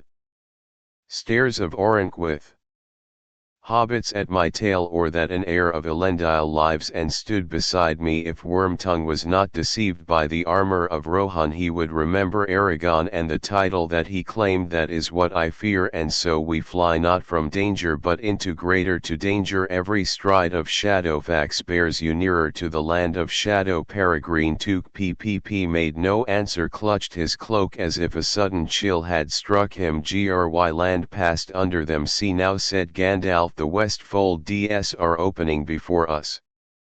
Here we come back to the eastward road. The dark Shadow yonder is the mouth of the deeping ku, that way lies Agaron and the glittering caves. Do not ask me about them, ask Jimmy if you meet again, and for the first time you may get an answer longer than you wish. You will not see the caves yourself, not on this journey, soon they will be far behind. But I thought you were going to stop a Helm's Deep, said Pippin. Where are you going then? To Menteith, with all the seas of war surrounded. Oh, and how far is that? Leagues upon leagues, answer. Gan twice as far as the dwellings of King Theon, and they are more than 100 miles east from here. As the messages of Moral fly, Shadowfax must run a longer road, which will prove the swifter. We shall ride now till daybreak, and that is some hours away. Then even Shadowx must rest some hollow of the hills at Edoras, I suppose. Sleep if you can. You may see the first glimmer of dawn upon the golden roof of the house of Aol, and in 2 days then you shall see the purple shadow of Mount Molin and the walls of the Tower of Denir. White in the morning. Away now, Shadowfax, run, Griotard. Run as you have never run before. Now we are come to the land where you have been, and every stone you know. Run now, prison speech. Shadowfax tossed his head and cried aloud as if a trumpet had summoned him to battle. Then he sprang forward, fire flew from his feet, night rushed over him as he fell slowly into sleep. Pippin had a strange feeling he and Gondel were still as stone, seated upon the statue of a running horse, while the world rolled away beneath his feet with a great noise of wind. Well, master, we're in the fix, no mistake, said Sam Gamgee. He stood despondently with hunched shoulders beside Frodo and peered out with puckered eyes into the gloom. It was the third evening since they had fled from the company. As far as they could tell, they had almost lost count of the hours during which they had climbed and labored among the barren slopes and stones of the Emyn Muil, sometimes retracing their steps because they could find no way forward, sometimes discovering that they had wandered in a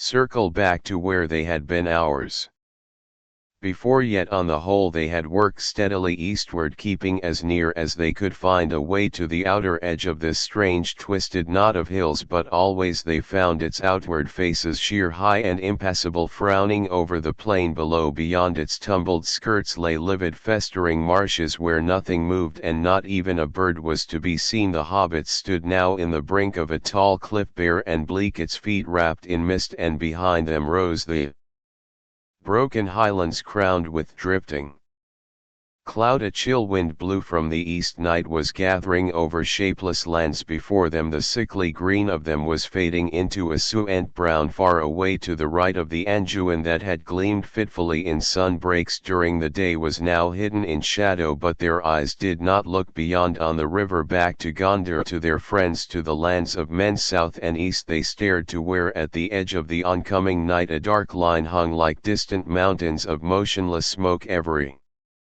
now and again a tiny red gleam far away flickered upwards on the rim of the earth and sky. What a fix, said Sam. That's the one place in all the land we've heard of that we don't want to see any closer, and that's the one place we're trying to get to, and that's just what we can't get. And how we've come the wrong way altogether. Seemingly we can't get down, and if we did get down we'd find all that green land and nasty Bleewentee. Can you spell it? He sniffed at the wind. Yes, I can smell it, said Frodo, but he did not move, and his eyes remained fixed, staring out towards the dark line and the flickering flame. Moreover, he muttered under his breath, if I must go there, I wish I could come there quickly and make an end. He shuddered. The wind was chilly and yet heavy with an odor of cold decay. Well, he said at last, withdrawing his eyes, we cannot stay here all night. Fix or no fix, we must find a more sheltered spot and camp once more, and perhaps another day will show us a path, or another and another and another, muttered Sam, or maybe no day.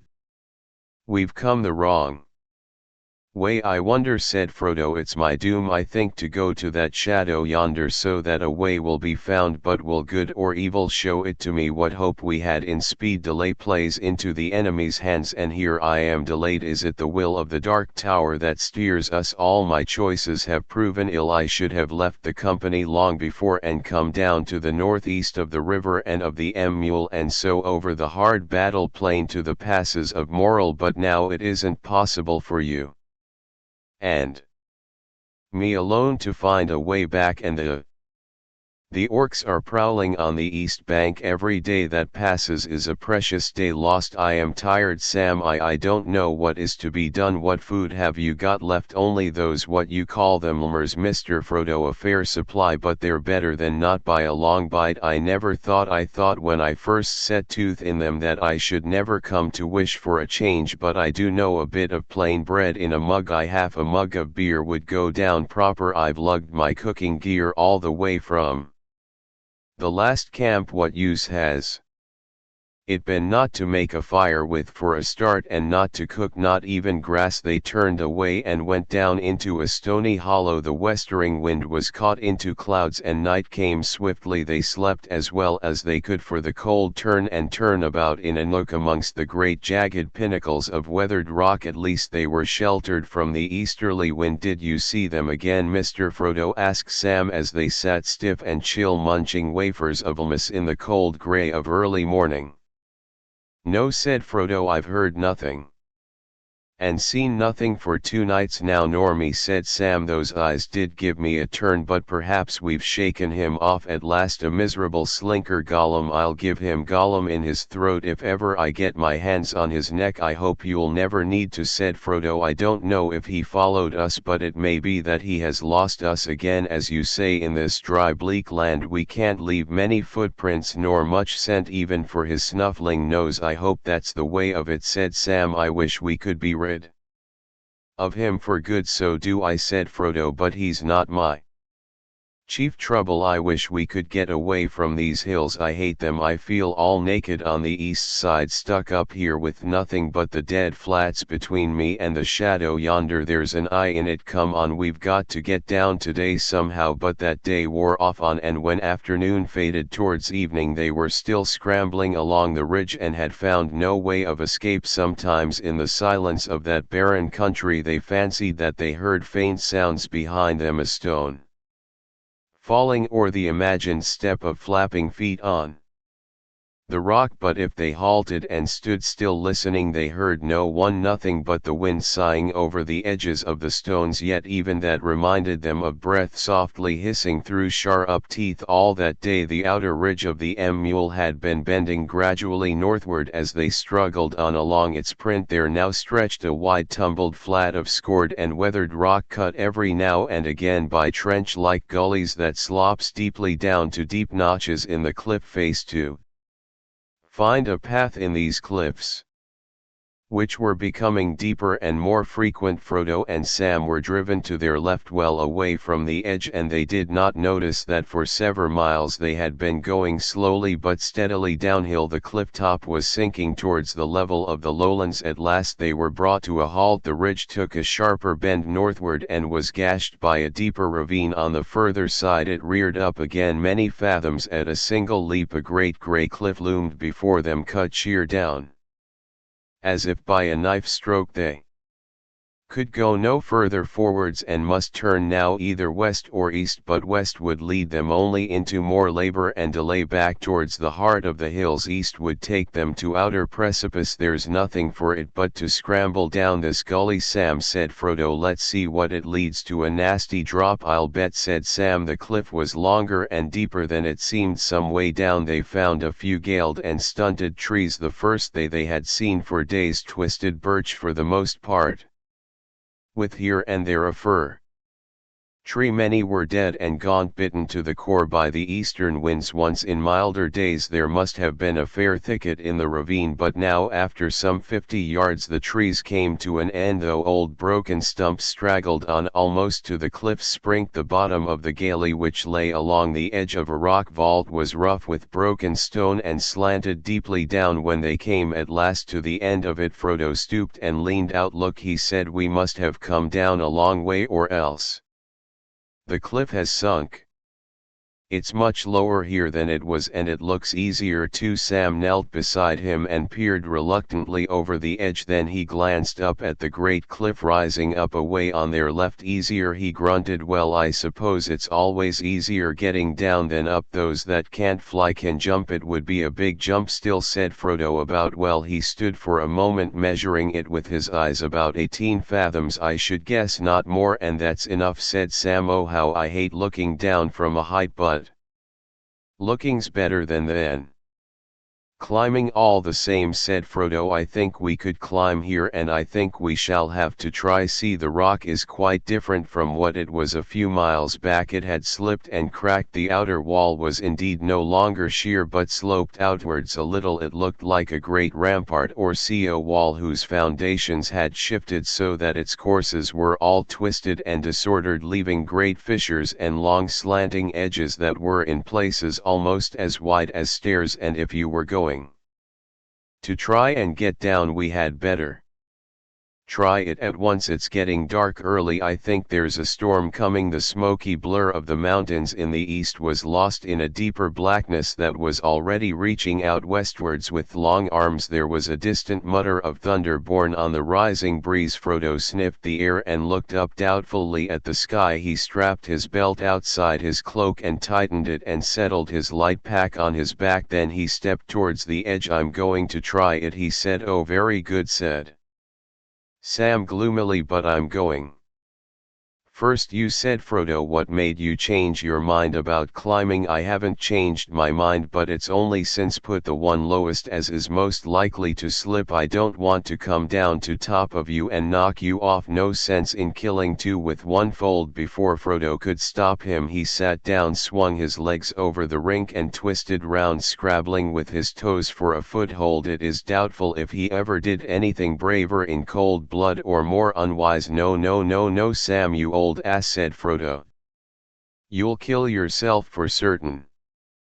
Going over like that without even a look to see what to make for. Come back. He took Sam under the armpits and hauled him up again. Now wait a bit and be patient, he said. Then he lay on the ground leaning out and looking down, but the light seemed to be fading quickly although the sun had not yet set. I think we could manage this, he said presently. I could at any rate, and you could too if you kept your head and followed me carefully. I don't know how you could be so sure, said Sam. Why, you can't see the bottom in this light. What if you come to a place where there's nowhere to put your feet or your hands? Climb back, I suppose, said Frodo.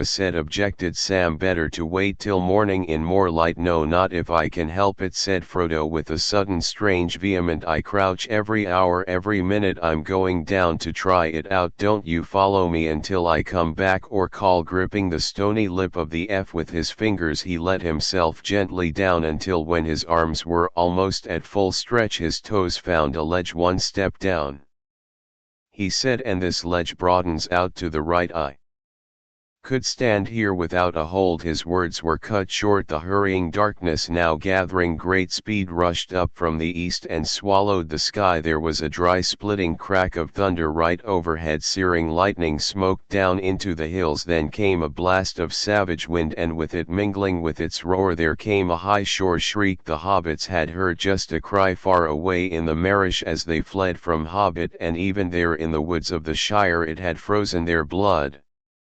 Out here in the waste its terror was far greater. It pierced them with cold blades of horror and despair, stopping heart and breath. Sam fell flat on his face involuntarily. Frodo loosed his hold and put his hand over his head and ears. He swayed, slipped and slithered downwards with a wailing cry. Sam heard him and crawled with an effort to the edge. Master, he called. Master. He heard no answer. He found he was shaking all over, but he gathered his breath and once again he shouted, Master. The wind seemed to blow his voice back into his throat, but as it passed roaring up the gully and way over The hills. A faint answering cry came to his ears. All right, I'm here. I can't see." Frodo was calling with a weak voice. He was not actually very far away. He had slid and not fallen and had come up with a jolt to his feet on a wider ledge not many yards lower down. Fortunately the rock face at this point leaned well back and the wind had pressed him against the cliff so that he had not toppled over. He steadied himself a little, laying his face against the cold stone, feeling his heart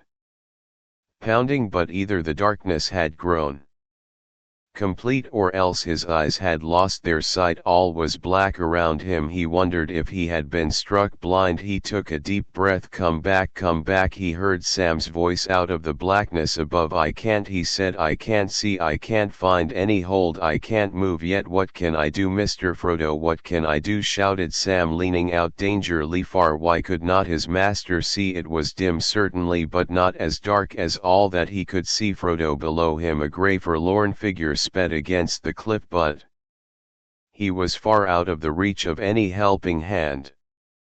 There was another crack of thunder and then the rain came in a blinding sheet mingled with hail. It drove against the cliff, bitter cold. "I'm coming down to you," shouted Sam, though how he hoped to help in that way he could not have said. "No, no, wait," Frodo called back more strongly. "Now I shall be better soon. I feel better already." "Wait, you can't do anything without a rope," cried Sam, talking wildly to himself in his excitement and relief. "Well, if I don't deserve to be hung on the end of one as a warning to numbskulls, you're not but an in-hammer.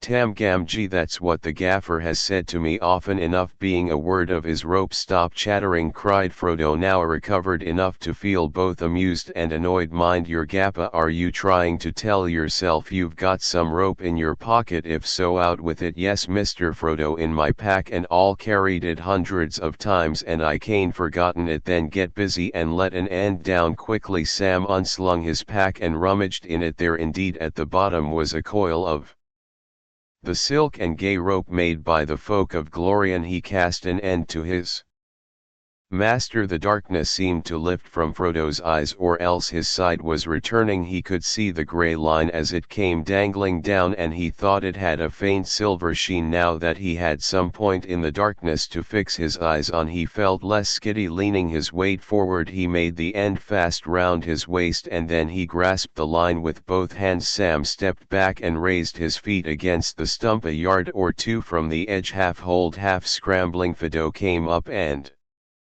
threw himself on the ground. Thunder growled and in the distance and the rain was still falling heavily. The hobbits crawled way back into the ghoul, but they did not find much shelter there. Rills of water began to run down. Soon they grew to a spate that slashed and fumed on the stones and spouted out over the cliff like the gutters of a vast roof. "I should have been half drowned in here or washed clean off," said Frodo. "What a piece of luck you had that rope." "Better luck if I thought of it sooner," said Sam. "And you remember them putting the ropes in the boat as we started off in the Elish country? I took a fancy to it and I stowed a coil in my pack years ago. It seems it may be a help in many needs." He said, "Aller or one of those folk, and he spoke right. A pity I didn't think of ringing another length," said Fro, "but I left the company such a hurry and confusion. If only we had enough we could use it to get down." "How long is your rope, I wonder?" Sam paid it out slow, measuring it with his arm. 5, 10, 20, 30 lves, more or less," he said. "Who would have thought it?" "Who would?" said Sam. "Elves are wonderful folk.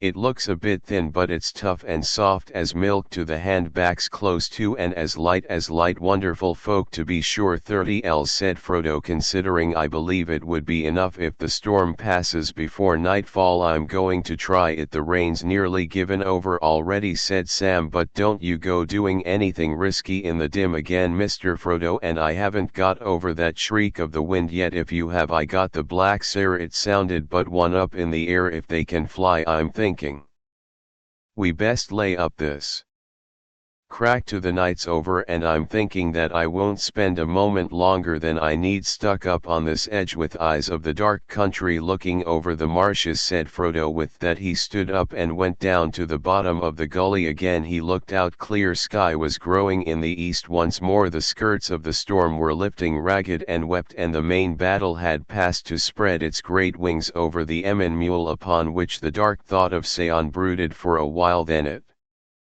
turned, smiting the vale of Anduin with hail and lightning, and casting its shadow upon Mina Tithe with threat of war. Then lowering in the mountains and gathering its great spires, it rolled on slowly over Gondor and the skirts of Rohan, until far away the rivers of the plain saw its black towers moving behind the sun as they rode into the west. But here over the desert and the reeking marshes the deep blue sky of evening opened once more, and a few pid stars appeared like small white holes in the canopy above the crescent moon. It's good to be able to see again, said Frodo, breathing deep. Do you know, I thought for a bit that I had lost my sight from the lightning or something else worse. I could see nothing at all until the grey rope came down. It seemed to shimmer somehow. It does look sort of silver in the dark, said Sam. Never noticed it before, though I can't remember as I've ever had it out since I first stowed it. But if you're so set on climbing, Mr. Frodo, how are you going to use it? 30 ells, or say about 18 fathom. That's more than your guess at the height of the cliff. Frodo thought for a while. Make it fast to that stump, Sam, he said. Then I think you shall have your wish this time, and go first. I'll lower you, and you need to do no more than use your feet and hands to fend yourself off the rock there. If you put your weight on some the ledges and give me a rest, I will help when you're down. I'll follow. I feel quite myself again now. Very well, said Sam heavily. If it must be, then let's get it over. He took up the rope and made it fast over the stump nearest to the brink. Then the other end he tied about his own waist. Reluctantly he turned and prepared to go over the edge a second time. It did not, however, turn out half as bad as he had expected. The rope seemed to give him confidence, though he shut his eyes more than once when he looked down between his feet. There was one awkward spot where there was no ledge, and the wall was sheer and even undercut. For a short space there he slipped and swung out on the silver line, but Frodo lowered him slowly and steadily, and it was over at last. His chief fear had been that the rope length would give out while he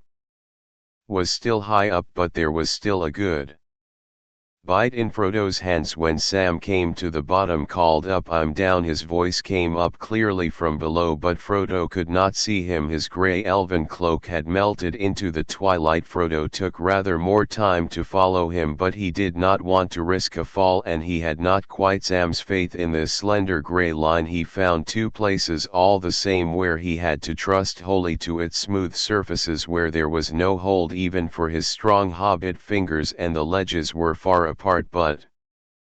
But at last he too was down.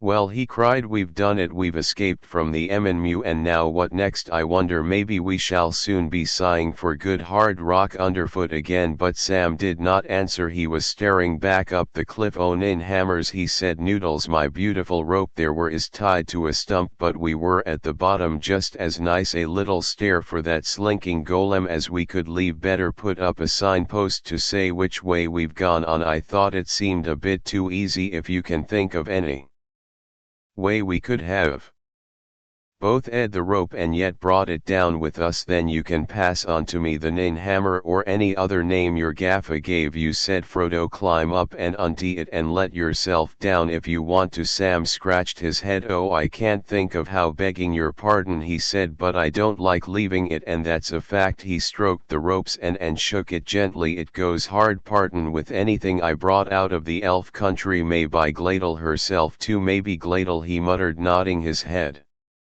Mournfully he looked up and gave one Last pull to the rope as if in farewell. To the complete surprise of both the hobbits, it came loose. Sam fell over and the long dray coil slided silently down on top of him. Frodo laughed. Who tied a rope? He said. A good thing it held as long as it did. To think that I trusted all my weight to your knot. Sam did not laugh. I may not be much good at climbing, Mr. Frodo, he said in injured tones, but I do know something about rope and about knots. It's in the family, as you might say. Why, my granddad and my Uncle Andy after him. That was a G.A. for Zelda's brother. He had a rope walk over by Tiffield many a year, and I put as fast a hitch over the stump as anyone could have done in the sh or out of it. Then the rope must have broken fray on the rock edge, I expect, said Frodo. I bet it didn't, said Sam in an even more injured voice. He stooped and examined the ends. Nor has it, neither. Not a strand. Then I'm afraid it must have been the knot, said Frodo. Sam shook his head and did not answer. He was passing the rope through his fingers. Thought, have it your way,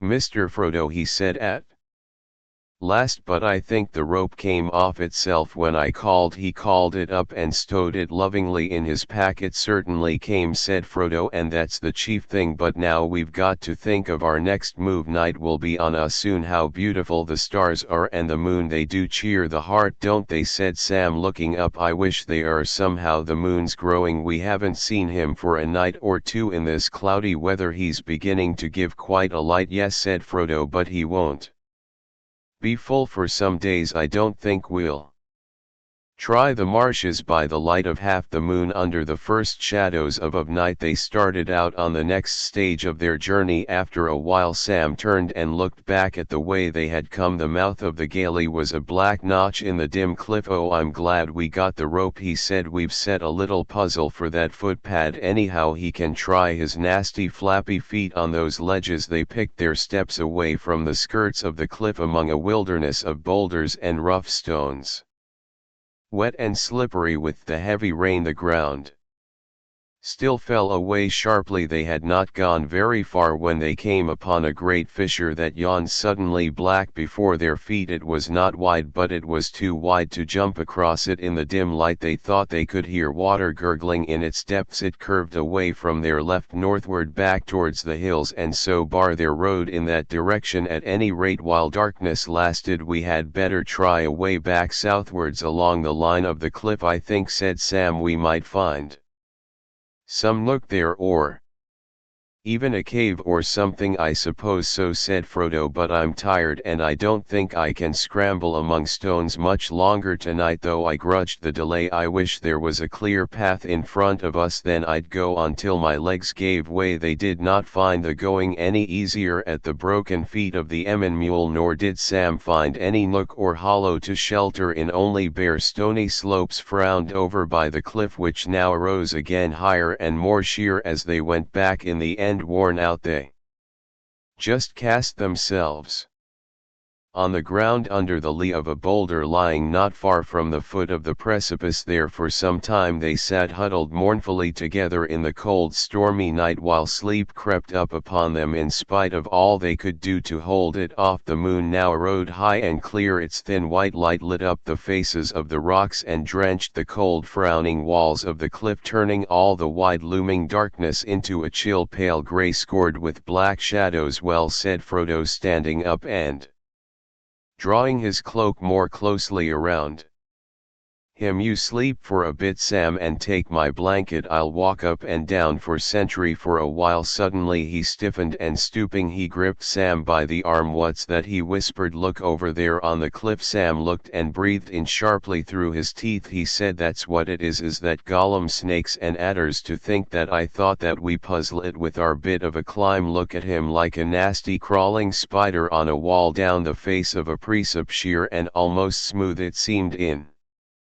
the pale moonlight a small black shape was moving with its thin limbs bled out, maybe its soft clinging hands and tones were finding crevices and holds that no hobbit could ever have seen or used, but it looked as if it was just creeping down on sticky pths like some large prowling thing of insect kind, and it was coming down head first as if it was smelling its way. Now and again it lifted its head, slowly turning it right back on its long skinny neck, and the hobbits caught a glimpse of two small pale gleaming lights, its eyes that blinked at the moon for a moment and then were quickly yielded again. "How do you think he can see us?" said Sam. "I don't know," said Frodo quietly, "but I think not. It's hard even for friendly eyes to see these elven cloaks. I cannot see you in the shadow even at a few paces, and I've heard that he doesn't like sun or moon." "Then why is he coming down just here?" asked Sam quietly. "Sam," said Frodo, "he can smell us perhaps, and he can hear us, keen as elves, I believe. I think he has heard something now, our voices probably. We did a lot of shouting away back there, and we were talking far too loudly until a minute ago." "Well, I'm sick of him," said Sam. "He's come once too often for me, and I'm going to have a work with him if I can. I don't suppose we could give him the slip now anyway." Drawing his grey hood well over his face, Sam crept stealthily towards the cliff. "Careful," whispered Frodo, coming behind. "Don't alarm him, he's much more dangerous than he looks." The black crawling shape was now 3/4s of a way down and perhaps 50 feet or less above the cliff's foot, crouching stone still in the shadow of a large boulder. The hobbits watched him. He seemed to have come to a difficult passage or to be troubled about something. They could hear him snuffling, and now and again there was a harsh hiss of breath that sounded like a curse. He lifted his head and they thought they heard him spit. Then he moved on again. Now they could hear his voice creaking and whistling. "My purse more has speed. We must risk our neck, must with presses. No gracious." He lifted his head again, blinked at the moon and quickly shut his eyes. "Tell what he hated," he hissed. "Master Shiv lighted? Is sp us purse our eyes?" He was getting lower now and the hisses became sharper and clearer. "Where is it? Where is it? My precious, my precious, it's ours, it is, and we want it. The thieves, the thieves, the fthy little thieves, where are they? With my precious, we hate them." "It doesn't sound as if he knew we were here, does it?" whispered Sam. "And what's his precious? Does he mean breathed Fro. "He's getting near now, near enough to hear a whisper." Indeed, Gollum had suddenly paused again, and his large head on his scrawny neck was lolling from side to side as if he was listening. His pale eyes were half unlit. Sam restrained himself, though his fingers were twitching. His eyes, filled with anger and disgust, were fixed on the wretched creature as he now began to move again, still whispering and hissing to himself. At last he was no more than a dozen feet from the ground, right above their heads. From that point there was a sheer drop, for the cliff was slightly undercut, and even Gollum could not find a hold of any kind. He seemed to be trying to twist round so as to go legs first, when suddenly with a shrill whistling shriek he fell, and as he did so he killed his legs and arms up around him like a spider whose descending thread is snapped esses out of his hiding in the flash across the space between him and the cliff. For in a couple of leaps before Gollum could get up he was on top of it, but he found go more than he bargained for, even taken like that. Suddenly off his guard after fall before Sam could get a home, long legs and arms wound around him, bending his arms, and a clinking grip, soft but horribly was squeezing him like slowly tightened cords. Clammy fingers were feeling for his throat, then sharp teeth bit into his shoulder. All he could do was to butt his hard round head sideways to the creature's face. Gollum hissed and spat, but he did not let go. Things would have gone ill with Sam if he had been alone, but Frodo sprang up and drew Sting from his sheath with his left hand. He drew back Gollum's head by his thin lank hair, stretching his long neck and forcing his eyes to stare up at the sky. "Let's go, Gollum," he said. "This is Sting. You have seen it before once upon a time. Let go or you'll feel it this time. I'll cut your throat." Gollum collapsed and went as loose as a wet string. Sam got up, fingering his shoulder, his eyes smoldering with anger, but he could not avenge himself. His miserable enemy lay growling on the stones, whimpering, "Turn them pushes, they won't hurt. Niece, it didn't no harm, but the jumps on us like CB.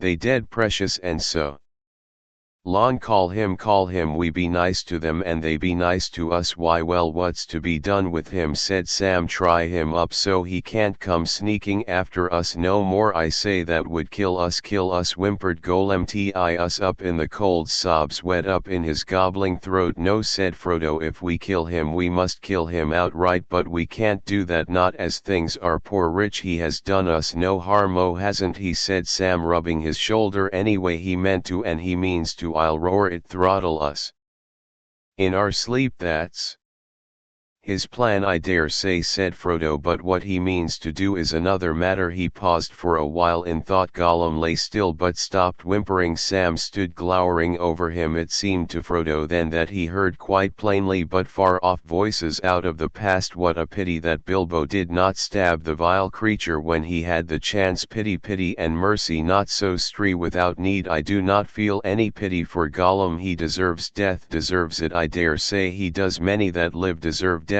and some that die deserve life can you give it to them then do not be too eager to doubt death and judgment but even the very wise cannot see your ls very well he answered aloud lowering his sword but still I am afraid and yet as you see I will not touch the creature for now that did I see him I do pity him Sam stared at his master who seemed to be speaking to someone who was not there Gollum lifted his head yes he whed the misery hope it's one kill no we won't said Frodo but we won't let you go either you're full of wickedness and mischief. Gollum you will have to come with us. That's all while we keep an eye on you but you must help us if you can one good turn deserves another yes indeed ni hits we will come with them find them themselves paths in the dark yes we will where are they going in these cold hard lands we wonders yes we where's he looked up at them and a faint light of cunning and eagerness flickered for a second in his pale blinking eyes Sam scowled at him and sucked his teeth but he seemed to sense that there was something odd about his master's mood. And that the master was beyond argument all the same he was amazed at Frodo's reply Frodo looked straight into Gollum's eyes which flinted and twisted away you know that or you guess well enough Smeagol he said quiet and sternly we are going to Mordor of course and you know the way there I believe said Gollum covering his ears with his hands as if such frankness and the open speaking of the names hurt him yes goo we didn't want them to go precious not the asses and dust and f's and ps and rock thousands of rows stop must go so you have been there who to insisted and you're being drawn back there aren't you yes treat Gollum once be there wasn't it precious by AC but we won't go back no then suddenly his voice and language changed and he sobbed in his throat and spoke but not to them you me come I don't want to come back I can find it I tired I can't find it nope dwv elves terrible elves with bright eyes I can't find it he got up and clenched his long hand into a bony fleshless knot shaking it towards the east we what he cried not for you then he collapsed again he fell he whimpered with his face to the ground don't God go away go to sleep he will not go away or go to sleep at your commands but if you really wish to be free of him again then you must help me and that I fear means finding us a path towards it but you need not go all the way not beyond the gates of this land he over there he cackled over there orcs will take you here the way is to find orcs of the river don't ask oh poor he run away long ago beauteous precious and he's lost now perhaps we'll find him again if you come with us said Frodo no never he lost his purse said Gollum get up said Frodo Gollum stood up and backed away against the cliff now said Frodo can you find a path easier by day or by night we're tired but if you choose the night we'll start tonight the pig hearts are all they go wi not under the white face not yet it will be behind the hill soon yes rest be fast ni hits then sit down said Frodo and don't move the hobbits themselves beside him one on either side with their backs to the stony wall resting their legs there was no need for any arrangement by word they knew that they must not sleep for a moment slowly the moon went by shadows fell down from the hills and all grew dark before them the stars grew thick and bright in the sky above no one stirred Gollum sat with his legs drawn up knees under Chin flat, hands and feet.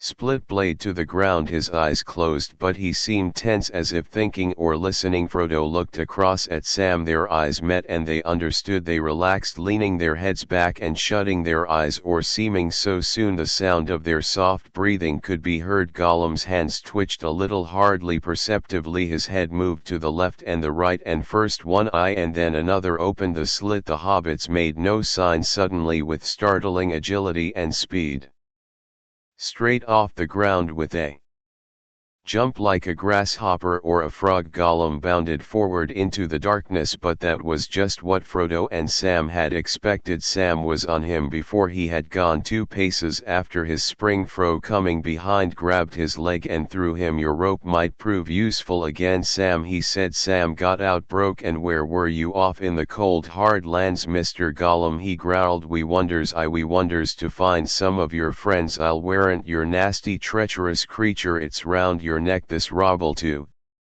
go to a tight noose too." Gollum lay quiet and tried no further tricks. He did not answer Sam but gave him a swift, venomous kn. "All we need is something to keep a hold of him," said Frodo. "We want him to walk, so it's no good tying his legs or his arms. He seems to use them nearly as much. Tie one end to his ankle and keep a grip on the other end." He stood over Gollum while Sam tried the knot. The result surprised them both. G began to scream, a thin tearing sound very horrible to hear. He read and tried to get his mouth to his ankle and bite the up. He kept on screaming. At last Frodo was convinced that he really was in pain, but it could not be from the knot. He examined it and found that it was not too tight, indeed hardly tight enough. Sam was gentler than his words. "What's the matter with you?" he said. "If you will try to run away you must be tied. We don't wish to hurt you. It hurts us." "His golem us, but elves twisted it curs them nasty cruel a bits. That's why we trust to escape. Of course it is precious because goo they were crew hurt they visit. Oh yes, fear bra.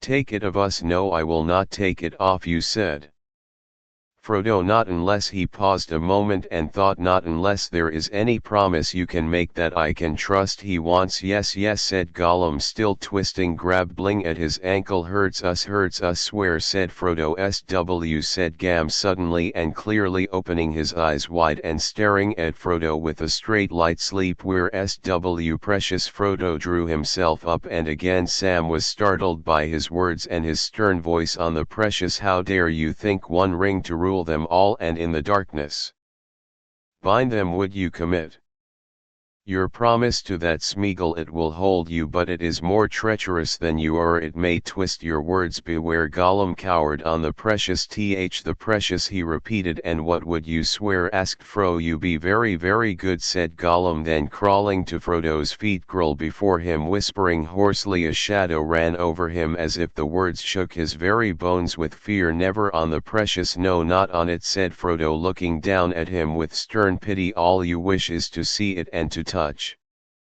it if you can, though you know it would drive you mad." "Not on it." "Swear by it if you will, for you know where it is." "Yes, you know SME it is before you." For a moment it appeared to Sam that his master had grown, and then Gollum had shrunk. A tall stern shadow, a mighty lord who hid his brightness in grey cloud, and at his feet a little whining dog. Yet the two were in some way and not alien. They could reach one another's minds. Gollum raised himself and began pouring at Frodo, fawning at his knees. "Down, down," said Frodo. "Now speak your promise, for your promises." "Yes, I promise," said Gollum. "I will serve the master of the good master good." Suddenly he began to weep and bite at his ankle again. "Take the rope off, Sam," said Frodo reluctantly. Sam obeyed at once. Gollum got up and began prancing about like a whip. "See whose master has patted it." From that moment a change which lasted for some time came over him. He spoke with less hissing and whining, and he spoke to his companions direct, not to his precious self. He would cringe and flinch if they stepped near him or made any sudden movement, and he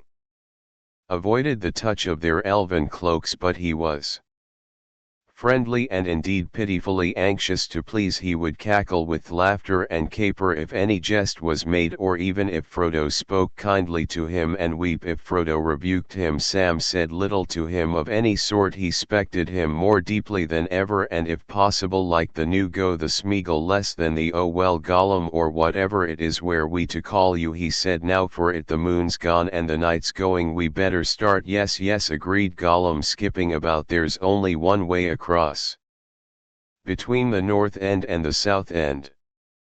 I found it, I did. Oars don't lose it, oars don't know it, oars don't cross the marshes the G out for miles and miles. Very lucky you came this one, very lucky you found. So girl, he took a few steps away and looked back inquiringly like a dog inviting them for a walk. Wait a bit, Gollum cried Sam, not too far ahead now. I'm going to be your tail and I've got the rope handy. No, said Gollum, smell your promise. In the deep of night under hard clear stars they set off. Gollum led them back northward for a while. Along the way they had come, then he slanted to the right away from the steep edge of the down the broken stony slopes towards the vast ferns below. They faded swiftly and softly into the darkness. Over all the leagues of waste before the gates of Mordor there was a black silence. Gollum moved quickly with his head and neck thrust forward, often using his hands as well as his feet. Broo and Sam were hard put to keep up with him, but he seemed no longer to have any thought of escaping, and if they fell behind he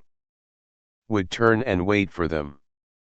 After time he brought them to the brink of the narrow gully that they had struck before, but they were now further from the hills. Here it is, he cried, there is a right down inside. Yes, now he follows it out the way over there. He pointed south and east towards the marshes. The reek of them came to their nostrils, heavy and foul even in the cool night air. Gollum cast up and down along the brink, and at length he called to them, here we can get down here. Sneer went this way once, this way, riding from oars he led the way, and following him the hobbits climbed down into the gloom. It was not difficult, for the rift was at this point only some 15 feet deep and about a dozen across. There was running water at the bottom. It was in fact the bed of one of the many small rivers that trickled down from the hills to feed the stagnant pools and mires beyond. Gollum turned to the right southward more or less and splashed along with his feet in the shallow stone stream. He seemed greatly delighted to feel the water and chuckled to himself, sometimes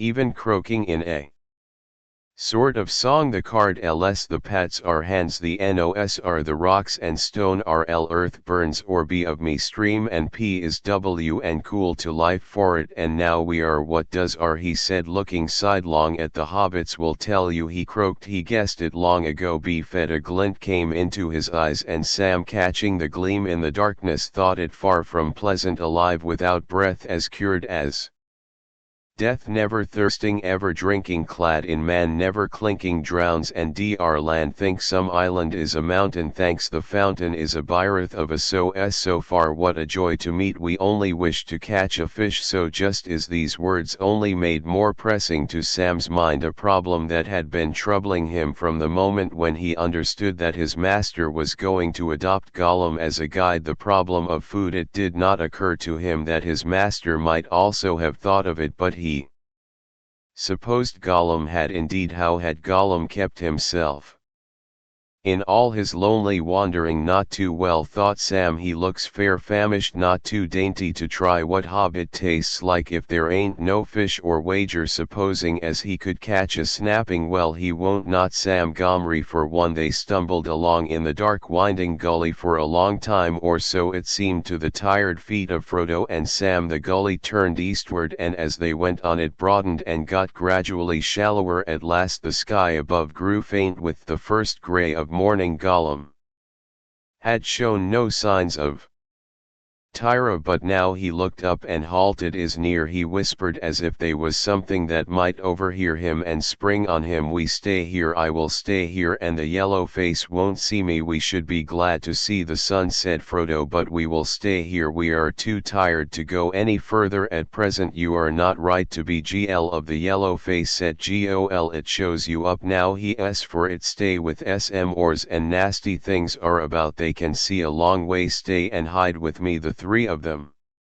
settled down to rest at the foot of the rocky wall of the gully. It was not much more than a tall man's height now, and at its base there were wide flat shelves of dry stone. The water ran in the channel on the other side. Frodo and Sam sat on one of the flats, resting their backs. Gollum paddled and scrabbled in the stream. "We must take a little food," said Frodo. "Are you hungry, Smeagol?" "We have very little to share, but we will spare you what we can." At the word hungry, a greenish light was kindled in Gollum's pale eyes. They seemed to portray further than ever from his thin, sickly face. For a moment he relapsed into his own. "We are famished." "Yes, famished we are, Pers," he said. "What at this? Have they nice fishes?" His tongue led out between his sharp yellow teeth, licking his colorless lips. No, we have not got fish," said Frodo. We have only got this." He held up a wafer of lambas and water. "If water here is fit to drink." Yes, nice water," said Gollum. Drink it while we can." "But what's this little got?" "Precious," I said. "Crunchable is a dusty." Frodo broke off a portion of a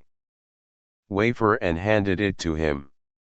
On its leaf wrapping, Gollum sniffed at the leaf and his face changed. A spasm of disgust came over it and a hint of old malice. "Smo smells it," he said. "Live of the out country stinks." He climbed in those trees and he couldn't. Was the smell of his hands, my nice hands. Dropping the leaf, he took a corner of the lmus and nibbled it. He spat and a fit of sea shook him. He spluttered. "You try to choke poor some dust and ashes." He got it that he must stop, but Smear doesn't mind. Nice horrid sneer. Has promised he will stuff. He can't eat food. He will starve. Poor Smeagol. "I'm sorry," said Frodo, "but I can't help you, I'm afraid. I think this would do you good if you would try, but perhaps you can't even try." "Not yet anyway." The hobbits munched their lambas in silence. Sam thought that it tasted far better somehow than it had for a good long while. Gollum's behavior had made him attend to his flavor again, but he did not feel comfortable. Gollum watched every morel from hand to mouth like an expectant dog by a diner's chair. Only when they had finished and were preparing to rest was he apparently convinced that they had no hidden dainties that he could share in. Then he went and sat by himself a few paces away and whimpered a little. "Look here," Sam whispered to Frodo, not too softly. He did not really care whether Gollum heard him or not. "We've got to get some sleep, but not both together with that hungry villain. I promise." "Or no promise, Smeagol or Golem. He won't change his habits in a hurry. I'll war it. You go to sleep, Mr. Frodo, and I'll call you when I can't keep my eyelids popped up." "Turning about same as before while he's loose." "Perhaps you're right, Sam," said Frodo, speaking openly. "There is a change in him, but just what kind of change and how deep I'm not sure yet. Seriously though, I don't think there is any need for fear at present. Still, watch if you wish. Give me about 2 hours and not more, and then call me." So tired was Frodo that his head fell forward on his breast and he slept almost as soon as he had spoken the words. Gollum seemed no longer to have any fears. He curled up and went quickly to sleep, quite unconcerned. Presently his breath was hissing softly through his clenched teeth, but he lay still as stone. After a while, fearing that he would drop off himself if he sat listening to his two companions' breathing, Sam got up and gently prodded Gollum. His hands uncurled and twitched, but he made no other movement. Sam bent down and said "fish" close to his ear, but there was no response, not even a catch in Gollum's breathing. Sam scratched his head. "Must really be asleep," he muttered, "and if I was like Gollum he wouldn't wake up never again." He restrained the thoughts of his sword and the rope that sprang to his mind and went and sat down by his master. When he woke up, the sky above was dim, not lighter but darker than when they had breakfasted. Sam leapt to his feet, not least from his own feeling of vigor and hunger. He suddenly understood that he had slept the daylight away, 9 hours at least. Frodo was still fast asleep, lying now stretched on his side. Gollum was not to be seen. Various reproachful names for himself came to Sam's mind, drawn from the Gaff's large paternal word hoard. Then it also occurred to him that his Master had been right, there had for the present been nothing to guard against, they were at any rate both alive and unthrottled. Poor wretch, he said half remorsefully, now I wonder where he's got to. Not far, said a voice above him. He looked up and saw the shape of Gollum's large head and ears against the evening sky. Hey, what are you doing? cried Sam, his suspicions coming back as soon as he saw that shape. "Sm is hungry," said Gollum. "Be back soon." "Come back now," shouted Sam. "Hi, come back." But Gollum had vanished. Frodo woke at the sound of Sam's shout and sat up, rubbing his eyes. "Hello," he said. "Anything wrong?" "What's the time?" "I don't know," said Sam. "After sundown, I reckon, and he's gone off. Says he's hungry." "Don't worry," said Frodo, "there's no help for it, but he'll come back. You'll see, the promise will hold yet a while, and he won't leave his precious anyway." Frodo made light of it when he heard that they had slept soundly for hours with Gollum, and a very hungry Gollum too, loose beside them. "Don't think of any of your gaffs. Hard names," he said. "You were worn out, and it has turned out well. We are now both rested, and we have a hard road ahead, the worst road of all." "About the food," said Sam. "How long is it going to take us to do this job? And when it's done, what are we going to do then?" "This way Bree keeps you on your legs in a wonderful way, though it doesn't satisfy the improper, as you might say. Not to my feelings anyhow, meaning no disrespect to them that has made it, but you have to eat some of it every day, and it doesn't grow. I reckon we've got enough to last, say, 3 weeks or so, and that with a tight belt and a light tooth, mind you. We been a bit free with it so far. I don't know how long we shall take to finish," said Frodo. "We were miserably delayed in the hills." "But Sam, wise Cammy, my dear hobbit." "Indeed, Sam, my dearest hobbit, friend of friends, I do not think we need give thought to what comes after that. To do the job as you put it, what hope is there that we ever shall? And if we do, who knows what will come of that? If the one goes into the fire and we are at hand, I ask you, Sam, are we ever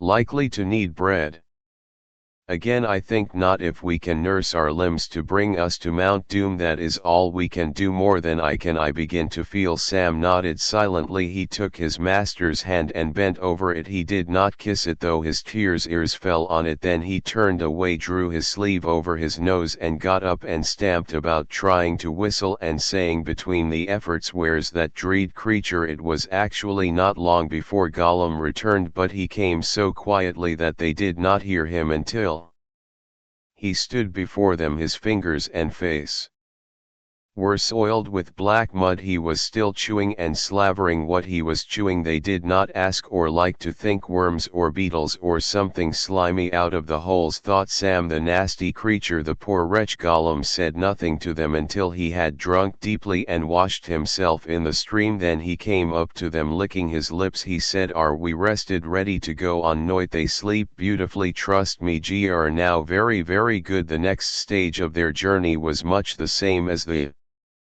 last. As they went on, the gully became ever shallower and the slope of its floor more gradual. Its bottom was less stony and more earthy, and slowly its sides dwindled to mere banks. It began to wind and wander. That night drew to its end, but clouds were now over the moon and star, and they knew of the coming of day only by the slow spreading of the thin grey light. In a chill hour they came to the end of the watercourse. The banks became moss-grown mounds. Over the last shelf of rotting stone the stream gurgled and fell down into a brown bog and was lost. Dry reeds hissed and rattled, though they could feel no wind on either side, and in front wide and meres now lay stretching away southward and eastward into the dim half-line. Night mists curled and smoked from dark and noisome pools. The reek of them hung stifling in the still air. Far away now, almost due south, the mountain walls of Mordor loomed like a black bar of rugged clouds floating above a dangerous fog-bound sea. The hobbits were now wholly in the hands of Gollum. They did not know and could not guess,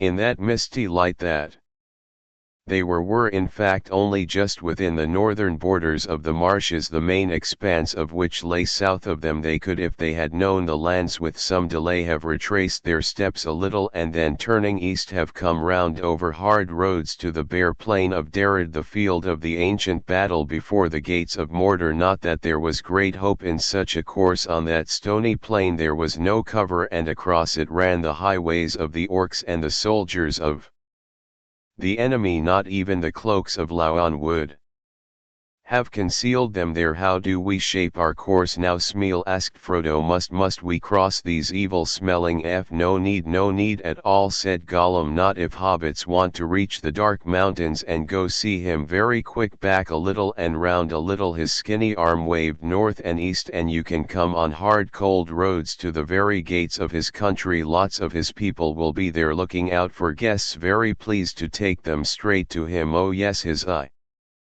watches that way all the time. It caught Smear there long ago. Golem shoot, but Smear has used his eyes since then. Yes, I've used eyes and feet and nose since then. I know otherwise more difficult, not so quick, but better. If we don't want him to see fellow Smeagol, he can take you through the marshes, through the mists. Nor mists. Follow Smeagol very carefully, and you may go a long way, quite a long way, before he catches you. Yes, perhaps it was already day, a windless and sullen morning, and the marsh reeks lay in heavy banks. No sun pierced the low clouded sky, and Gollum seemed anxious to continue the journey at once. So after a brief rest they set out again, and were soon lost in a shadowy silent world, cut off from all view of the lands about, either the hills that they had left or the mountains that they sought. They went slowly in single file, Gollum, Sam, Frodo. Frodo seemed the most wary of the three, and slow though they went he often lagged. The hobbits had found that what had looked like one vast fen was really an endless network of pools and soft meres and winding half-strangled water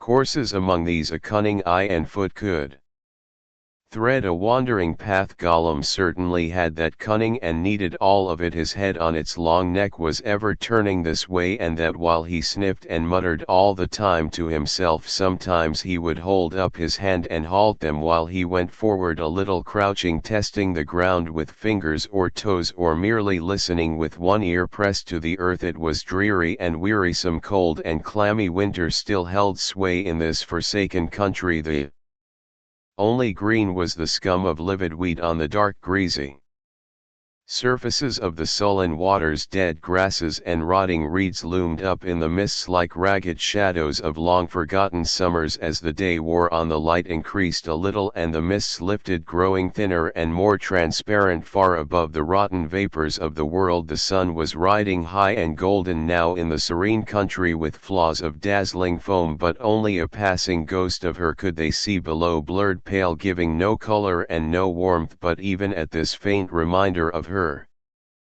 presence, Gollum scowled and flinched. He halted their journey, and they rested, squatting like little hunted animals in the borders of a great brown reed thicket. There was a deep silence, only scraped on its surfaces by the faint quiver of empty seed plumes and broken grass blades trembling in small air movements that they could not feel. Not a bird, said Sam mournfully. No burrs, said Gollum. Nice BS. He licked his teeth. No burrs. There are slakes, arses, things in the po, lots of things, lots of nasty things. No BS, he ended sadly. Sam looked at him with distaste. So passed the third day of their journey with Gollum. Before the shadows of evening were long in happier lands. They went on again, always on and on, with only brief halts. These they made not so much for rest as to help Gollum, for now even he had to go forward with great care, and he was sometimes at a loss. For a while they had come to the very midst of the dead marshes, and it was dark. They walked slowly, stooping, keeping close in line, following attentively every move that Gollum made. The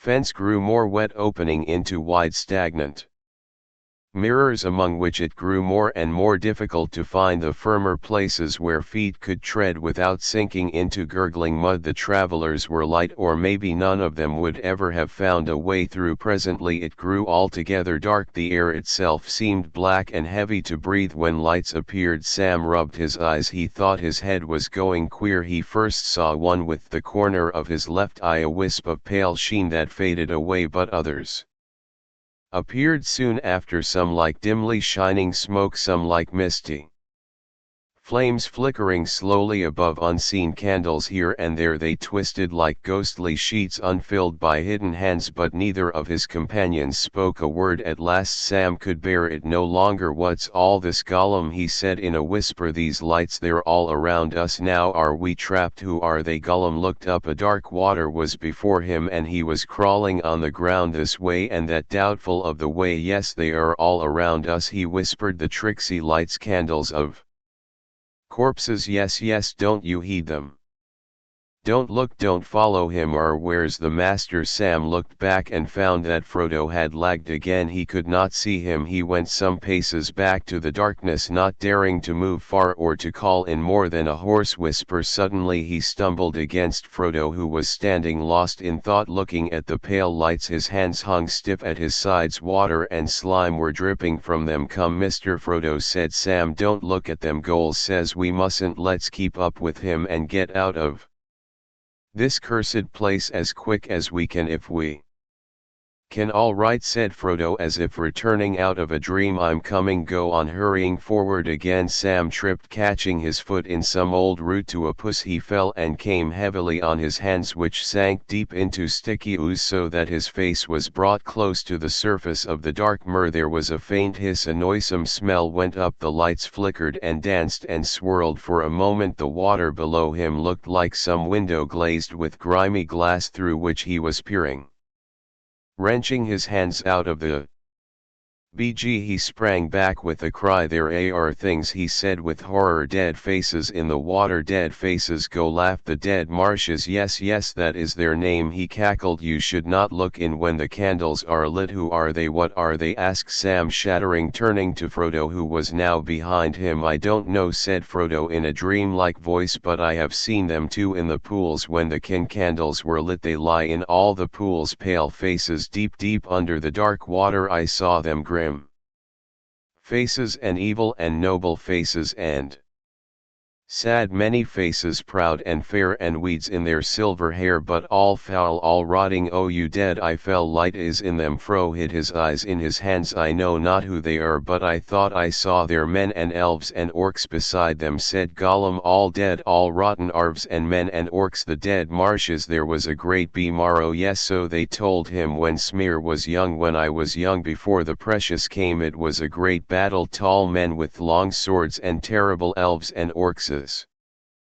Shrieking, they fought on the plain for days and months at the black gates, but the marshes have grown since then, swallowed up the graves. Always creepy, creepy, but that is an age and more ago," said Sam. "The dead can't really be there. Is there some devilry hatched in the dark land? Who knows?" "Smo doesn't know," answered Gollum. "You cannot reach them, you cannot touch them. We tried once." "Yes, precious, I tried once, but you cannot reach them. Only shapes to see, perhaps not to touch. No precious or death." Sam looked darkly at him and shattered again, thinking that he guessed why Smeal had tried to touch them. "Well, I don't want to see them," he said. "Never again. Can't we get on, get away?" "Yes, yes," said Gollum, "but slowly, very carefully, or hobbits go down." Enjoying the dead runes and light little candles fell. Sneer, "Don't look at the lights." He crawled away to the right, seeking for a path around the mire. They came close behind, stooping, often using their hands, even as he did. "Three precious little golems in a row. We shall be, if this goes on much longer," thought Sam. At last they came to the end of the black mire, and they crossed it perilously, crawling or hopping from one treacherous island tusk to another. Often they floundered, stepping or falling hands first into waters as noisome as a cesspool, till they were slimed and flew up almost up to their necks and stank in one another's nostrils. It was late in the night when at length they reached firmer ground again. Gollum hissed and whispered to himself, but it appeared that he was pleased in some mysterious way, by some blended sense of feel and smell and uncanny memory for shapes in the dark, he seemed to know just where he was again and to be sure of his road ahead. "Now on with go," he said. "Nice hobbits, brave hobbits, very very rar, of course so we are, my precious, all of us, but we must take master away from the wicked lights. Yes yes, we must." With these words he started off again, almost at a trot, down what appeared to be a long lane between high reeds, and they stumbled after him as quickly as they could, but in a little while he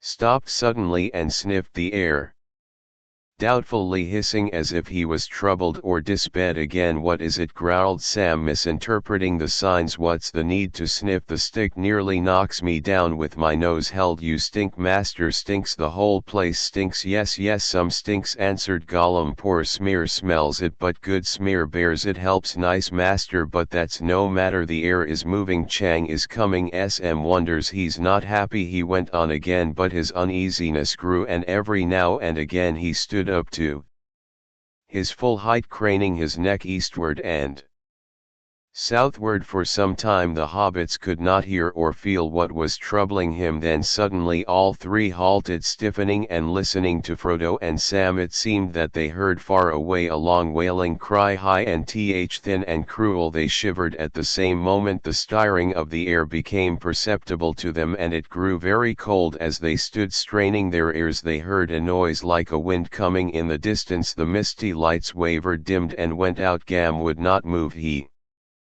stood shaking and gibbering to himself until with the rush the wind came upon them, hissing and snarling over the marshes. The night became less dark, light enough for them to see or half see shapeless drifts of fog curling and twisting as it rolled over them and past them. Looking up as they saw the clouds breaking and shredding, and then high in the south the moon glimmered out, riding in the flying wrack. For a moment the sight of it gladdened the hearts of the hobbits, but Gollum cowed down, muttering curses on the white face.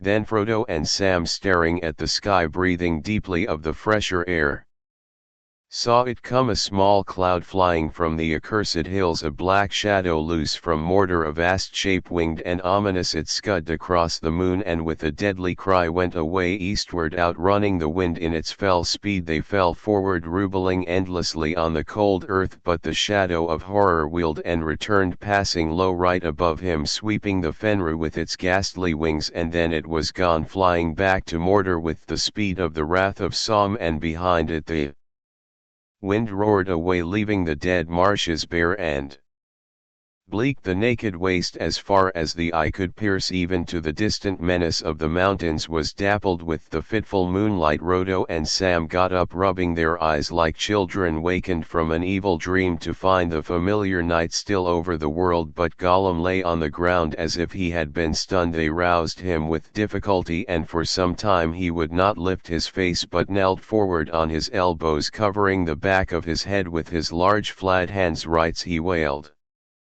"Rights on WS the precious their master. I see everything, everything, nothing can hide from them. Go the white face and they tell him everything. This he him, kill him, kill him, kill him." It was not until the moon had sunk westering far away beyond Tall Briar that he would get up or make a move. From that time on Sam thought that he sensed a change in Gollum again. He was more foreign and would be friendly, but Sam surprised some strange looks in his eyes at times, especially towards Frodo, and he went back more and more into his old manner of speaking, and Sam had another growing anxiety. Frodo seemed to be weary to the point of exhaustion. He said nothing, indeed he hardly spoke at all, and he did not complain, but he walked like one who carries a load the weight of which is ever increasing as he dragged along slower and slower, so that Sam had often to beg Gollum to wait and not to leave their master behind. In fact, with every step towards the gate of Mordor, Frodo felt the ring on its chain about his neck grow more burdensome. He was now beginning to feel it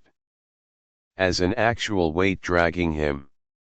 earthwards, but far more he was troubled by the eye, so he called it to himself. It was that more than the drag of the ring that made him cower and stoop as he walked the eye, that horrible growing sense of a hostile will that strove with great power to pierce all shadows and cloud and earth and flesh, and to see you, to pin you under its deadly gaze, naked, immovable, so thin, so frail and thin the veils were become that still warded it off. Frodo knew just where the present habitation and heart of that will now was, as certainly as a man can tell the direction of the sun with his eyes shut. He was facing it, and its potency beat upon his brow. Gollum probably felt something of the same sort, but what went on his wretched heart between the pressure of the eye and the lust of the ring that was so near, and his grueling promise made half in the fear of cold iron, the hobbits did not guess. Bro gave no thought to it. Sam's mind was occupied mostly with his master, hardly noticing the dark cloud that had fallen in his own heart. He put Frodo in front of him now and kept a watchful eye on every movement of his, supporting him if he stumbled and trying to encourage him with clumsy words. When day came at last, the hobbits were surprised to see how much closer the ominous mountains had already drawn. The air was now clearer and colder, and though still far off, the walls of Mordor were no longer a cloudy menace on the edge of sight, but as grim black towers they frowned across a dismal waste. The marshes were at an end, dying away into dead pets in wide flats of dry cracked mud. The land ahead rose in long, shallow slopes, barren and pitless, towards the desert that lay at Sauron's gate. While the grey light lasted, they cowered under a black stone like worms, shrinking lest the winged terror should pass and spy them with its cruel arm eyes. The remainder of that journey was a shadow of growing fear, in which memory could find nothing to rest upon. For 2 more nights they struggled on through the weary pathless land. The air, as it seemed to them, grew harsh and filled with a bitter reek that caught their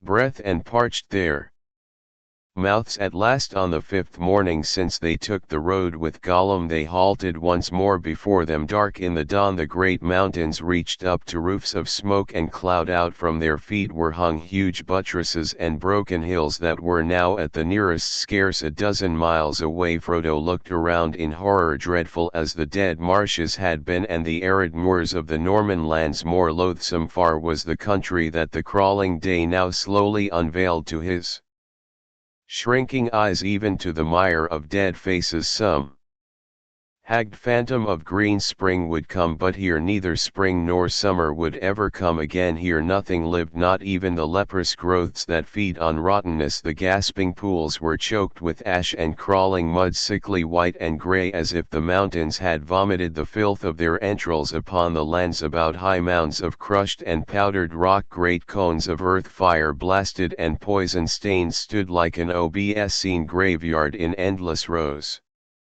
Slowly revealed in the reluctant light, they had come to the desolation that lay before Mordor, the lasting monument to the dark labor of his slaves that should endure when all their purposes were made void, a land defiled, diseased beyond all healing, unless the great sea should enter in and wash it with oblivion. "Oh, I feel sick," said Sam. Frodo did not speak for a while. They stood there like men on the edge of a sleep where nightmare lurks, holding it off, though they know that they can only come to morning. Through the shadows the light broadened and hardened. The gasping pits and poisonous mounds grew hideously clear, walking among clouds and long flags of smoke, but even the sunlight was defiled. The hobbits had no welcome for that light, unfriendly it seemed, revealing them in their helplessness, little squeaking ghosts that wandered among the ash heaps of the Dark Lord. Too weary to go further, they sought for some place where they could rest. For a while they sat without speaking under the shadow of a mound of slag, but foul fumes leaked out of it, catching their throats and choking them.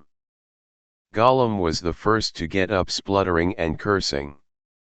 He rose and without a word or glance at the hobbits he crawled away on all fours. Frodo and Sam crawled after him until they came to a wide almost circular pit high banked upon the west. It was cold and dead, and a foul stump of oily many-colored ooze lay at its bottom. In this evil hold they cowered, hoping in its shadow to escape the attention of the eye. The day passed slowly. A great thirst troubled them, but they drank only a few drops from their bottle last filled in the gully, which now they looked back and thought seemed to be to them a place of peace and beauty. The hobbits took it in turn to watch. At first, tired as they were, neither of them could sleep at all, but as the sun far away was climbing down into slow-moving clouds, Sam dozed. It was Frodo's turn to be on guard. He lay back on the slope of the pit, but that did not cease the sense of burden that was on him. He looked up at the smoke-streaked sky and saw strange phantoms, dark riding shapes and faces out of the past. He lost count of time, hovering between sleep and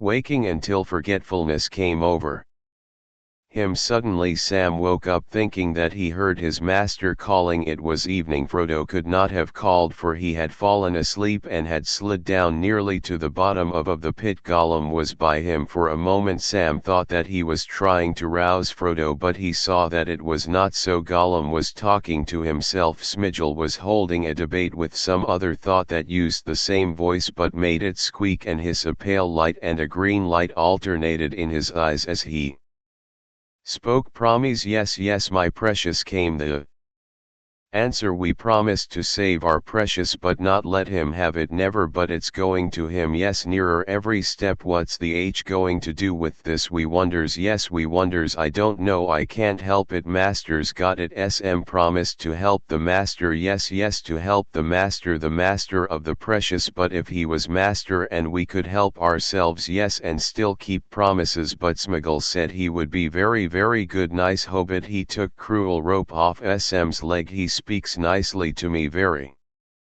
good, my precious. Let's be good.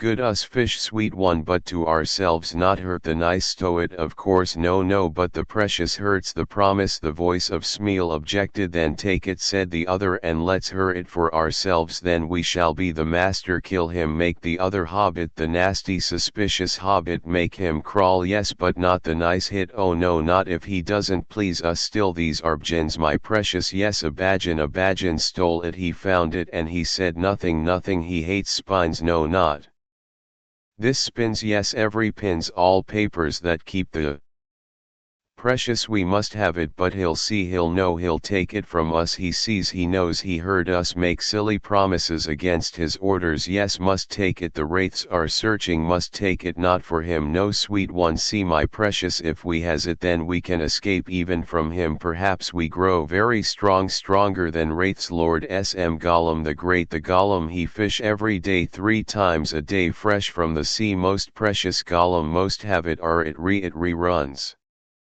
it, but there's 2 of them. They WA to quick and kill us." "Why?" Smeagol in a last effort. "Not now, not yet. We want it, but..." And here and there was a long pause, as if a new thought had wakened. "Not that, perhaps not. She might help." "She might." "Yes, no, no, not that one," wailed Smeagol. "Yes, we want it, we want it." Each time that the second thought spoke, Gollum's long hand crept out slowly, pouring towards Frodo, then was drawn back with a jerk as Smeagol spoke again. Finally both arms were with long fingers flexed and twitching clawed towards his neck. Sam had laid still, fascinated by this debate, but watching every move that Gollum made from under his half-closed eyelids. To his simple mind, ordinary hunger, the desire to eat hobbits, had seemed the chief danger in Gollum. He realized now that it was not so. Gollum was feeling the terrible call of the ring. The Dark Lord was he, of course, but Sam wondered who she. He was one of the nasty friends the little wretch had made in his wanderings, he supposed. Then he forgot the point, for things had plainly gone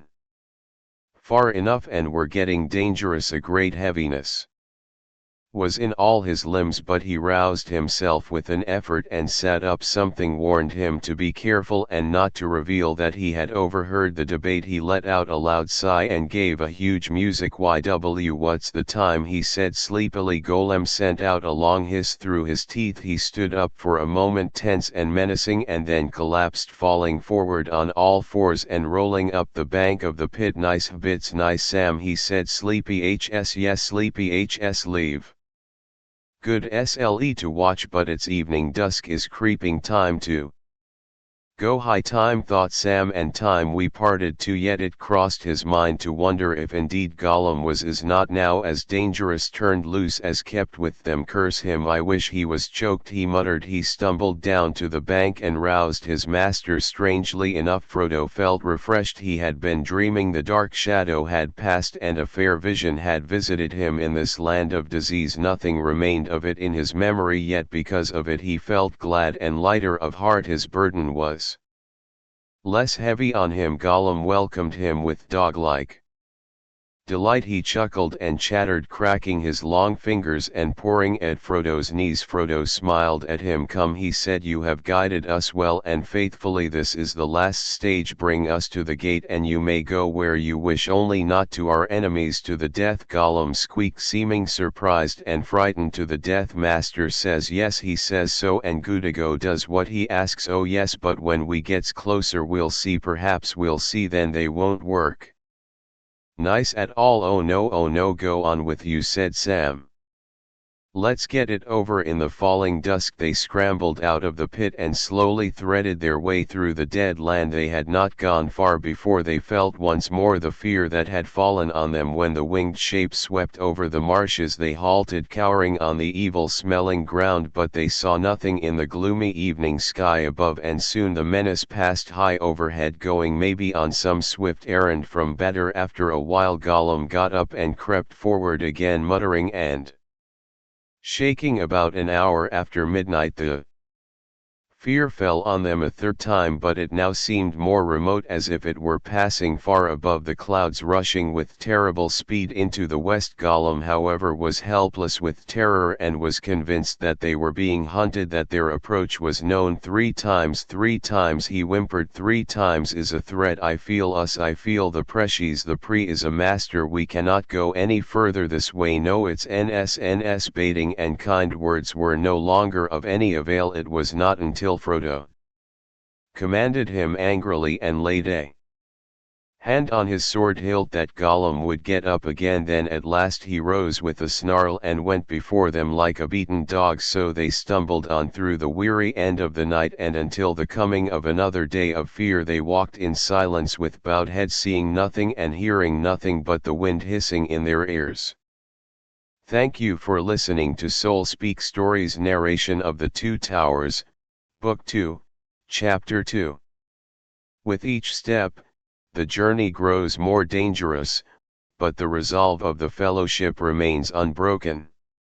Aragorn, Legolas, and Gimli continue their quest, holding on to hope and loyalty amidst a dark and shifting world. In the next chapter, they'll encounter new allies and even greater threats in their quest to save Middle-earth. Subscribe to Soul Speak Story for the next chapter, where the adventure intensifies and the story unfolds in ways that will keep you on the edge of your seat. Stay tuned, more epic storytelling awaits.